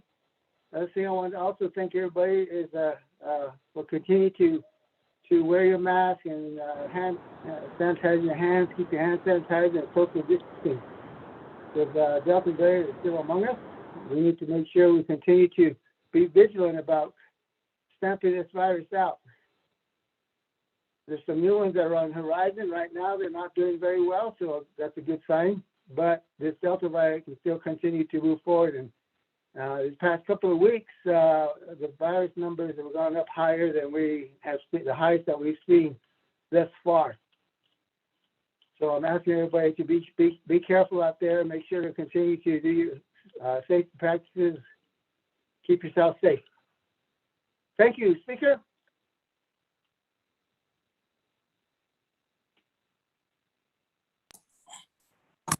Thank you very much, Honorable Lona.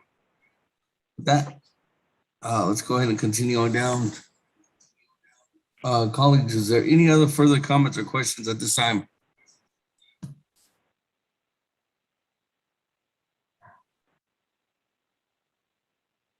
Went twice.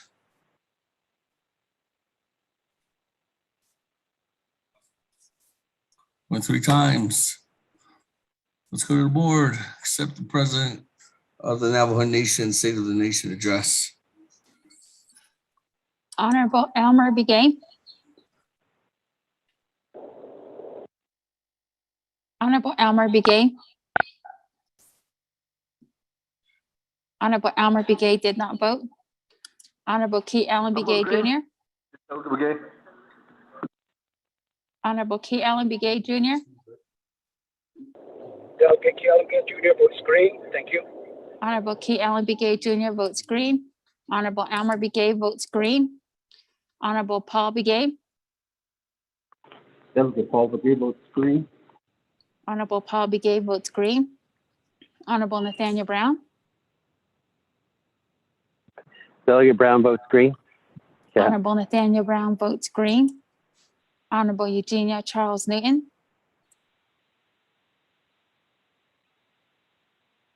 Honorable Eugenia Charles Newton.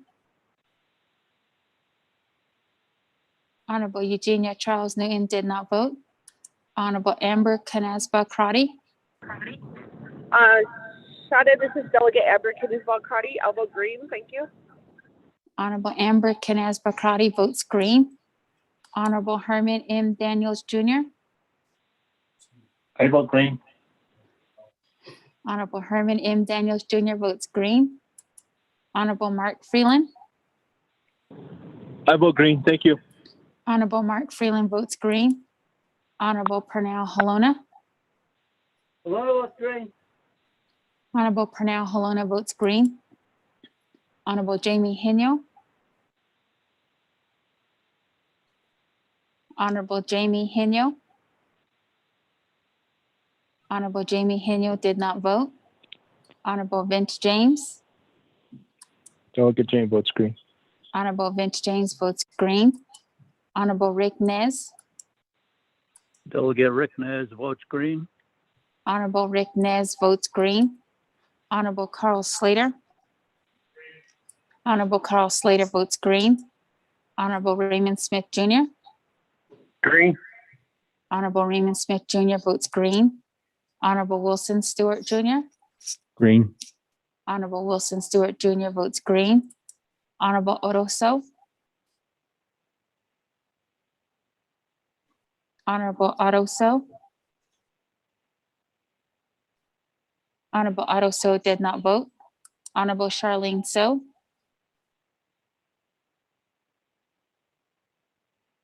Honorable Charlene So. Honorable Charlene So did not vote. Honorable Daniel So. I vote green. Honorable Daniel So votes green. Honorable Eugene So. Oh, God, oh, shit. Oh. Honorable Eugene So votes green. Honorable Thomas Walker Jr. Honorable Thomas Walker Jr. Honorable Thomas Walker Jr. did not vote. Honorable Edison Wanika. Honorable Edison Wanika votes green. Honorable Edmund Yazi. Green. Honorable Edmund Yazi votes green. Honorable Jimmy Yellowhair. Honorable Jimmy Yellowhair. Honorable Jimmy Yellowhair did not vote. Going back up. Honorable Eugenia Charles Newton. Honorable Eugenia Charles Newton. Honorable Eugenia Charles Newton did not vote. Honorable Jamie Henyo. I vote green. Honorable Jamie Henyo votes green. Honorable Otto So. Honorable Otto So. Honorable Otto So did not vote. Honorable Charlene So. Honorable Charlene So. Honorable Charlene So did not vote. Honorable Thomas Walker Jr. Honorable Thomas Walker Jr. Honorable Thomas Walker Jr. did not vote. Honorable Jimmy Yellowhair. Honorable Jimmy Yellowhair. Honorable Jimmy Yellowhair did not vote. Speaker.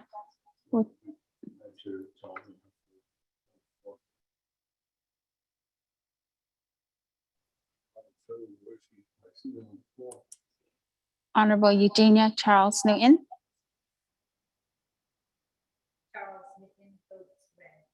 Honorable Eugenia Charles Newton votes red. Honorable Otto So.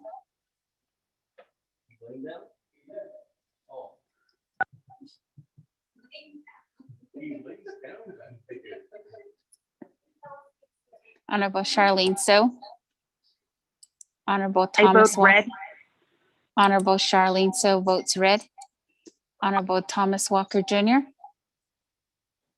Honorable Jimmy Yellowhair. Honorable Jimmy Yellowhair votes green via text. Speaker, with the vote of 19 in favor, 2 opposed, and speaker not voting. Thank you very much, colleagues. 19 in favor, 2 opposed. Speaker not voting, motion carries to accept the president's report. With that, thank you very much, Mr. President and Mr. Vice President, for being here with us this morning and into this afternoon. Have a good day. Thank you, Speaker, and have a blessed fall session, 24th Navajo Nation Council. God bless you. Colleagues, let's continue on down. Speaker, yes. This is Thomas Walker, voting green on accepting the State of the Nation report. Did you get him? Okay, with that, changes the vote to 20 in favor with Thomas Walker voting green. 20 in favor, 2 opposed, chair not voting, motion carries. Thank you, Vice Chair Walker, we got your vote. That, colleagues, again, we are moving on down to the next report, which is receiving from the Chief Justice of the Navajo Nation. Madam Chief Justice. Mr. Speaker, can you hear me? I'm just making a test on the equipment. Yes, he can hear you, Madam Chief Justice. We did send out your report we did send out the Chief Justice report to all the members of the council at 9:40 a.m. So with that, Madam Chief Justice, you have 20 minutes on the board. Yeah, Jay. I am Joanne Bitsili Jane. My clan is Kapahe, Kenya Ani Bashishchin, Kodachini Dashache, Kapahe Dashanala. I was born in Shiprock, New Mexico, and I was raised in Tohatchee, New Mexico. President Jonathan Nez, Vice President Myron Leiser, Speaker Seth Damon, the 24th Council delegates, chapter officials and other local officials, tribal, state, and federal agencies, and our Diné people. It is an honor and a blessing to be the Chief Justice of the Judicial Branch to present this report to the Navajo Nation. If it were not for the 230 staff of the Judicial Branch, the report and work would not have been done. I am their voice in presenting highlights of their work in the last 3 months, which is the last fourth quarter of this fiscal year. The report has 67 pages, which have been submitted to the executive and legislative branches from 18 units of the branch. Each report highlights a fraction of their work, since every task cannot be placed in a report. The public can see the report on the Judicial Branch website, or if you cannot get it on the internet, please contact one of our districts for a copy, and we will provide that to you. It is important that we share that information to you. I would like to address the 240 staff at this time, AHEHA employees of the branch. Each of you have this caring, professional, and thoughtful influence on our people, and we know that we have seen that in each other. Now, moving forward through a new fiscal year, we welcome that, and we have already started that work.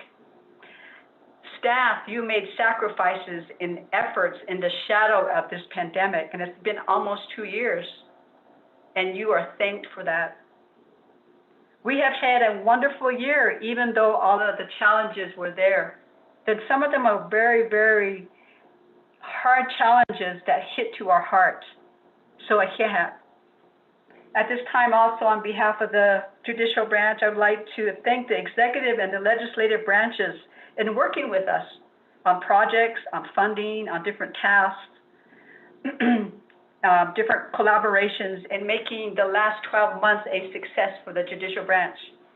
And we also want to thank all of the agencies, the departments, our partners, and all the different, local governments, chapters, and so forth. You have been part of our success. And then also, thank you, our Dene people. Thank you for your patience during this time that the branch was trying to provide remote essential court services and programs to you. Our staff worked really hard to process your case as quickly as we could, and you have been patient, and we are continuing to address all of those needs for you. I only have 20 minutes, so I'm going to highlight some areas that I believe explains how the judicial branch works and the successes that we've had. I will talk about a sustainable budget. I'm going to talk about the American Rescue Plan Act, also the special duty pay, and then I will address caseload briefly, and then I will give you examples about our highlights that we have had during this first quarter. We also had a lot of challenges, and so I would like to try to get that in as quickly as I can. Again, staff prepared a fiscal year 2022 budget, and we based that on the Dene tradition of organizing work. You know, how we organize work, how we do our discussions, how we have visions and missions that we have. And so we did all that during this process. We used the Nisaha case. You know, that one is prudent judgment for expenditure of our funds.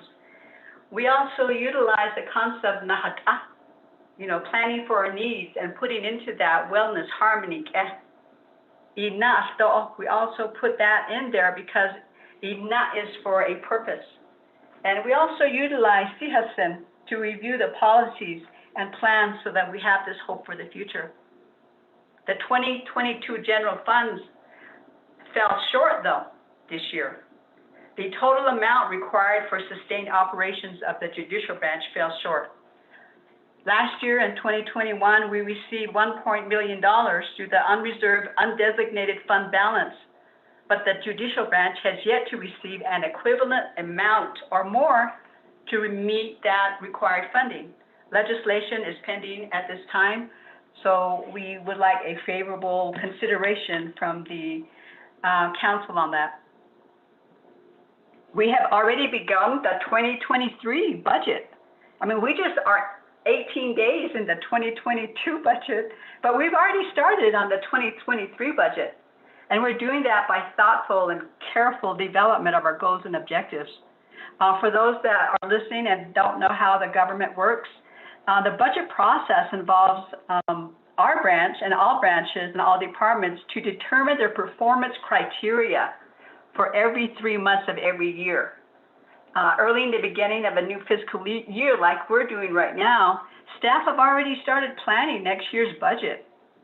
Budgets for the district courts, the peacemaking, Office of the Chief Justice, probation and parole services, and then also the Supreme Court budget. During the last couple of quarters, our staff prepared proposed funding for the Federal American Rescue Plan Act for recovery expenses that we had during the public health emergency during the pandemic because of the coronavirus, the COVID-19. This budget will be presented through the current protocol and processes, and we will be presenting that soon. Now, all of the district courts, the Supreme Court, peacemaking, and all of us, we have been opened on an essential services basis only. And that resulted in recovery services, not just for us, but it was recovery services that we need for our people in order for us to do our work. We monitor the impacts of the COVID-19 on a daily basis with the recommendation of our Judicial Branch Health Advisor. We also collaborate and rely on the Navajo Nation experts and our partners. I had reported earlier, but these are for new listeners. In March 2020, the branch activated and implemented what's called a continuity of operation plan. And this is the plan that we put together that provides the guidance and plans for gradual re-entry to normal operations of the courts to resume. At this time, the doors of the courts and programs remain closed to the public for their safety and the safety of our staff. But essential services continue within the buildings by staff with strict protocols that are still in place. I would like to talk about special duty pay. A year and a half ago, on April 6, 2020, I asked our human resources to look into hazard pay. At that time, I called it hazard pay for our employees who would be asked to complete essential services. Essential services were processing new cases due to the statute requirements that the judicial branch has to follow. You know, there was no reference in our employees' policies and procedures for the judicial branch about hazard pay. So we began the process of establishing a special duty pay procedure for our branch. This process resulted in a special duty pay for the first time for judicial branch employees, and we utilized 2021 general funds for that. And I wanted to explain the process because it demonstrates sometimes a very slow process that it takes time on processes that the Navajo government utilizes. First of all, the process began with recognition that the branch had to address the ability for staff to telework during emergencies and to compensate employees for their extraordinary effort in providing essential government services to the public, and that situation came up with the pandemic. Now, this need to amend the policies and procedures, that could be done within the branch, so we did that. We, on April 30th, 2021, it's earlier than this last quarter, however, staff presented this to the Judicial Conference. Now, the Judicial Conference exists within the Judicial Branch. It consists of 11 district courts, 2 associate justices, and a chief justice. And they recommended to the chief justice to amend the policies and procedures to implement the special duty pay. On August 25th, this past quarter, 2021, as Chief Justice, I approved the 2021 Special Duty Pay implementation, which allows special duty pay for eligible staff defined under the rules. So we have established a special duty pay for our employees for their extraordinary efforts during this very, very hard time. I want to address caseload very briefly also. As we know, caseload is determined by the amount of cases brought before and moved forward, and then new cases come up during that quarter also. So again, the fourth quarterly report that begins, you can see those figures on page 55 through 59 of our quarterly report. It details the 16 districts, the cases that were brought forward from the previous quarter. And then it also has a type of cases such as whether it be criminal, civil traffic, peacemaking, probation and parole, domestic violence, dependency, children in need of services, and so forth. Now, I wanted to talk briefly about case fluctuates for each district. If you spoke to any district, you will get different reasons for their case numbers. One could be the number of staff who can work safely in the buildings on a limited basis. the effects of the virus are real on the district. For example, when there has been an exposure in a district court, the court normally would close down and then for cleaning, for example. And in this situation, another district court, usually a closed court, will take over those essential duties. And then, so that results in less cases that would be processed. And for example, also if a positive COVID-19 exposure occurred with an employee, then there's that automatic quarantine for that employee, which means that that court would be short on staff for that number for that time frame. And so the number of employees also affect case law. For example, there have been 12 employees that retired recently with the Enhanced Retirement Program of the Navajo Nation. And there are hard positions to fill, such as staff attorneys or peacemaking positions, such as traditional researchers or traditional program specialists and judge positions. All of these factors stall cases or maybe sometimes they free up cases to move forward or not to move forward. Even during this pandemic, the judicial branch can and have found ways and partners to continue addressing the projects, which ultimately also addresses caseload. I want to bring an example. Anna District Court was able to close 599 cases within this last quarter, with 13 pending cases at the end of the fourth quarter. When one looks at these numbers, there are other districts with similar trends. So it's very telling, looking at pages 55 through 59, how our caseload is fluctuating and moving forward. I wanted to talk really quickly about some successes that we've had even during this pandemic. For example, probation and parole services, certainly they are a crucial part of our criminal justice system. This program began the process to develop a new probation and parole training curriculum. This curriculum is being developed for training of cadets with the Navajo Police Academy and all Navajo Nation employees.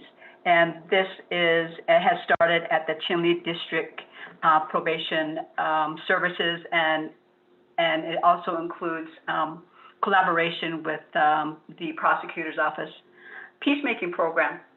Peacemaking program is the heart of judicial. It is the heart of fundamental law. It is the heart of the court system. The peacemaking program was no different. The pandemic put restrictions on the peacemaking program. However, peacemaking has been providing services through virtual and remote means. When individuals are when they're court ordered to complete a program, and this program is called the Life Value Engagement Sessions. The traditional program specialists are using video conferencing to ensure that individuals are listening and engaging, and in that way, it is a successful conference. Other traditional program specialists are using video and teleconferencing to train local peacemaking providers for people who are referred to peacemaking services. Judicial hearing officers, they are hearing officers. They're not judges, however, they listen to cases, and in this case, they listen to domestic violence cases. They conduct the hearings, and they make recommendations to the districts, the judges in their districts. So judicial hearing officers, it's been reported that they're providing exemplary services in hearing domestic violence cases. And then moving forward, the branch the district courts have resource meetings. That means resources with the community, whatever resources and agencies and departments and so forth that have the same goal in mind is for rehabilitation, if that's what the particular project is about. So those meetings have started up again. Dilcon Judicial District, they've been having their monthly resource meetings to provide information to court, to local chapter officials. Rama and Crown Point districts have resumed quarterly resource meetings, and they're utilizing all of this, utilizing virtual means. Toa Jalei Staff Court have been working with the Canyon Cito Band of the Navajo Health Center, and they're helping to train and help health professionals to assist in domestic violence victims of pro se filings of petitions for temporary and permanent protection orders. Again, the peacemaking program for the Alamo and Toajale courts assists with training on resiliency and identity, which addresses adverse childhood trauma. Pro se trainings for individuals who wish to represent themselves and to file pro se packets with the court. The Tuba City District Court offered virtual training programs to the public beginning in March 2021. It is an ongoing project right now. The pro se trainings were on hold during the pandemic. However, Tuba City District Court has taken the lead in resuming the service. They have provided 5 pro se trainings for 58 people on the subjects of probate, guardianship of a minor, name changes, or family court cases. Now, having those successes, we have challenges. And a lot of that, because we have gone virtually, there are challenges with computer hardware. There is challenges with bandwidth. Using the CARES Act of that we were able to get and the 2021 general funds, we purchased new computer hardware and software equipment to improve the ability of court personnel to access our case management system remotely, and then to also utilize telecommunications for remote court hearings. Now, over the past year, we worked with the Navajo Nation Division of General Services and the Department of Information Technology, which resulted in significant upgrades inside the Navajo Nation computer network. This included servers and equipment that hold our judicial branch databases and information. There are 2 examples of what we have been able to use remotely. One has been called the Skype for Business. It is a remote meeting tool, and it's part of the Navajo Nation's email systems. The way that both of these systems works are that one, when a hearing is scheduled remotely, the parties are given a teleconference access information, and they can access this either from a telephone or a cell phone, excuse me, or they can log in on a computer. If they have access to internet, and therein lies the challenge.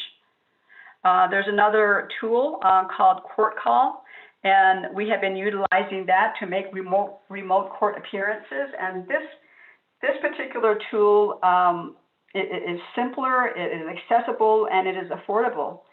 Again, this tool is designed to serve the specific needs of the courts, and that Court Call is one of those tools that has the latest communication technology, such as what we need with the nation and with the courts. Madam Chief Justice, that's the time. Okay, thank you. I got most of it in. Thank you, Mr. Chair of the Navajo Nation Council. That concludes the report for the judicial branch. And I am here to answer questions, as are 2 employees of the judicial branch. Thank you. With that, could I go ahead and get a motion? Motion about Honorable Edison Wanika, second by Honorable Keon Begay. Colleagues, any comments, questions on the report? Keon Begay, floor is yours. Speaker, Kudo Shadif, Madam Chief Justice, Kudo Kealan Begay, Kudo Nadish Kidolish. We have a lot of outstanding probates for grazing permits.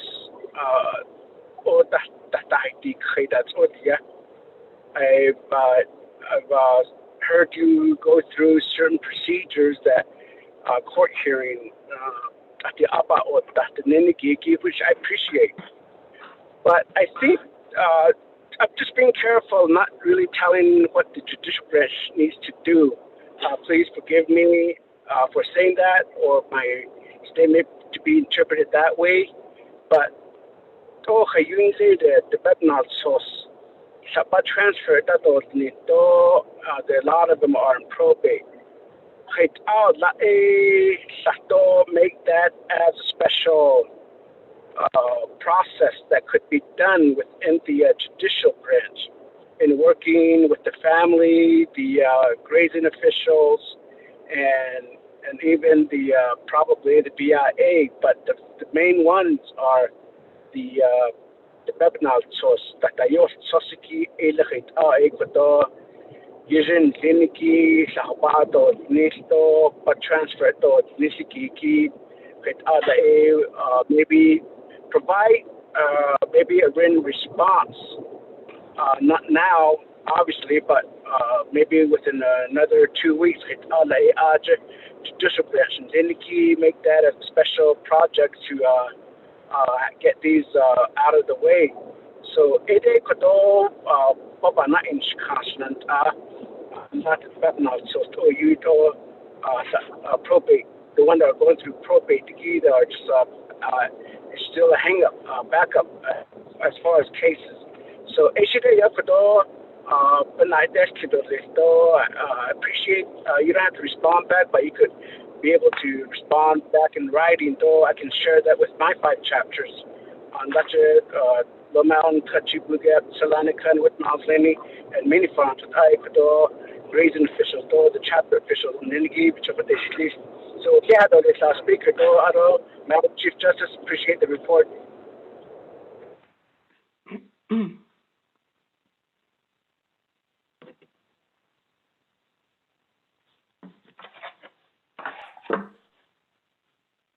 Thank you very much, Honorable Calumgay.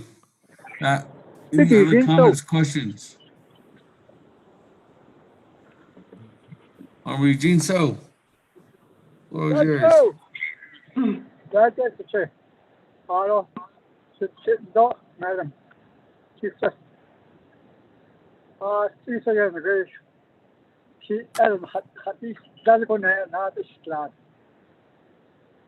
you were talking about peacemaking. Hard.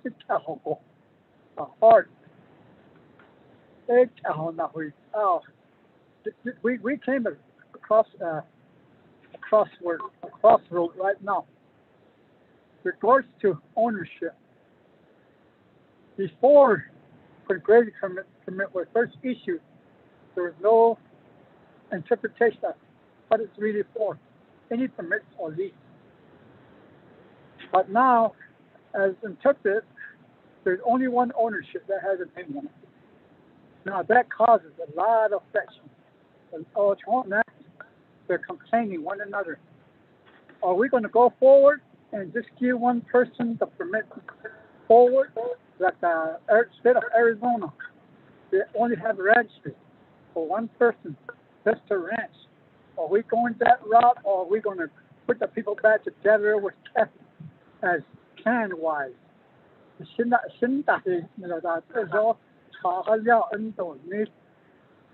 So that's, to me, that's peacemaking. But this is anything that's white, black and white, it becomes Western law. That's where the complaint starts coming in. Even the homicide lease. I always say it's out of order, layman's term, because it conflicts with federal law and the Title I also GF 425, Court 167. So that homicide lease to me is out of order because it conflicts with other regulations. Because are we headed that way? Where are we going to give one permit to a person and then he's the owner of so many acres of land? He probated. Last time I asked a question, is there a quiet title in there? Because there's a person that told me there's no such thing as quiet title in the Navajo Nation. Because if I'm going to be from Chinle and try to get a permit in Stuttgart, I'm going to cause a lot of dispute over there. It's in the other states, but the lawyers are using it. So that's my question now. Reserve my time to say.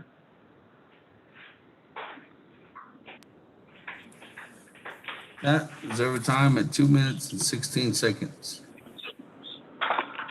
Colleagues, any other further comments or questions? This is Delegate McGay. Speaker, Delegate So. Elmer Begay, then Honorable Otto So, and then I'll go back to Madam Chief Justice. Honorable Elmer Begay. Well, thank you, Don.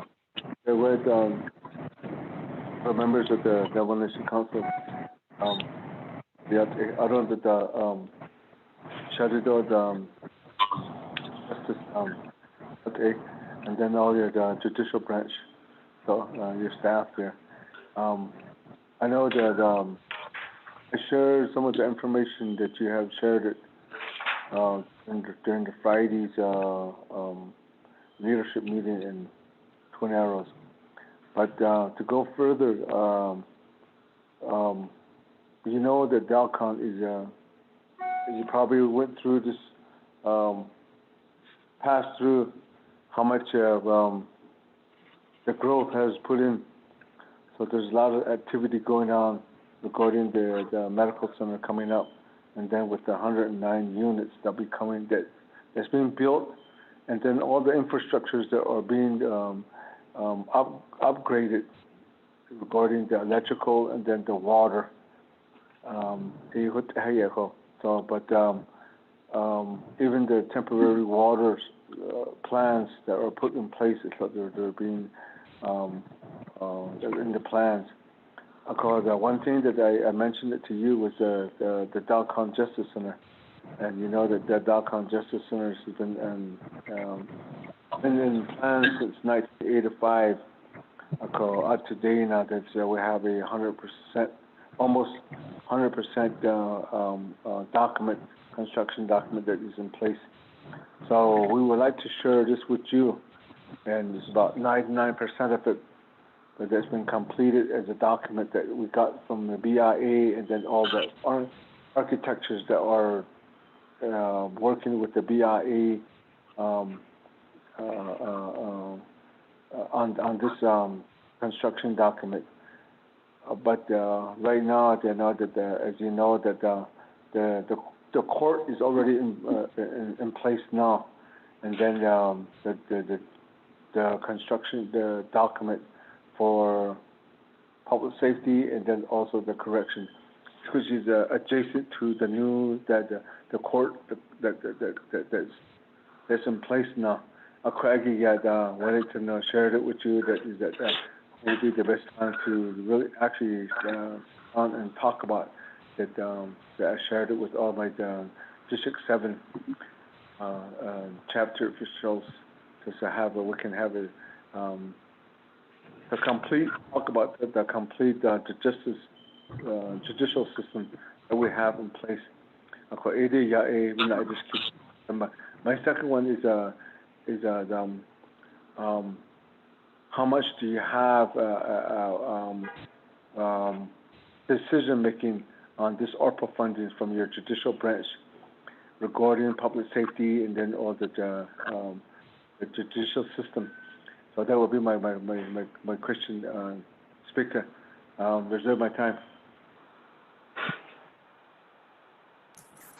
Reserve your time at 1 minute 42 seconds. That Honorable Otto So, and then I'll go back to you, Madam Chief Justice, for a response, if any. Honorable Otto So, floor is yours. Thank you very much, Speaker, and then members of the Navajo Nation Council. Chief Justice Kodola Shinsago, Nihitna Hosindna, Do Yahut Ahut the whole dish. Alcohol, did called Shinsago, did the question has Andriego Kodo, the Shinsa, but the Inish Nahat Alcohol, did it Nikodo, the Shinsa, Sino that to Nisto, Sino the Adolanasti, Ikato, Niniki, Hope not Ania, Yada, Chito. They may even went as far as making recommendations. Upon the data, the judge selections, the judges that we need to continue to make more selections and to fill all of the judges' positions. And that will speak to the backlog that are existing at our courts. And I guess on the priority-wise from the judicial branch, what is the priority? Where is the priority level of filling the judge positions that are vacant on the Navajo Nation?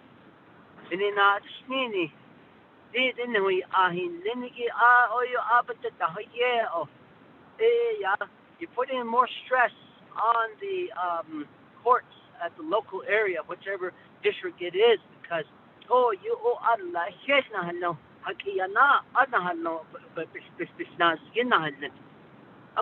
in order to relieve some of those duties, those structures there, we need to try to get those judge positions that are vacant filled. The other is other alternatives that are recommended for so that you'll relieve the pressure at the courts.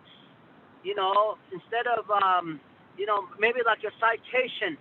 If a defendant pays the ticket early, they don't need to go to court.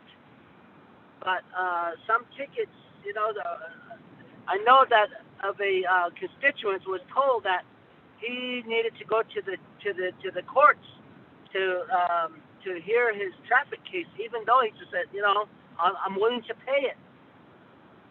And he waited for court.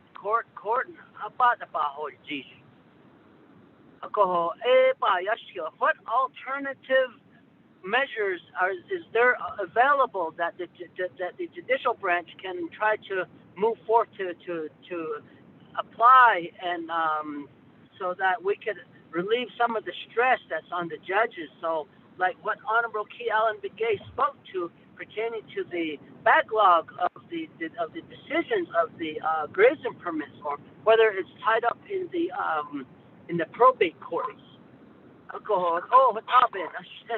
And then the other idea is the alternative measures. What alternative measures can we try to incorporate into our laws so that it could relieve the stress at the on the judges?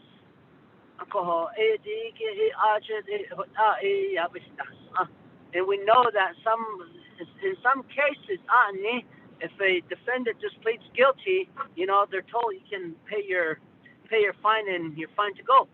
But there's some defendants that don't plead guilty, and they are subjected to the timelines of the courts. I take it for now, and I would like to reserve my time, Speaker. Yeah. That reserve your time at 49 seconds. We'll go back to you, Madam Chief Justice. Floor is yours. Thank you. Thank you, Speaker. I would like to respond to Delegate Key Allen Begay. Yeah, thank you very much for the comment, and then also for the question. Certainly, the judicial branch is very aware of the outstanding cases, and in reference to Delegate Begay's question, that he referenced grazing permits, and certainly there are processes that statutorily and or by procedures that exist for grazing permits, and then I will also talk about that within the next question. However, yes, we are very open to talking about how the districts, how the court system is working on their cases, and so the court judges have discretion, as to how they're handling their cases. They have discretion as to how they're moving their cases along with the court administrator and other staff within each district. And yes, we would be very willing to respond with a written document to yourself, Delegate Begay, Kiala Begay, and then also that would also be shared with other members of the 24th Navajo Nation Council. And thank you. We are always learning. We are open. We're open to comments, and we're open to questions because we always learn from this process. Delegate Eugene, so you talked about peacemaking, and your question talked about also peacemaking, and your question was, are we at some type of crossroad,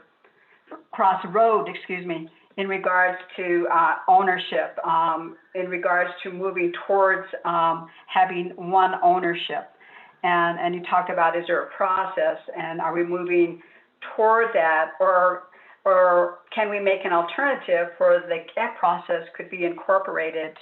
You talked about also if there is this move towards one ownership, that it may go towards observing Western law only.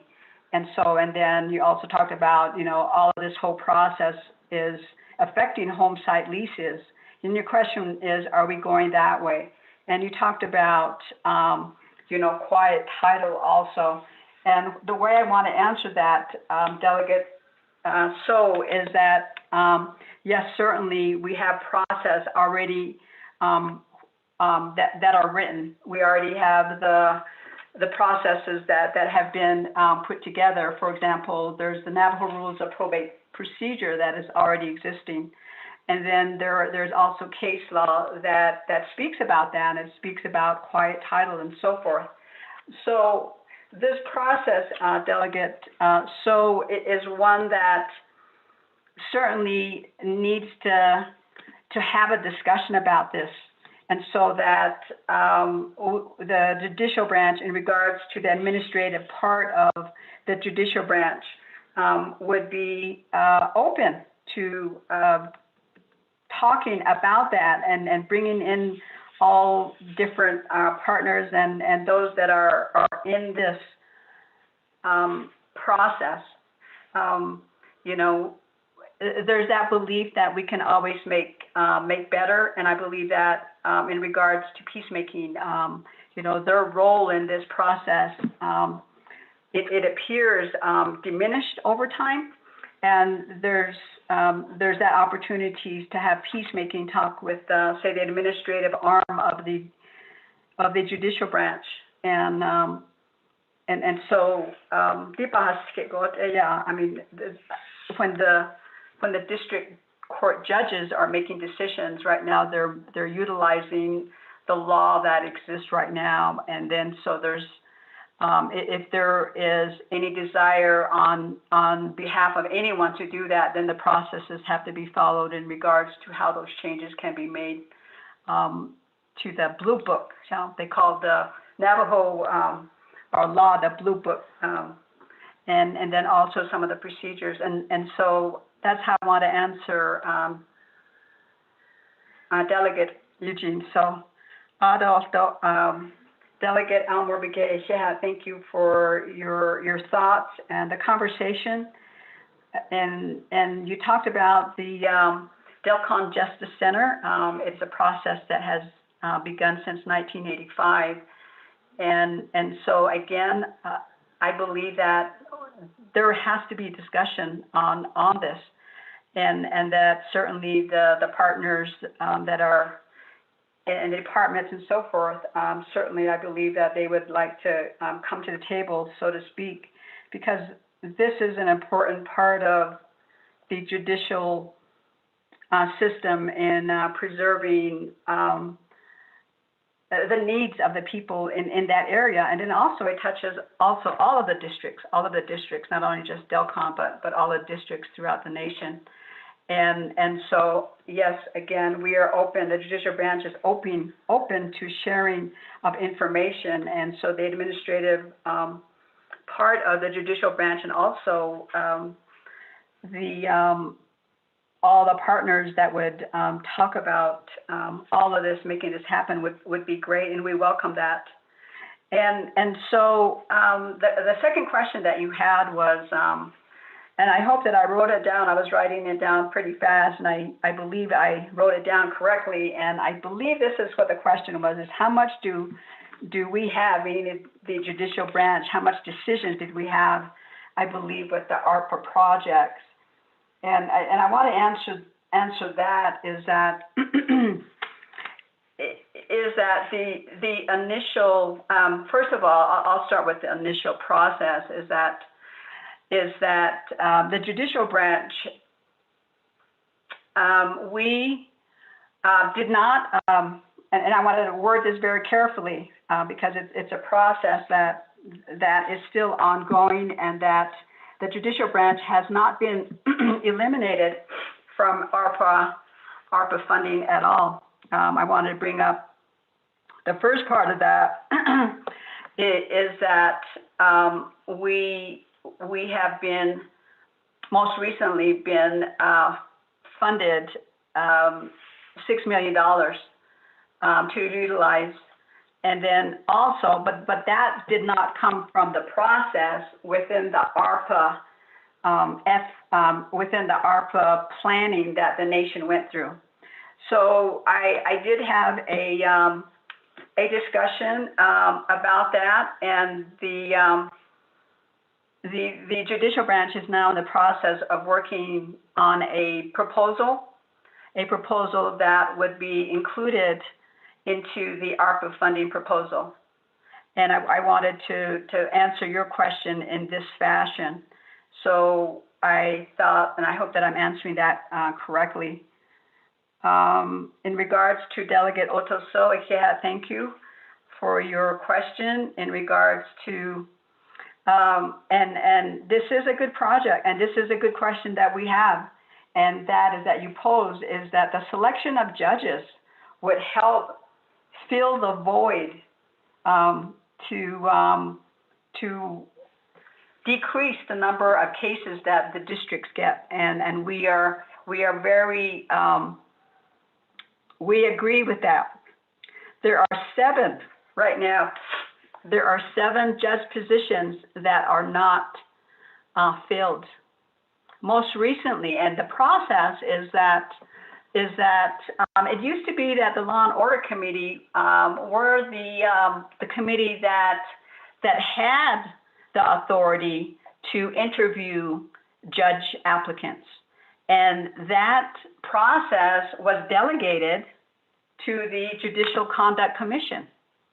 So now all of the judge applications that are received by the judicial branch now go to the Judicial Conduct Commission.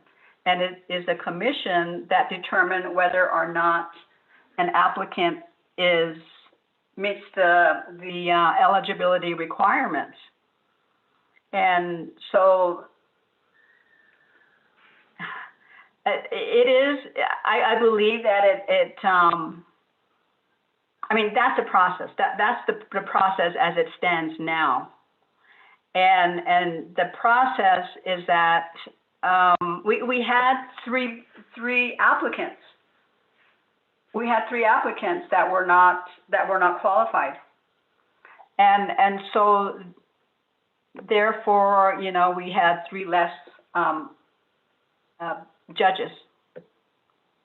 And you talked, Delegate So, excuse me, you asked a question about, you know, what are some of the alternatives, you know, and I believe that there needs to be an in-depth discussion about that. One of the recommendations, in fact, I wrote a memorandum to our Human Resources Department most recently. And it's not a new idea that I had thought about, but it's something that I had been contemplating for some time, is that the code allows the judicial branch to have pro temp judges. And that that process, I made a request to Human Resources in regards to locate former judges and see if they would come back to work on cases on a appointment basis. And so that process has happened. It's ongoing, and I don't know what that result of it is at this time, but what that requires is, you know, getting in contact with previous judges. And so that provision is in the code, in the Blue Book. And so that's an alternative. And we've looked at other alternatives. And one of those also is, another one of those is, again, some of the suggestions that are coming out of this conversation with these questions, which we really appreciate, which I appreciate, is looking at the process of for example, the probate and grazing permit process that is in place right now. And so, you know, those would need to be recommended for change by I believe the council. And then also there is I don't know if I'm still on the line. I can hear something. And so, and then that also that also means sitting down with the government, the Bureau of Indian Affairs, and other individuals and other departments that would take a look at these processes for grazing permits, home site leases, and so forth. And so with that, Mr. Speaker, I believe I got all of the questions answered. Thank you. Thank you very much, Madam Chief Justice. Colleagues, is there any other further comments or questions at this time?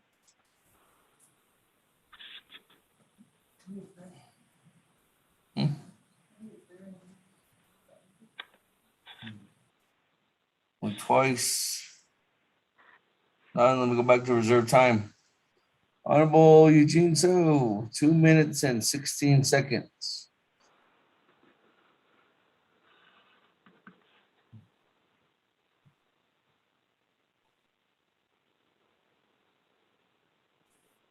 Honorable Eugene So.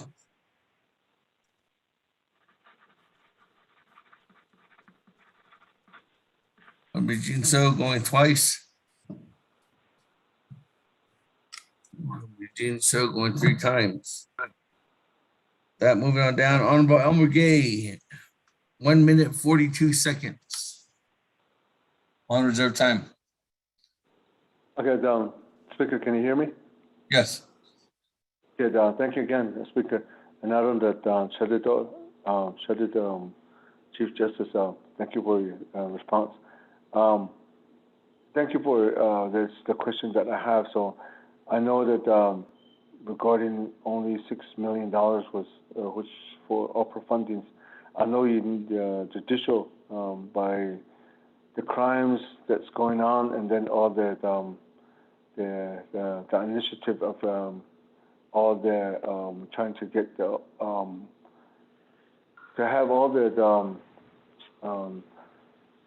court cases that are within each district courts to eliminate to go through all the process. I know that you need more than that regarding the some like the telecommunications or part of it. And so I know that you need more than that. And then also the regarding the Dalcon Justice Center. We'll be glad to sit down with you, and then your court administrator, Mr. Steve City, we'll go ahead and email you that, and then we're going to start that conversation with you.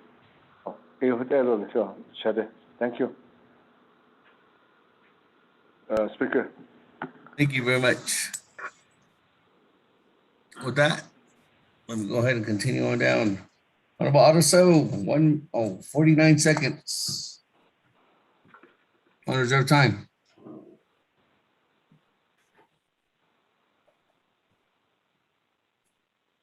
Honorable Otto.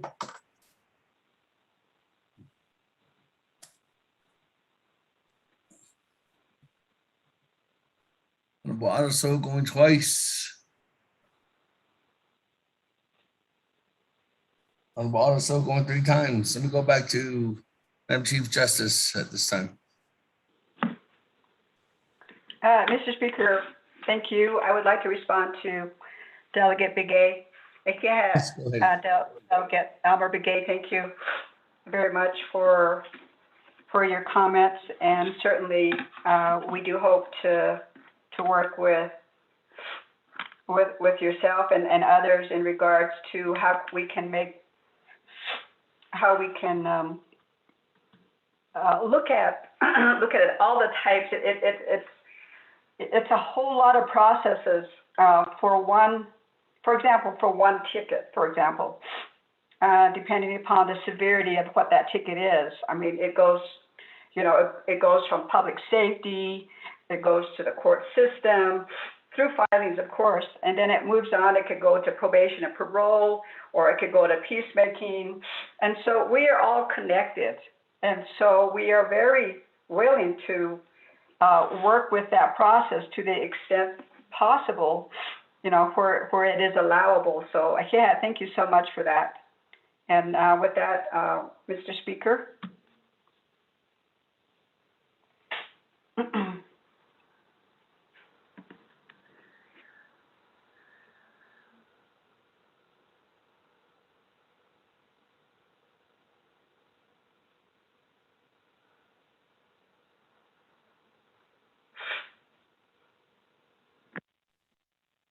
Thank you very much. With that, colleagues, I'm gonna go ahead and go back to the floor. Honorable, I don't have anybody else in the queue at this time. If there's no further questions, I do have reserved time though. We'll call him one more time. Honorable Eugene So, 2 minutes, 16 seconds.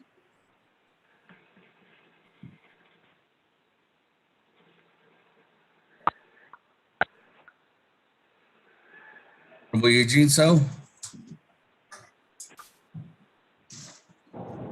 Speaker, Delegate Daniel So, put me in the queue. So. Check. Well, Eugene So, 2 minutes, 16 seconds. Yeah, there's a check, Nana.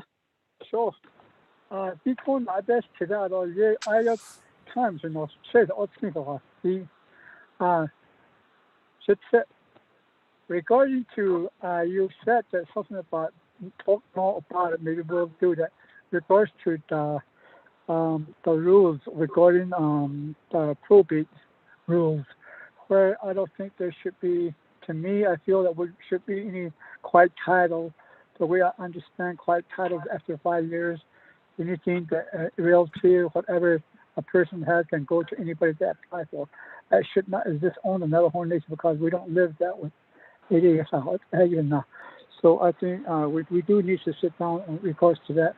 I'll let my LDA know about it. I don't share I'm pretty sure it does that low and last it's in me because I don't have that. So don't share and be share. Go ahead.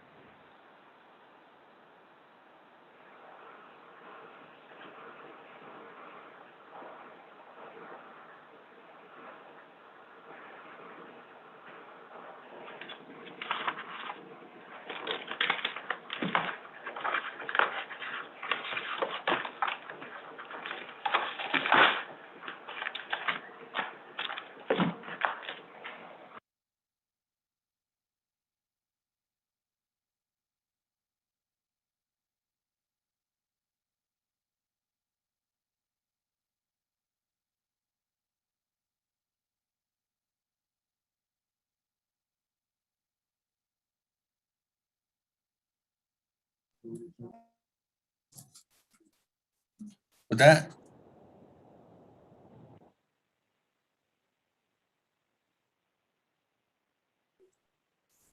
Honorable Otto So, 49 seconds on reserve time. Thank you. Thank you very much, Speaker. The other, Madam Chief Justice, you spoke to the judge qualifications and so forth, and to the Judicial Conduct Commission during the interview and so forth. But is there any recommendation from the judicial branch to improve the likelihood to try to qualify these individuals that apply? You know, for instance, you know, they're fluency beasts. So, and I think we all know that the fluency issue is all Navajos really don't speak Navajo to that degree. It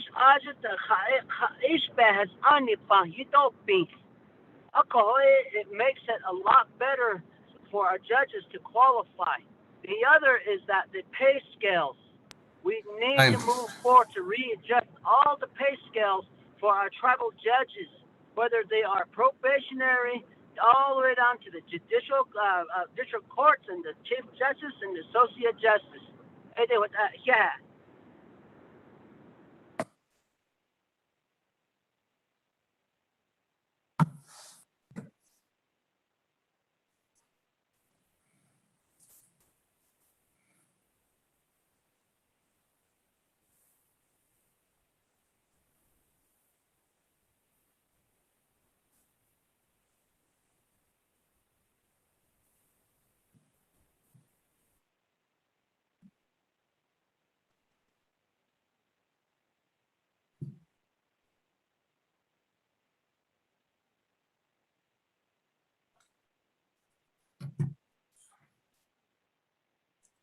Thank you very much, Honorable Otto. So that Chairman Daniel So, have you new in the queue? Floor is yours. Okay, not to tell it. Otto colleagues of the 24th Navajo Nation Council. Madam Chief Justice, thank you for the report. My question revolves around the Pueblo Pintado Judicial Court. I'm still dismayed that it's a part-time judicial court. What that means is on the days the judge isn't there, the folks have to go to Crown Point, or that their cases just linger and linger and linger before the court. And I think for a person, they really want to get out away from the court system, pay their fine or their penalty, and move on with their lives. But with this process that you have established, it really prolongs their processes and basically costs money. So in that aspect, can you tell me how you will or will not make the Pueblo Pintado court a full-time court? I reserve the balance of my time.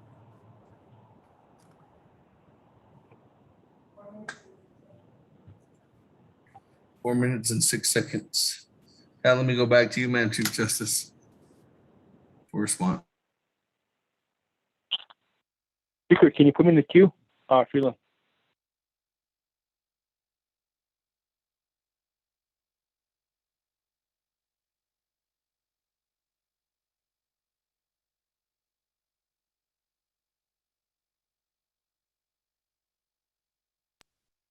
Madam Chief Justice.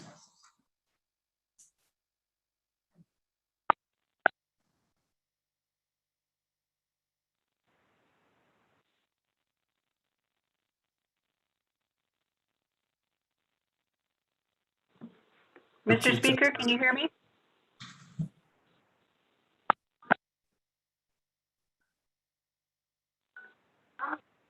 Mr. Speaker, can you hear me? Yes, I can hear you now. Okay, yes, I was going back and forth on *6 and it kept telling me that I was muted. And nonetheless, thank you, Mr. Speaker. I would like to go to Delegate So, Eugene So. He talked about the probate rules, looking at the probate rules and looking at rules development, and that his legislative assistant would be willing to sit down. That would be good, and I will pass that on to staff in regards to what Delegate Eugene So had in mind. So Sheha, thank you for that, and I believe that staff is online at this time and they are taking notes to that effect right now. Sheha, thank you. In regards to Delegate Oto So, Sheha, thank you again for recommendation in improving the likelihood that we would get more judges. Getting judges is a priority of the judicial branch, and it has been. And there is the issue of Navajo speaking fluency. And the question that I thought you posed, and I wrote this down, is what needed to be done? And so again, the requirements of a judge is statutory. It's in the code.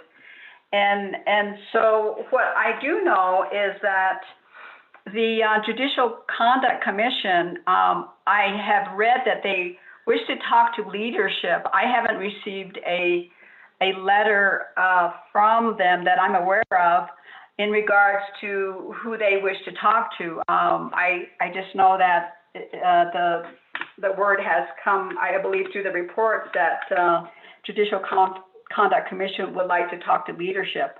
And I believe that discussion would take place in regards to their clarification as to who they wish to talk to on that. And I believe that, I can't talk for them, but they do have that, they have taken, at least they have voiced that desire to talk about that issue. And the second part of that is Delegate Oto So, thank you very much for the pay scale. We all agree that judges do not get paid sufficiently for what they have to do. And that has been an issue for a long time. There was a scale,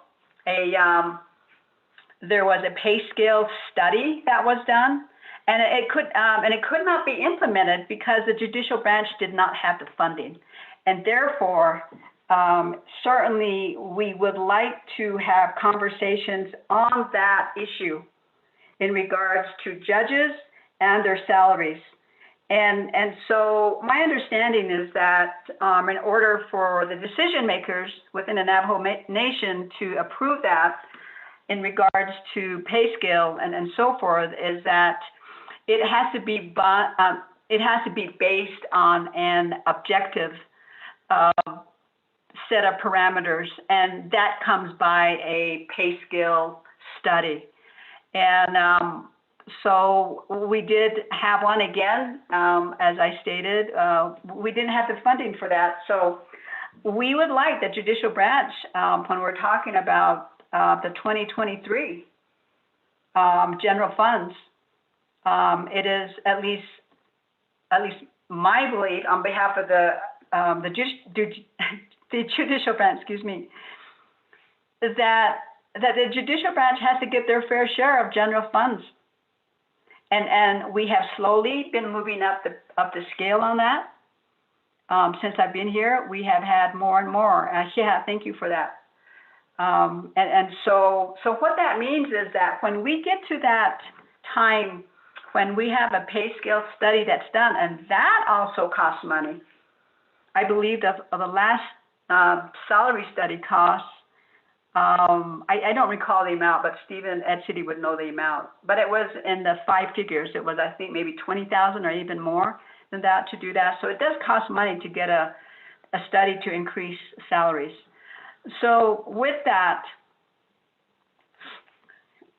our branch would definitely like to sit down and talk about the pay scale, because we agree with that. And we have to be competitive. And the other part of that, which makes it difficult for recruitment, is housing. Housing is pretty much non-existent. And so we have had conversations within the branch, and I'm sure that there have been conversations even before I got here. So yes, Delegate So, we would like to have that opportunity to talk to yourself and our oversight committee, the Law and Order Committee, to talk about that. And I already mentioned the Judicial Conduct Commission. I believe their desire to talk to leadership about also their, I don't know what the content of their wanting to talk to leadership is, but I know that the thought is out there. Here, Delegate Daniel So, in regards to the Pueblo Pintado District Court. In order to, you talked about the process. You asked the process that I, as Chief Justice, have established. And so I would just like some clarification on that. So I feel like I need to know what the understanding of the process that's been established.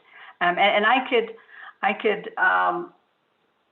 I believe that, and let me paraphrase what the process had been for Pueblo Pintado, and then maybe I would have answered the question in regards to that. The Pueblo Pintado is it is not a district court. It is recognized as what's called a circuit court. And so when I came here, it was already established as a circuit court. And so basically what that means generally is that the district court judge in Crown Point oversees the cases, scheduled cases, hears cases, and so forth, not only at Crown Point, but also includes Pueblo Pintado Court. And certainly, you know, they have their own different filings of their cases and so forth, and it's recognized that Pueblo Pintado has their own filing system and so forth. And so right now that's what the system is right now, and to change that or to improve that would require further discussion with the judge and staff that are handling both Crown Point and Pueblo Pintado. And they have worked out their court case management system there. And so certainly I believe that Delegate Daniel So, that discussion would be good to have, so that there is an understanding of why that circuit court is in Pueblo Pintado. One of the main reasons that I am aware of is that Pueblo Pintado serves the people in the far most eastern part of our nation. There are individuals that are living in Torreon, for example, or areas out there. And so rather than driving all the way to Crown Point, they drive to Pueblo Pintado. That was part of the reason, I believe, that was established. And so in order to change that, then there would need to be a discussion and a strategy on how we are going to assist the people in the easternmost part of our nation if they need court services. And so the question, I believe, the third question was, will or will not make Pueblo Pintado, I didn't get the rest of that. I think I just had court on there. And so to answer that, I believe I've answered that by there has to be a discussion about it. And there has to be a strategy put together in order, again, to serve the most, the farthest part of the Eastern Navajo that utilize the Pueblo Pintado Court. Certainly, there is a challenge, and we do agree that cases are not looked at, and so only the judge and the clerks and court administrators, you know, they make a consensus. They work and they have that process in place. And so again, it would have to, I believe that requires a strategy session to discuss that. And it is worth that discussion. And I believe that type of discussion is worth in other districts, so that we do address, you know, the caseload, and that we do address the need for the judicial branch to have more funding, to have our fair share of the general funds budget. Right now, we only get 9%, I believe, 8 or 9% right now of the total general funds budget. Our judicial branch relies a lot on 93-638. We rely a lot on federal funds, and so I believe that we need to have that discussion as to how we are going to better serve our people. And it takes funding, it takes money, it takes more people, and it takes a lot of people to run the judicial branch. Right now, I commend all of my employees. They, day to day, whether they're teleworking, whether they're in the office for a certain amount of time, they work so hard, you know, taking care of each other, or working, you know, overtime, or having to do all that. And so on my part, I have consistently requested for more general funds budgeting, and so far,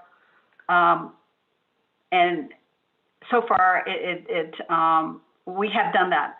We as a branch have moved out, and so we want to continue that. So with this, members of the Navajo Nation executive branch, then also to the legislative branch, is that work with us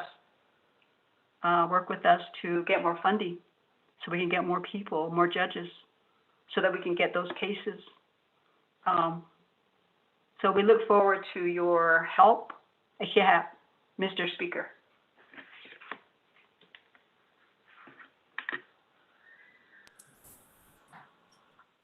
Thank you. With that, let me go ahead and continue on down back to the floor.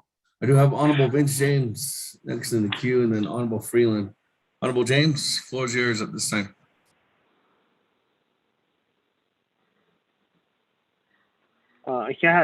Another speaker, although not all based on the clinic, although she has Kodod a Han and Linigi, a lot did Ashka has Ando, a quite because Mohammed and Lenko.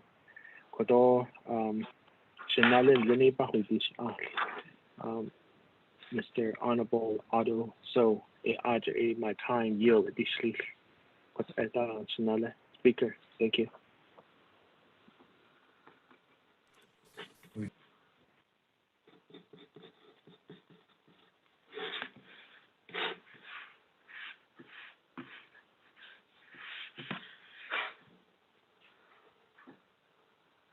Pat, Honorable Otto, 4 minutes and 30 seconds.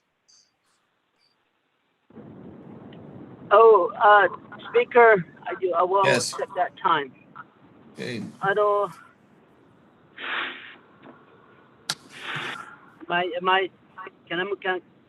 thank you very much. Otto, I did, Honorable Vince James, thank you for allowing me your time here. And Nan Lini could be quite the has Aniki to the Yego by Hanneto, Nahat up, even the card, Nabakiat, to the Yego for Hanetza. Alcohol and laid it, and that is do the na de hajo do chon in lini sades in whether they have cases that are tied up in the courts today. Ako ye go dashin to go come because anike at the COVID pandemic has really affected the nation in a way that has really slowed our court systems down.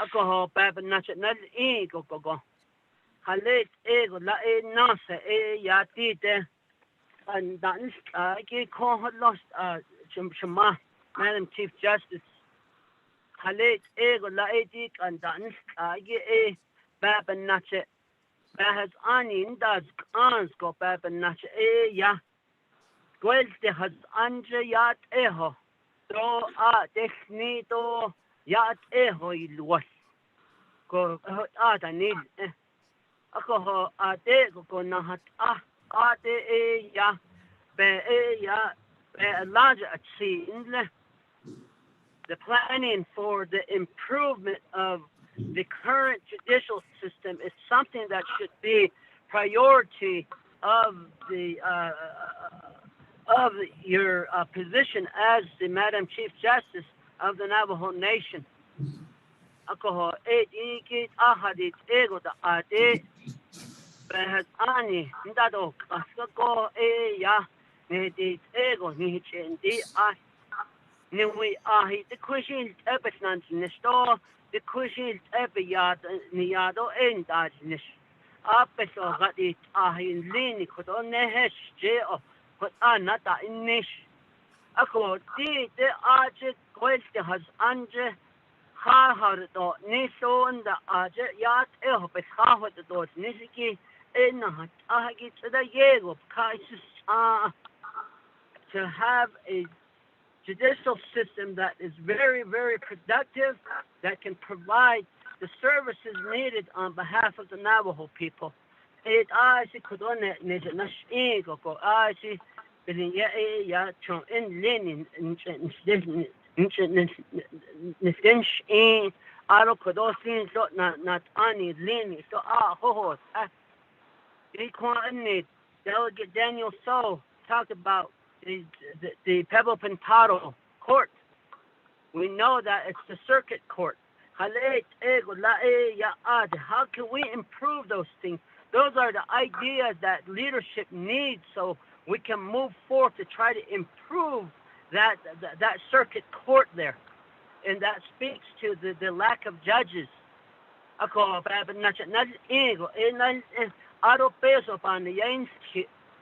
I think it's about time that we move forth, that we fund you adequately. Instead of saying, Madam Chief Justice, the judicial branch is only getting this much money. This shouldn't be the case. The U.S. Supreme Court does not beg for money from Congress to say fund us. Congress funds the U.S. Supreme Court in the court system adequately so that they can provide law and order at the local level and provide the necessary cases to be heard, so that the court system is not backing up.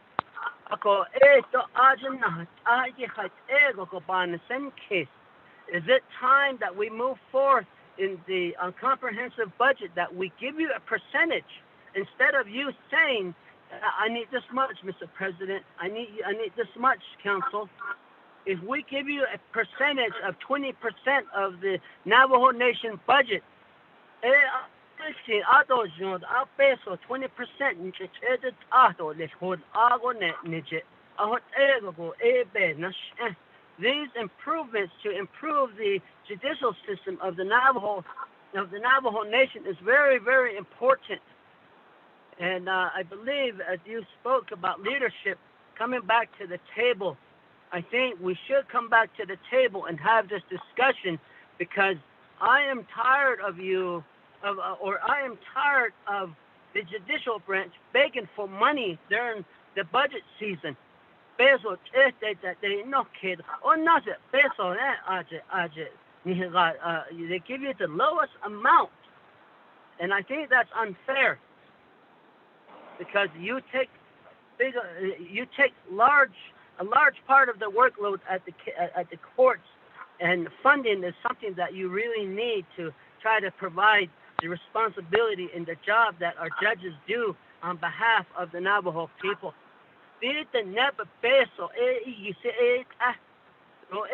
Executive branch for peso, council for peso, the judicial branch for peso, the non lini for peso, ajbeta, initial, ben nach, desnego, no nation sin. On a haban, such case. Oh, you don't try that is taking Handa, this or that. See what ego not, though ye zinta. Halate, that's a nanny thing. They could the best ones undercut of a channel, but not nanny. And I did that, these things should be coming out from the chief of staff of all three branches to making these recommendations on behalf of leadership and on behalf of the Navajo people. Yeah, go what I should be Alban now. Now she asked you what I did. Shamahan Linigi go what on. Done. I can't launch an Ado. Thank you very much, Honorable Vince James. Thank you with that. We move down. Honorable Freeland. Good afternoon, Speaker. Of the Navajo Nation Council, Madam Chief Justice, Associate Justice, all the district judges, staff attorneys, and all the staff of Judicial Branch. Good afternoon.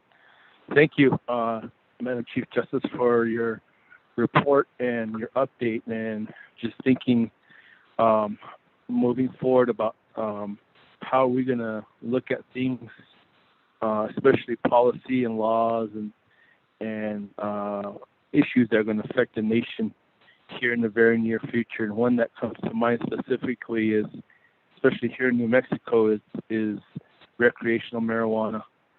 And how are we going as a nation? You're going to be very important, the judicial branch. You're one component of many that's going to have to, how are we going to deal with this, and how are we going to battle this issue? And I wish the state would have given us an opportunity to voice our concerns and voice our opinions and give them some feedback via consultation, but that didn't happen. It's really unfortunate the way the state kind of ramrodded this through, and now we're left to deal with it. And I don't think the state really never had an opportunity to listen to our concerns. I bring this up, Chief Justice, because here in Crown Point, we have a liquor store 10 miles to the south, and I have a really strong feeling that it could become a situation where it could be bootlegging, a type of bootlegging situation. And our police force is already stretched thin here in Crown Point District. And, it's really concerning that recreational marijuana will be flowing around here in Eastern Agency freely. You have Farmington to the north, you have Gallup to the south, and of course Grant and Albuquerque just to the east. But maybe working with yourselves and the judges and the attorneys, and working with DOJ and Attorney General's office and Prosecutor's office, law enforcement, PD, everyone. I would like to see how we could all start talking about this more, and how are we going to deal with this, because I would hate for it to become a problem, or we're going to have to look at strengthening our laws, the criminal code, or we're going to have to look at more penalties, severe penalties. I don't know. I'm not an attorney, but I'm concerned for our people. I'm concerned for cars driving around in the middle of the night, going to people's homes and buying marijuana. I'm concerned for bootlegging situation operations be established, selling marijuana. It's a huge concern of mine, and I've mentioned this to my chapters that I represent. And I just wanted to start thinking about this and talking about it more, Madam Chief Justice. And we need to look at the foresight and maybe sit down and have a real thorough discussion with the state. The same goes with Arizona side. And this all becomes it's going to be set into action beginning in April next year. And that's the timeline we're up against right now. Gallup's going to have dispensaries. There could be a dispensary in Peru. There could be a dispensary in Smith Lake.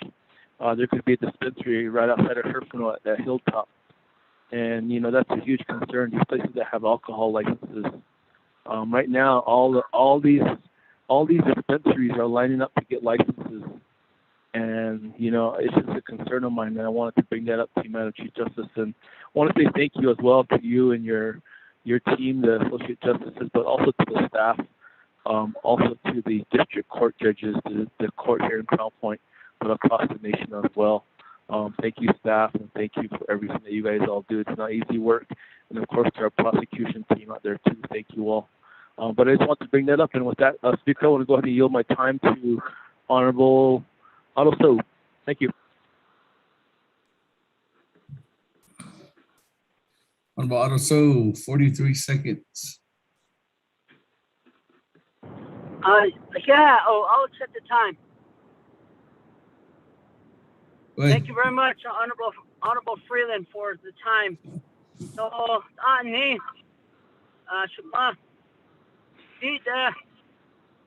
we have to move forward to modernize the current judicial system of the Navajo Nation. We have to move forward, and somebody from that office has to move forward and bring these changes. The never kaya pakage sa anda desta. The never zaden his is. The nan sat case so yaski as atsa. Halet ego la ena hat de gosti de be. Aski not ago. Da kasi not anahalo. Yat eo be half the door. It's the yego but because the chahaden no. I really hope you move forward with these changes. Yeah.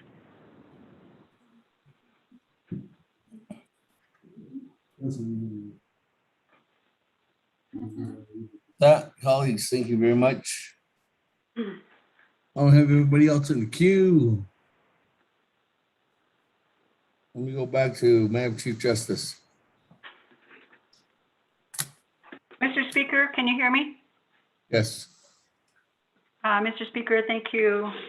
Thank you. I'd like to respond to Delegate Otto So just by way of comment in regards to the previous statements that he made in regards to, and we thank you, Delegate Otto So, for recognizing, and you have long recognized that the courts are in dire need.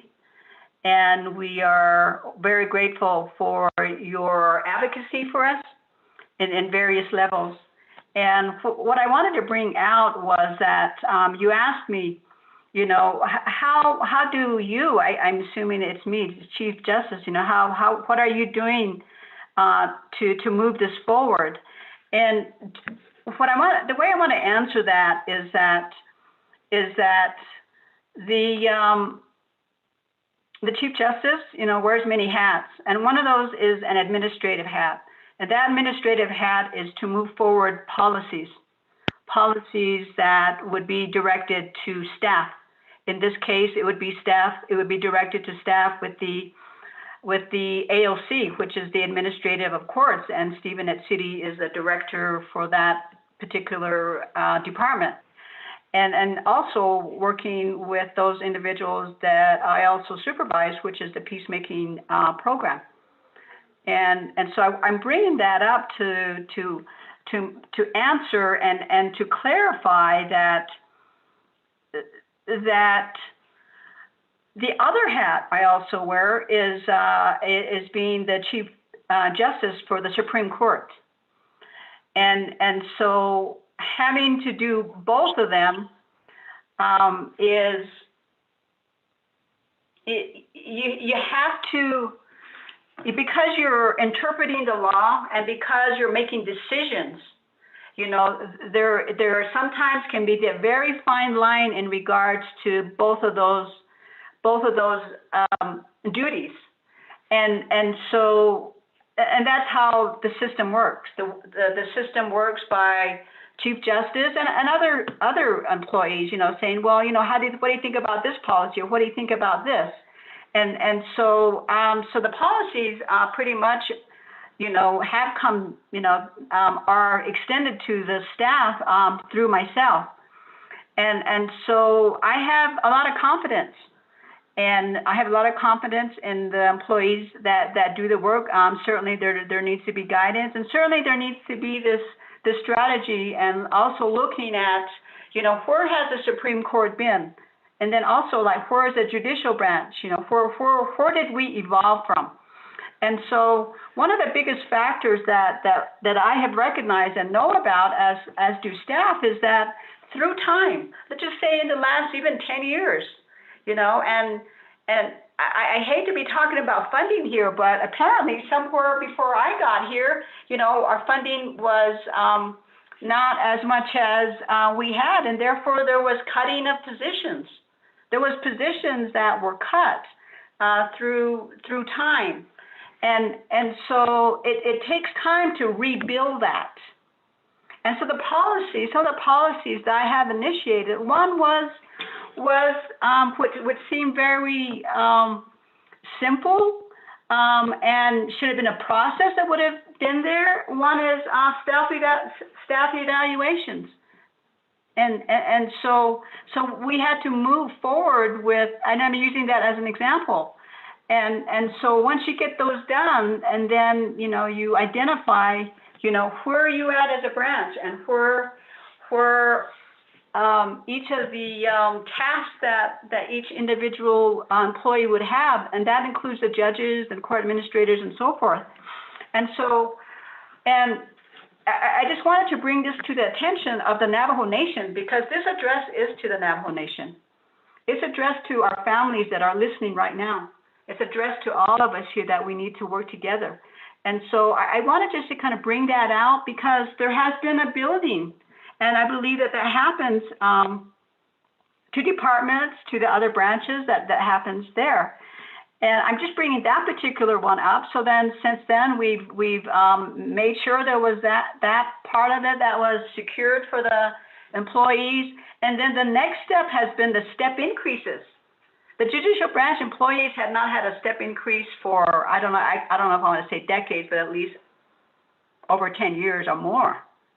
And so I saw that as a need to keep our employees, to be competitive, step increases, because there hadn't been any done for a long time. So that policy I shared with individuals within the branch and said, take a look at our step increase. How are we going to do that? Let's implement that. So we did that. We did that in this last year. We did that, actually, I guess this is 21, this year. And so it takes time to improve and to develop a system so that we can get to a place where we're at to be better at what we can do. So I wanted to just bring that up, because I thought that the question is, how am I doing this work? And I just described that. It's like a step at a time, because it has to be. And in going to the comment about needing to improve the circuit court and other courts, we totally agree with that. We 100% agree with that. And so we have what's called a judicial conference, which is a system within the judicial branch. It consists of the court judges and the justices. And so issues that are pertinent, for example, whether it's, I did an example, it was a special duty pay. And so, those types of issues come before the judicial conference, because that is a process, it's a consensus of the judges and the justices, so that it's just not one person making a decision. It's a consensus type of branch that we have. And it works well. We do agree, we should not have to beg for funding. I agree with that, and we agree with that, and that every year, we ask for more funding, and we would like to have discussions about that with the three branches. I believe there needs to be that discussion, and we would need the support. We would need the support from the Law and Order Committee, who is our oversight committee. And not to say that they don't support that, but I think that we need to have a discussion with all of the branches about that. Again, we're only 18 days in the 2022 budget. So we have, 342 days before another budget is signed into law. And so definitely would like to have that discussion. I wanted to, I don't know if there was any questions about it. I believed Delegate Otoso, I think I answered that question and talked about some of the comments that you made. If I didn't, then please let me know. Also with Delegate Mark Freeland, thank you for your question. And certainly it appears because of the recreational marijuana initiative and law of an adjacent state that it appears that there has to be discussion on that. How does it affect the Navajo Nation? How does it affect our people? And so to the extent that the Navajo, to the extent that the judicial branch, can participate in that discussion, that would be through the Administration of Courts Office.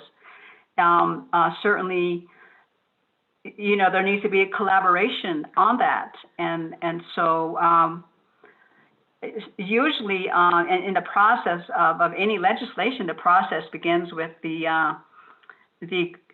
discussion among different affected departments or the affected branches. So that seems to be the way that it appears that this is the way that Delegate Freeland, that you see this as a strategy, and certainly again, to the extent possible, certainly that discussion is welcomed. And then there was some time given again to Delegate Otoso, and so the comment about modernizing the court system is great. We agree with you to the extent that we do not leave out our fundamental law, that we do not leave out case law that deals with fundamental law. To that extent, I believe that, and I believe that I am speaking on behalf of the judicial branch. Or at least that, we have different visions, we have different missions that we have. And so that definitely changes are happening. And we are looking forward. In my report, all of a sudden we had the pandemic, and the pandemic, we had to make changes very, very quickly. And so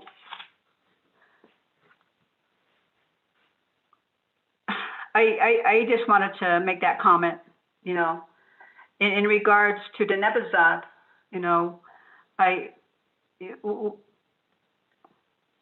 fundamental law and our teachings and so on, certainly that is all together with our language. And to the extent that discussions, I believe discussions occur all the time on that, and that, those are certainly discussions about that. It appears would certainly benefit the leadership. Leadership meaning all of us, meaning our elders that are at home, inviting them to be in on conversations for our medicine people. Even our young folks, discussion with, the next two generations. How do they want us to fashion this? What do they see? And I think that if we have them at the table also, what is their vision for the future? What is their vision? And what is their mission? So I think that is great. I think it's a great opportunity, Delegate Otoso and members of the council and the audience who is with us right now. And we are thankful that you are still with us. And I believe that we can do this together. So it does require all of us, including our younger generation, those that are listening, and some of those that are at work, and some that can't listen because they are working or they're in school. Yeah, thank you, Mr. Speaker.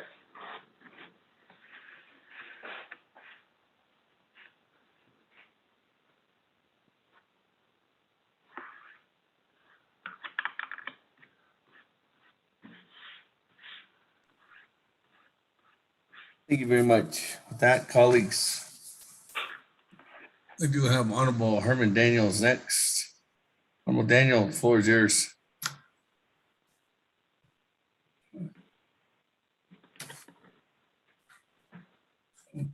Mr. Speaker, thank you very much. Kudo arunda kudo hitchen. Just how he's now hitchen ko. But and every day. Kudo not sending kudo 90s kudo na kudo adole one years kudo yeah. Ado kudo chama kudo Chief Justice.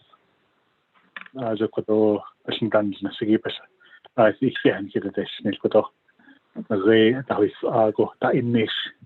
Nagay court anahoy ay dahil ko iya kudo iya kudo. Zono ko kudo holiya sin kudo ta inish. Kudo arkuyo sin kudo na idikit. Right auto van that's it sa kudo. Nakay palit elan so sa kudo. Nagay go ashkalo nagay ani ote.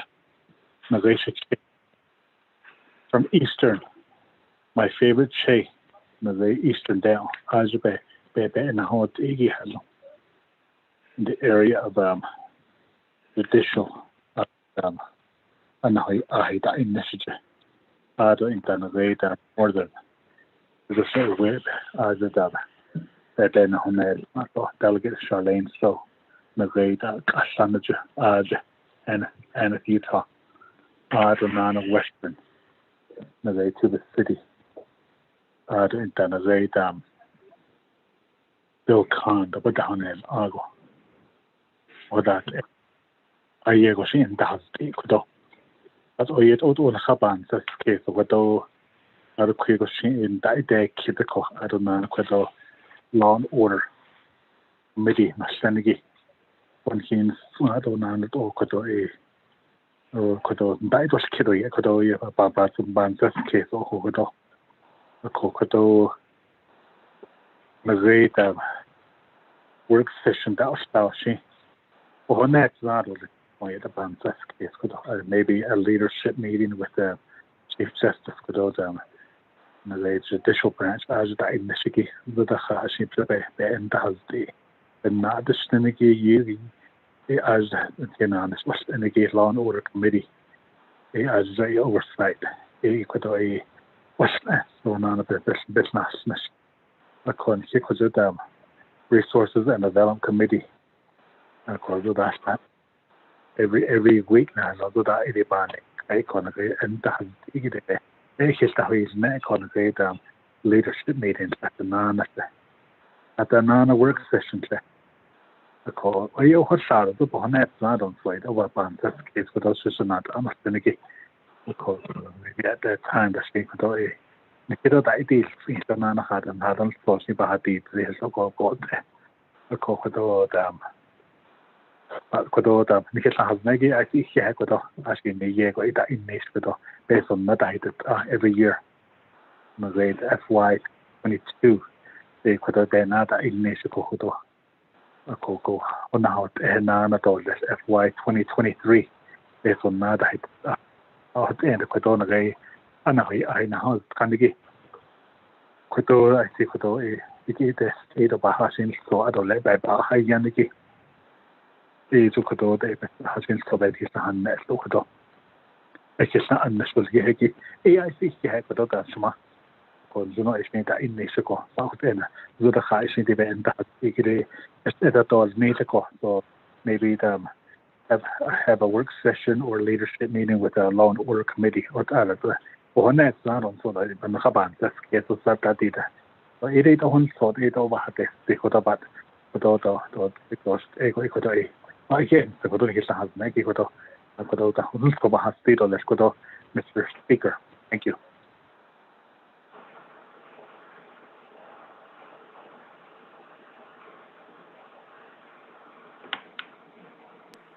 Thank you very much, Honorable Daniels. Let me go on down to Honorable Yellow Hair. Honorable Yellow Hair, the floor is yours at this time. Okay, yeah, Speaker of the Navajo Nation Council, 24 Council Mission, I thought it's not fine. I want to make it to the point that I used to work with Judicial branch, Chief Justice. There was a call at case management where they were talking about it. One of these old judges, how many of them the judges have heard these traffic cases? Some of these traffic cases just go straight to the window. And then when they do, it just goes straight. That it's not really count. It's the judge will hear the case. Some of these traffic cases are criminal. It takes time to hear cases before the judge. Several cases about him. The case management, Shinigay, and on judge, the question case is per day. It on not the Chief Justice. Judge, because that case is one each judge.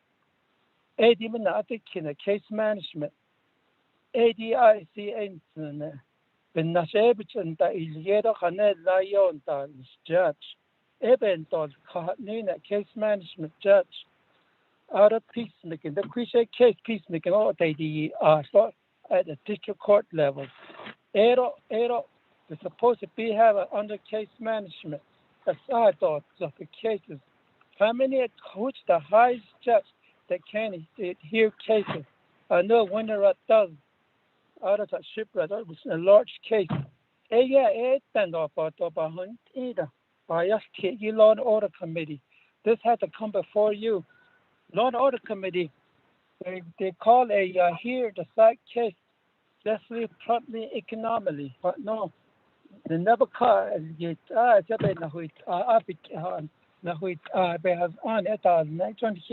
Legislative, we create law. The law is used by the judge. Judge don't make the law. Your law and order can have judicial conference, maybe 2-3 days, and talk about it. What law needs to be changed? There's law that's already been exist.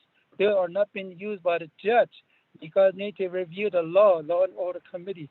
I should be open. The judge, I see, and I have French benefit are a little bit high.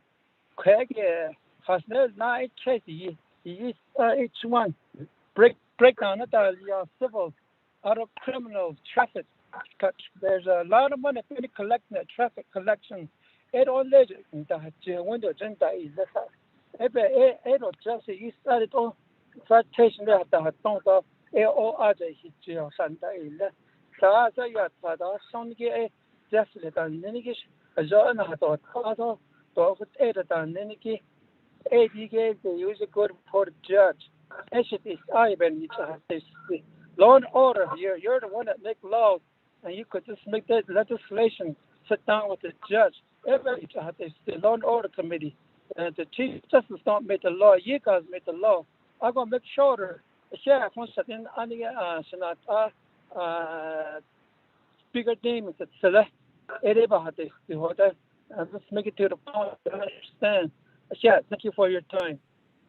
You owe my money, my time. Thank you very much. Unreal here. That, colleagues, we move on down. I do have Chairman Nez. Chairman Nez, good evening. The floor is yours. Honorable Speaker and Honorable Members of the 24th Navajo Council, based on Madam Chief Justice, Ms. Joanne Jane.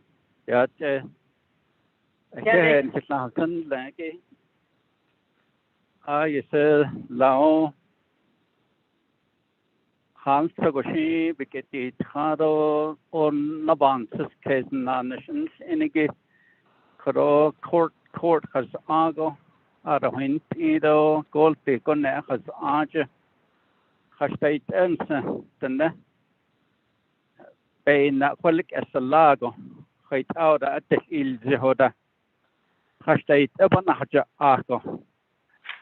Around the tap. Hayeshtam and Navajo Elms and Sata on Siskesco. Arashis is Zingido. Atahun Staniki, Peninacha, Aquich, Atana Oshkasa. Quila, the hot egg on Siskes and Sundasa, the hotel has street nonsense. Argent the hot is Asala, hot end the corona nations, Enigi, Ayusiba Henson, Arja. Judge, associate judge, though it judge is the hot count. The Nabandaho, Aton Hinan, Shibas, Inigi, Hashkage has Aja, hot egg and hat Agi, National Council Lagi, Yat or Ego, for on Shins, Ato Ashin, Nipes or Shindapa or Shins, Sahajan. A court tag of branch from the Liki, Hati legislative, Kuchepe has Ani Hatil, and Aro Tilla stage. Hinand Aras Dutch President Nez, Honorable President Nez, Hotel Tago has Ago, Hidden Snago, the Hisnade Nishko, Hidenella, Yisipai, Tido, Panpanade, Nishto, Hate, oh, Yateho, Nas, Ye Catholic, and any clinicy Ashin need Lagoshin, Hitchen, House, Ecoshe, Huel, Aro, Lesson. Pohnet in Sagoshi has a deal Edo, Korob and Nashan Sea Kesko. Hajo Korob as Nasi Casalan, so Roban Siskes Nanashiki, so Kehen the dish, so Nahakenson, I talk about this, so again his Holorole. Thank you.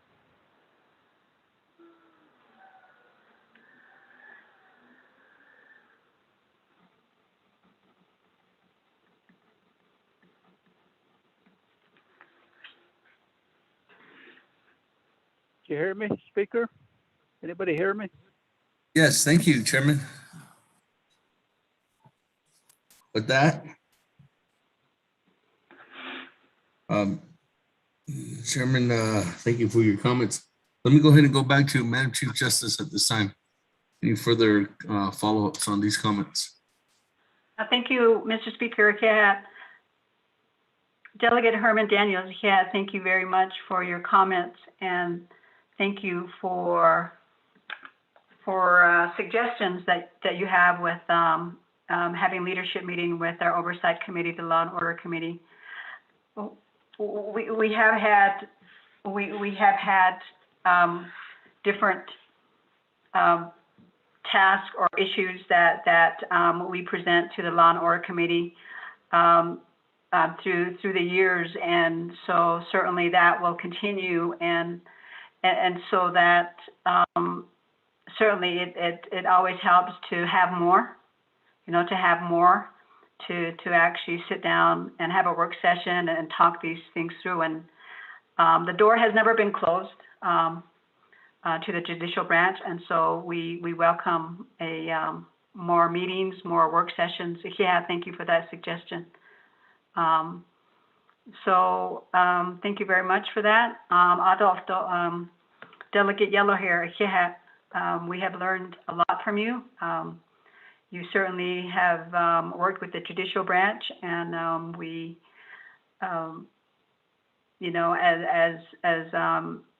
you are aware, and so that the public is aware that you were with the fiscal, and so you led the judicial branch through many years with your work in the fiscal part of it, and also working because we all help each other. Is that, and then knowing about how the cases were dealt with, how many cases, and then how they move forward, the case management plan, and so you're very familiar with that. And certainly, we also welcome, sit down to talk with yourself and others also. An invitation for us is welcomed. And thank you for that. Thank you very much for that, Delegate Yellowhair. Chairman Nez, thank you very much for your comments on the court system, and also the same would be extended to all members of the council and others, our partners and others, to sometimes when we read if you look at the judicial branch pages of the quarterly report, that tells you a lot on a day-to-day about what we do, and so certainly we welcome comments. Again, we are doing all of this for the betterment of our people, our children. So we welcome that, and thank you very much for the thanks that has been given to us. Lots of times, we work day in and day out, and there are times when we wonder if we're doing the right thing or if we've done enough today, and so. But I do know that in regards to the judicial branch employees, they work a lot, all the time, more and beyond what they have to do, because their heart's into it, and that's what I appreciate. So thank you for all of you who have said "Hihat" to us. That means a lot to us. Thank you, Mr. Speaker. Thank you very much, Madam Chief Justice. Colleagues, I don't have anybody else in the queue at this time. So let me go ahead and go back to reserve time. I do have Chairman Daniel So with 4 minutes and 6 seconds. Chairman, floor is yours.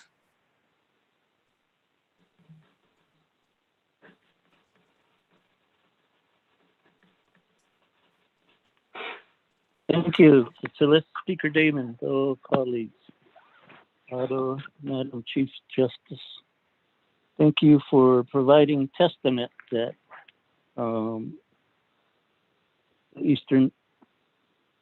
far eastern communities are lacking in judicial services, adequate judicial services. That adds to the earlier statement that regarding roads, and certainly that is one of the aspects of the needs of the area in the far eastern chapters. Regarding what you stated, it seems like the circuit court in that particular location is a money pit. And it's interesting how there is inadequate services, but is funded, but you relay it on to inadequate funding. I don't follow the logic. How do we get the circuit court going regularly? And that's the part, from what I've seen in the budget, it is adequate. So certainly the other aspects, then hire a circuit judge. The other is if there are unfilled judge positions. What are you doing with the personnel budget, personnel lapse fund budget? That certainly could also convey into funding. Instead of having 3 vacancies for a year, why can't we up the salary for one judge so we can fill it? And certainly that's the thinking that is needed. And everybody always thinking outside the box, but a lot of this is thinking inside the Hogan. We're thinking outside the box, and that certainly doesn't fit into the aspects of Nahata Tahakis Nahata Ina Sihasin, of which you based your presentation on at the opening of your address to the 24th Navajo Nation Council. And certainly, again, this establishment of the circuit building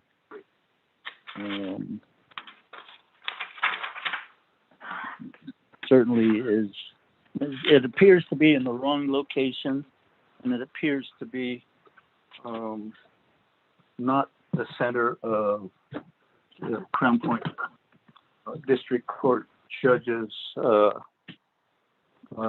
attention.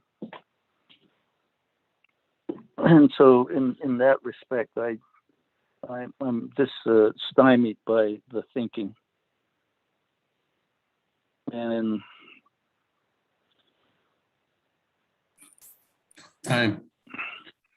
Okay, thank you. Thank you, Chairman Daniel. So any other comments, questions, colleagues?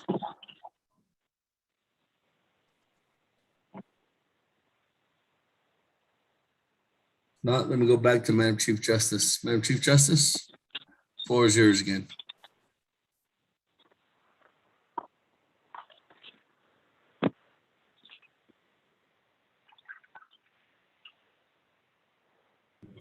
I might have to press *6, Madam Chief Justice.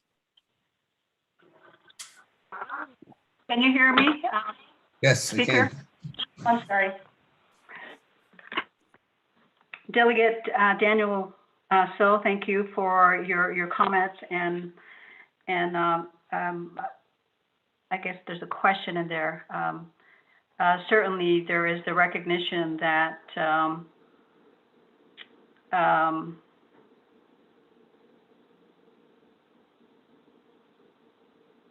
okay, okay, let me go with this first.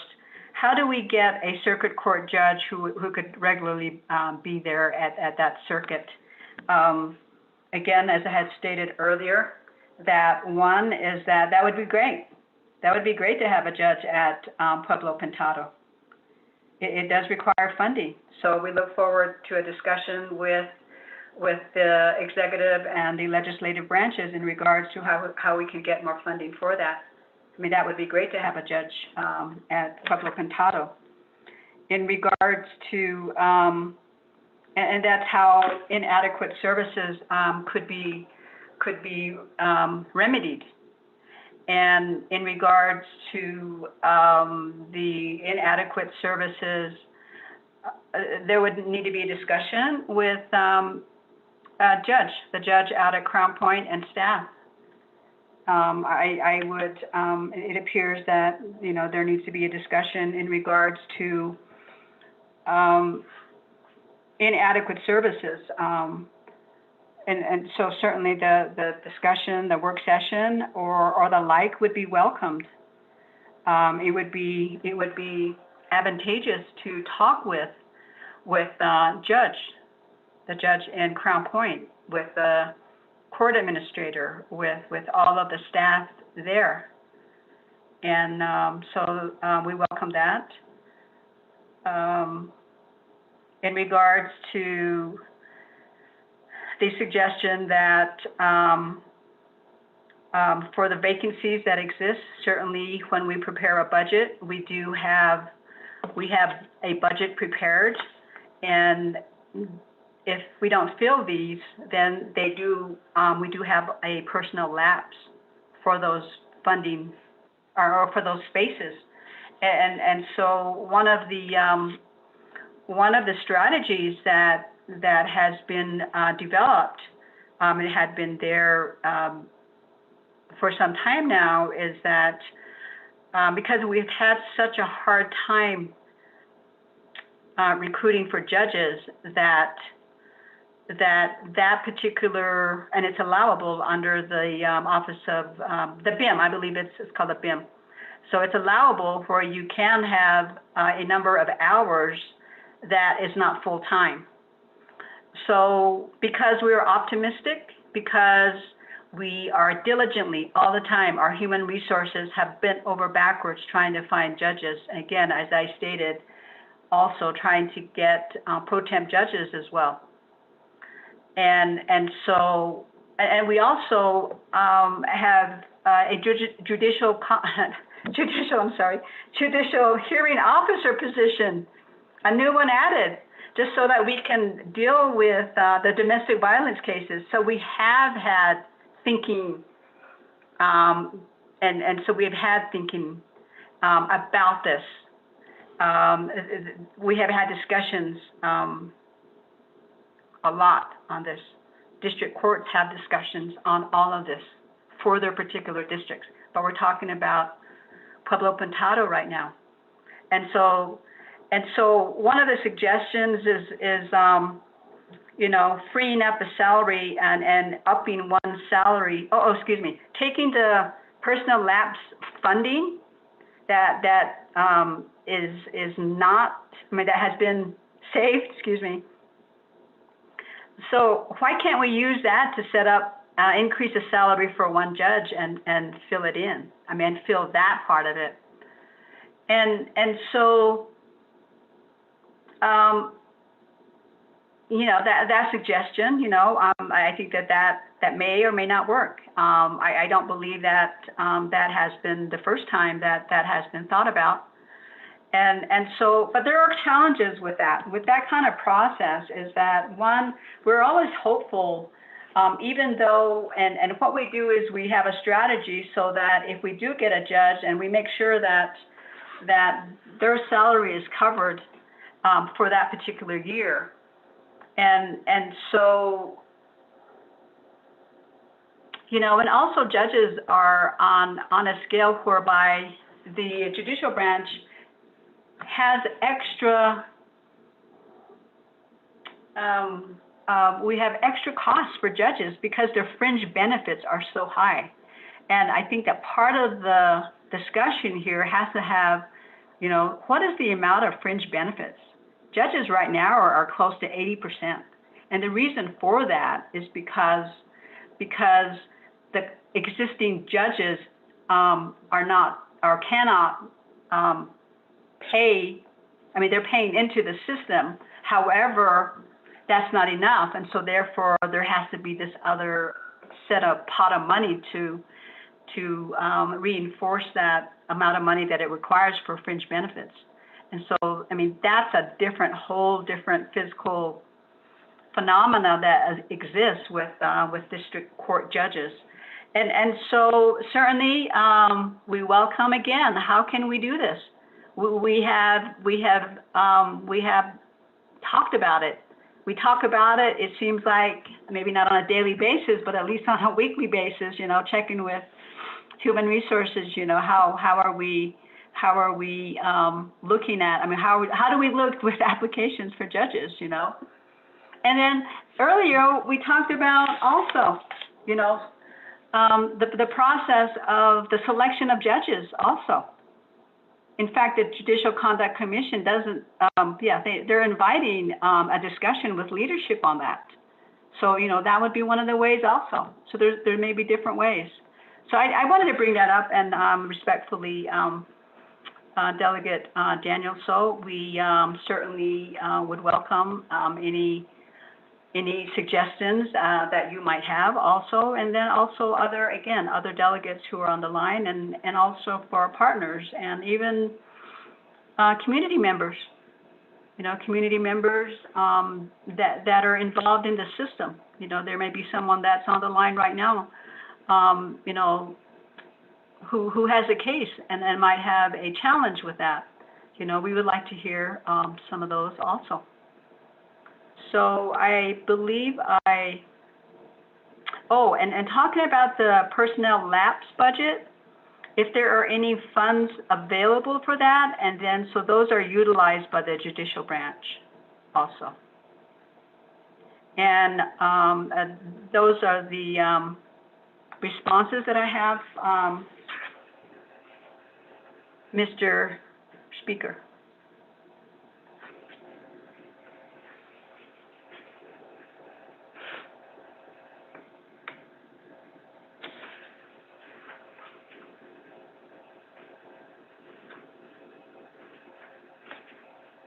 Speaker, this is Delegate Charles Newton. Can you add me to the queue, please?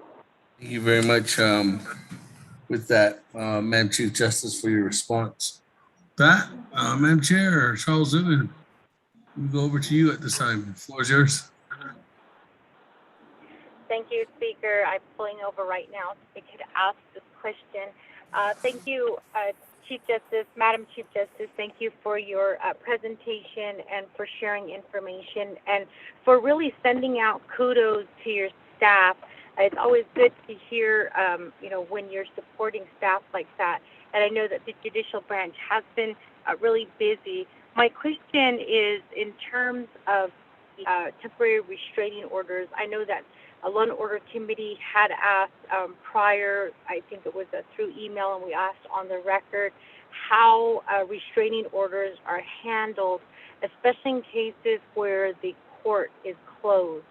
I think that I shouldn't say I think, but I know that we did request that there be a way to access applications so that people will be able to get these restraining orders in place and to get them submitted to your court. So we can get a report on that. I'd also like to know how many cases have been closed out in 2019 versus what we had closed out in 2020. And I say that because I'd like to see if there's any, discrepancies as far as, maybe not so much discrepancies, but just kind of see where the data falls with, pre-pandemic versus in the midst of the pandemic and how that affected the judicial branch. So that's my other question. And then my last question is, we did recently have an issue regarding probate cases, and we did call upon the court. We had the Peacemakers Court there, Miss Elaine Henderson. Then we also had Stephen Adsity, who reported, Chief Justice, but you were not on the line when we called for the Supreme Court. And I feel like lately, when we do call for the court, you are not on the line. You do send your administrator to answer questions, and sometimes they can't answer the questions. So what I would like to know is where you stand regarding the issues with probate cases. In peacemaking used to have they used to be able to deal with those cases, but now they've been told that because they're not licensed, I guess in the white man's system, that they can't technically hear those cases anymore. So because of that, we're seeing a backlog. And there was a gentleman out of Eastern Agency that shared that information with us, and it's always stated by delegates from Eastern Agency, the land status is so wonky out there that, there's not just two types of land status, that they are facing multiple types of land status. So in terms of probate cases and also moving them along, where does the judicial branch stand with allowing peacemaking to hear those cases again? I reserve the rest of my time, Speaker. Thank you. Reserve your time at 1 minute, 55 seconds. With that, any other comments, questions, colleagues, at this time?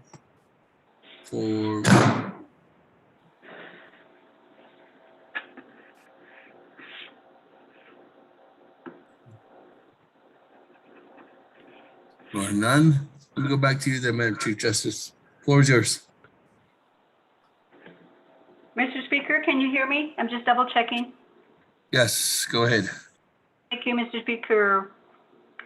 Thank you, Madam Chair Charles Newton. Thank you for your comments and for your questions. What I'd like to do at this time is that the question in regards to how restraining orders are handled when courts are closed, and is there a way to access applications? My understanding is that information, one is supposed to go to the Law and Order Committee, and so I'm hearing that information did not get to the Law and Order Committee, and so I have staff on the line to answer where that is at. If you hadn't received that, that's my understanding that information was provided. In regards to the analysis between the 2019 and 2020 cases and the data, where the data falls and how effective the judicial branch have been, and that is information certainly would be great to look at. We are still in the pandemic right now. And so an analysis of those years, and then the analysis of the 2021 cases would also, would shed light on a lot of those, and that would be, that analysis certainly would be good to have, and that we do have the data. Certainly the type of analysis that would go into whether we do a statistical analysis or just a hands-on looking at the numbers analysis would also be good to have. One of the tools in regards to would need to be developed in regards to what are the parameters to determine whether a court system is effective, whether or not they're successful. I believe that there may be tools out in the judicial world that court system use to do a self-evaluation, and certainly a self-evaluation is always good to do. And again, and those are numbers. And earlier in my presentation, I did talk about all of the factors that go into the number of cases that are brought forward, the number of cases that have been filed, and so that is how I would like to respond to that. In regards to probate cases and peacemaking and so forth, and a meeting, and I'd like to answer that when there is a request by the public, and if it happens and that person happens to be a case that involves a individual in a present court case, or maybe even a impending one, then the Chief Justice, because that case might come up on appeal, the Chief Justice or any of the justices are not sitting in on those meetings. And there's the Judicial Code of Conduct that we follow, and we always try to we always err on the side of the code, and so if there are meetings that are purely administrative, then certainly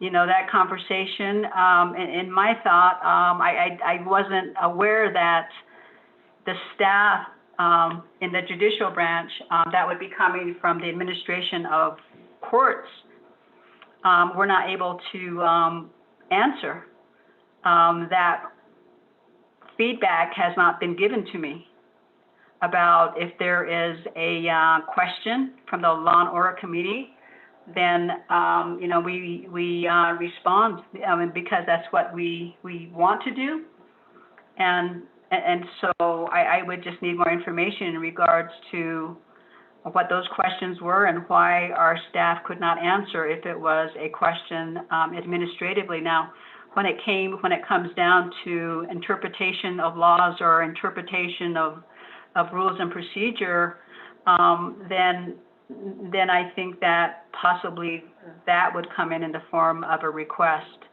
And again, as I said, or I stated earlier, if there are, again, if there's any chance of any impropriety on behalf of myself or the justices or even the judges, then we refrain from those types of inquiries. And for that particular case, we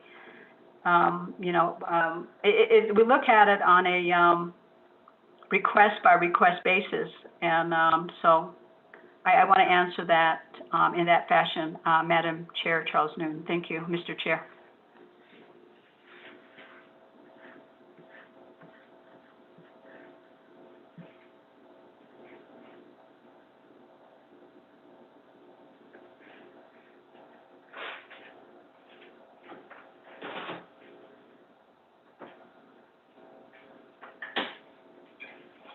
Thank you very much for that response, Madam Chief Justice.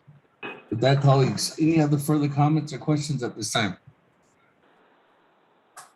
For Madam Chief Justice and her report. If there's none, let me go back to reserve time.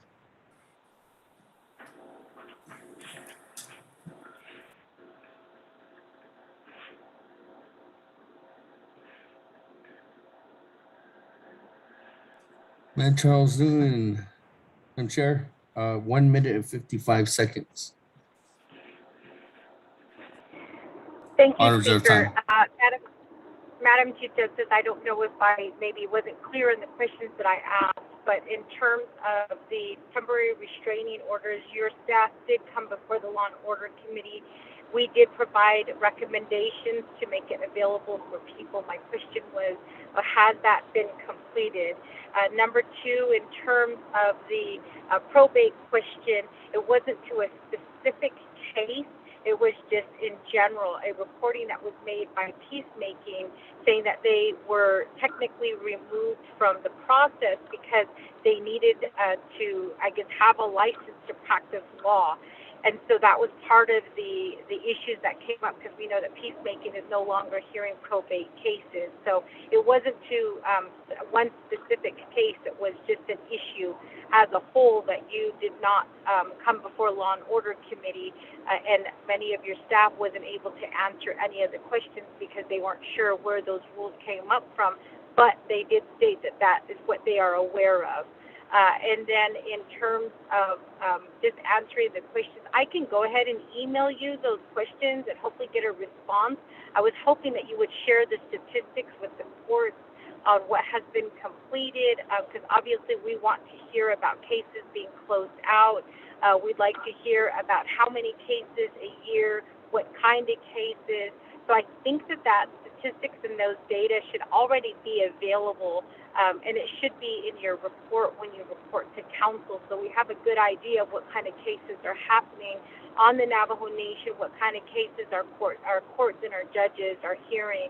And then most importantly, we have had discussions about places where the law does need to be changed, and I believe that you said that you kind of wanted to take that neutral approach, which we do respect.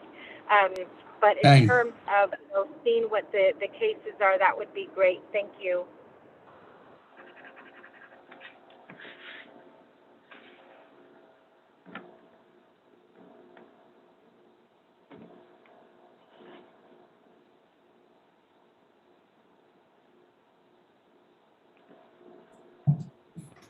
Thank you. With that,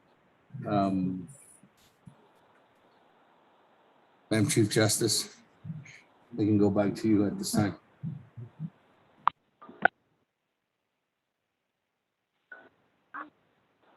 Mr. Speaker, this is Chief Justice Jane.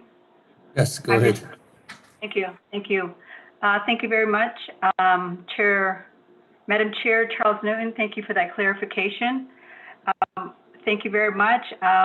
Please send an email with the questions, and I believe, and the turnaround time is usually within a reasonable amount of time. So I have to double check with staff on that. They are on the line if we really needed to know at this time, but we can get back to the Law and Order Committee on that. In regards to, thank you for the clarification. In regards to it was a general report by the peacemaking in regards to that they were not permitted to perform certain functions as they had before. Certainly a short history of the peacemaking program is that they used to be a peacemaking court. And I don't call right offhand right now when peacemaking became a program. And so I can't respond to what conversation was had in regards to that there were certain circumstances that I'm thinking that someone was not allowed to be within the peacemaking program, or they were not allowed to talk or participate, especially to the license to practice law. And so, Madam Chair, if someone, staff would get that part of it to the Office of the Chief Justice, that would be great. Without knowing more about what the circumstances were within that meeting in regards to the license to practice law, certainly that certainly does not seem the appropriate. The peacemaking program is, as we know, it's a system whereby, there is talk. We talk through things. And so I'm not sure where this license to practice law came in that meeting or in that conversation, Madam Chair. And then also, thank you. And then also, Mr. Speaker, thank you. Thank you very much. With that, colleagues, are there any other further comments or questions at this time for Madam Chief Justice on her report? If there are no further comments or questions, I don't have anybody in the queue. I don't have anybody on reserve time. Going twice.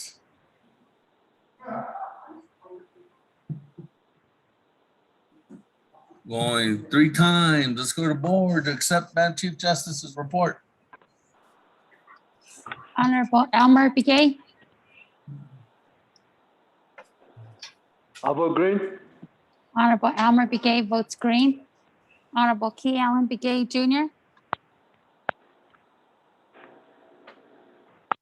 Honorable Key Allen Begay Jr. Honorable Key Allen Begay Jr. did not vote. Honorable Key Allen Begay Jr. votes green. Honorable Paul Begay. Honorable Paul Begay. Honorable Paul Begay did not vote. Honorable Nathaniel Brown. Delegate Brown votes green. Honorable Nathaniel Brown votes green. Honorable Eugenia Charles Newton. Honorable Eugenia Charles. Honorable Eugenia Charles Newton votes red. Honorable Amber Canesba Crotty. Honorable Amber Canesba Crotty. Oh, I thought did he eat? Oh, here, give me this one. Are you sure? Yeah, because I'm gonna. Honorable Amber Canesba Crotty. Honorable Amber Canesba Crotty did not vote. Honorable Herman M. Daniels Jr. Honorable Herman M. Daniels Jr. Honorable Herman M. Daniels Jr. did not vote. Honorable Mark Freeland. Green. I vote green. Thank you. Honorable Mark Freeland votes green. Honorable Pernell Halona.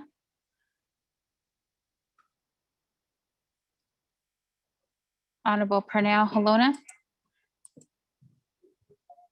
Honorable Pernell Halona did not vote. Honorable Jamie Henyo. Honorable Jamie Henyo. Henyo votes green. Honorable Jamie Henyo votes green. Honorable Pernell Halona votes green. Honorable Vince James. Honorable Vince James. Honorable Vince James did not vote. Honorable Rick Nez. Delegate Rick Nez votes green. Honorable Rick Nez votes green.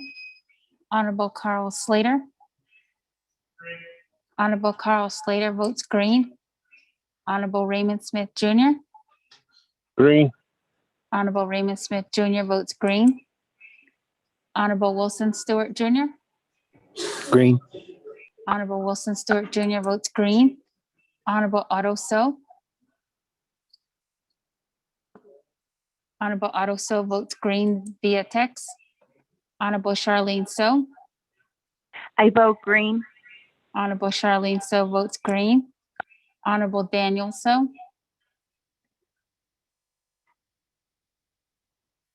Honorable Daniel So. Honorable Daniel So did not vote.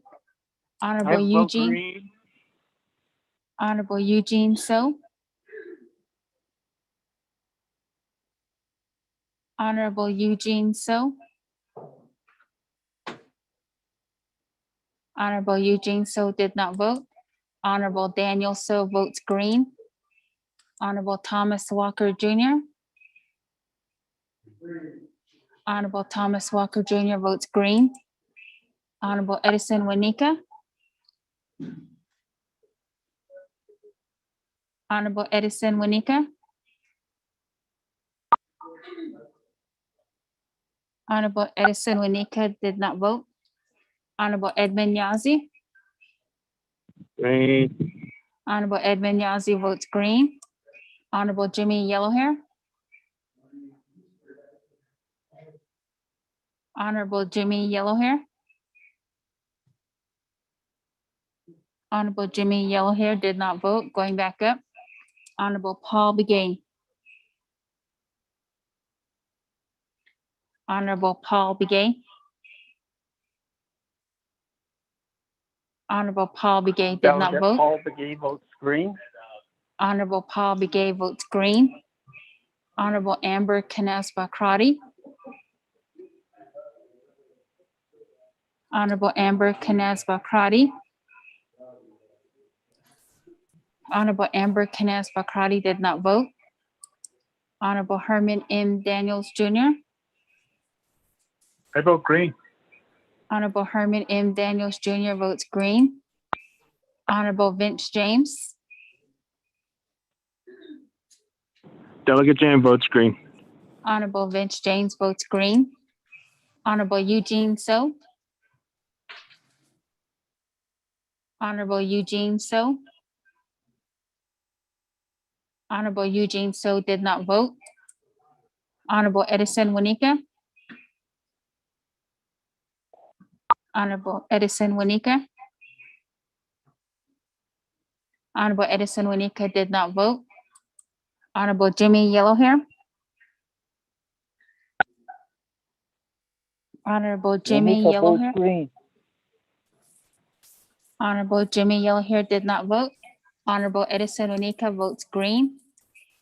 Speaker, with 19 in favor, 1 opposed, and speaker not voting.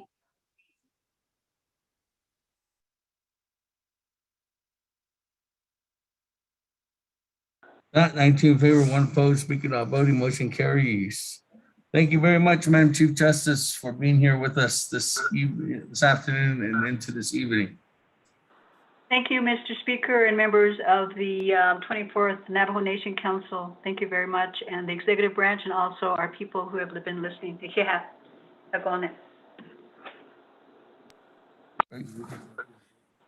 Mr. Speaker, this is Daniels. It's Honorable Daniels. Yes, I'd like to make a motion to recess.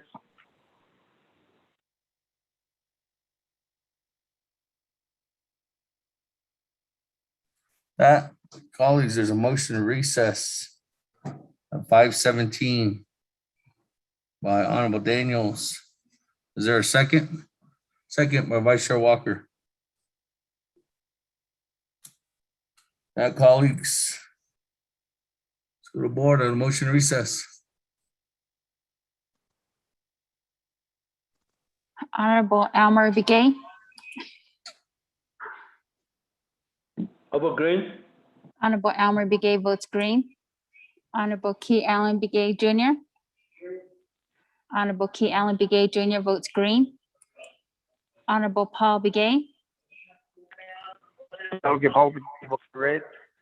Honorable Paul Begay votes red. Honorable Nathaniel Brown.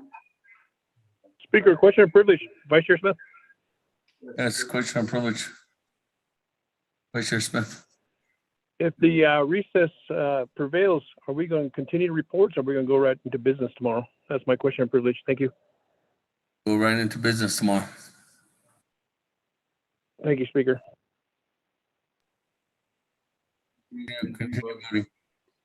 Honorable Nathaniel Brown votes red. Honorable Eugenia Charles Newton. Charles Newton votes red. Honorable Eugenia Charles Newton votes red. Honorable Amber Canasba Crotty.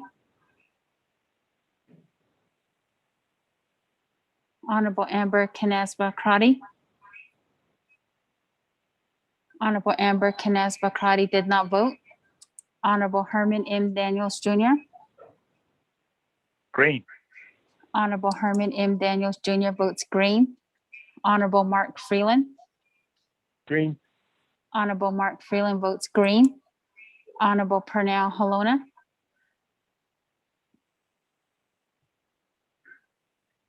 Honorable Pernell Halona.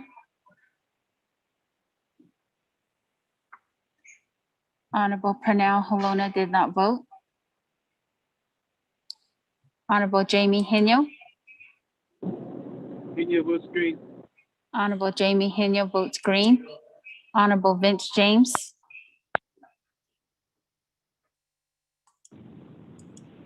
Delegate Jane votes red. Honorable Vince James votes red. Honorable Rick Nez. Delegate Rick Nez votes green. Honorable Rick Nez votes green. Honorable Carl Slater. Honorable Carl Slater votes green. Honorable Raymond Smith Jr. Green. Honorable Raymond Smith Jr. votes green. Honorable Wilson Stewart Jr. Green. Honorable Wilson Stewart Jr. votes green. Honorable Otto So. Honorable Otto So. Honorable Otto So did not vote. Honorable Charlene So. I vote red. Honorable Charlene So votes red. Honorable Daniel So. I vote red. Honorable Daniel So votes red. Honorable Eugene So. Honorable Eugene So.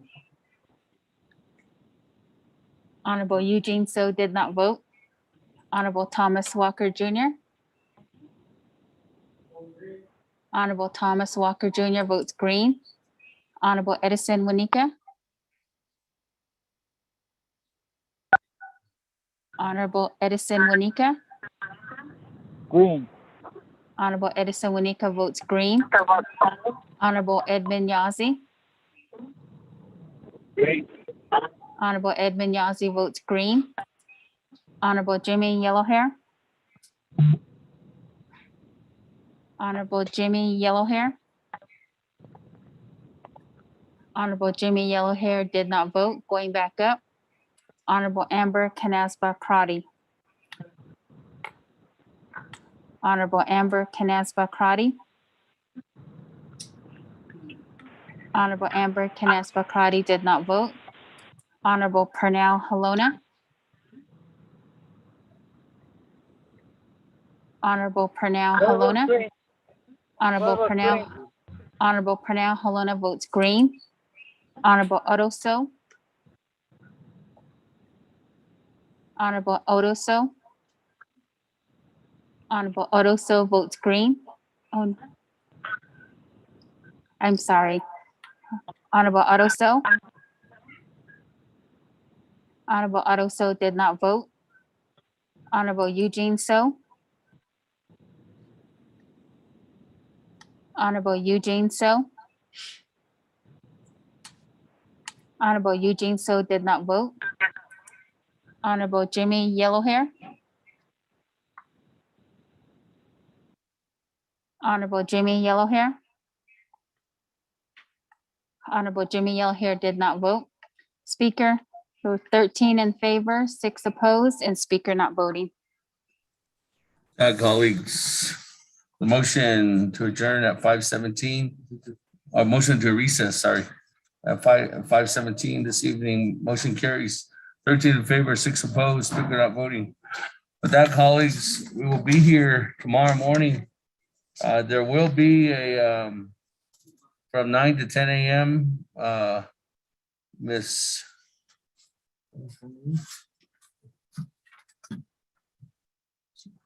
Shaquilla Yazzie, program coordinator for the Behavioral Mental Health Services, will be doing an awareness campaign prior to council. At 10 a.m., we will go into session. Once roll call and attendance is taken, we would take in colleagues. We did remove the first legislation off the agenda, so we will be starting off with new business legislation 0125-21, sponsored by Honorable Exchange at 10 a.m. tomorrow morning. Have a good evening, everyone. Safe travels. Everyone that's here, everyone that's at home, have a good evening. Stay safe. We'll see you tomorrow. We're going to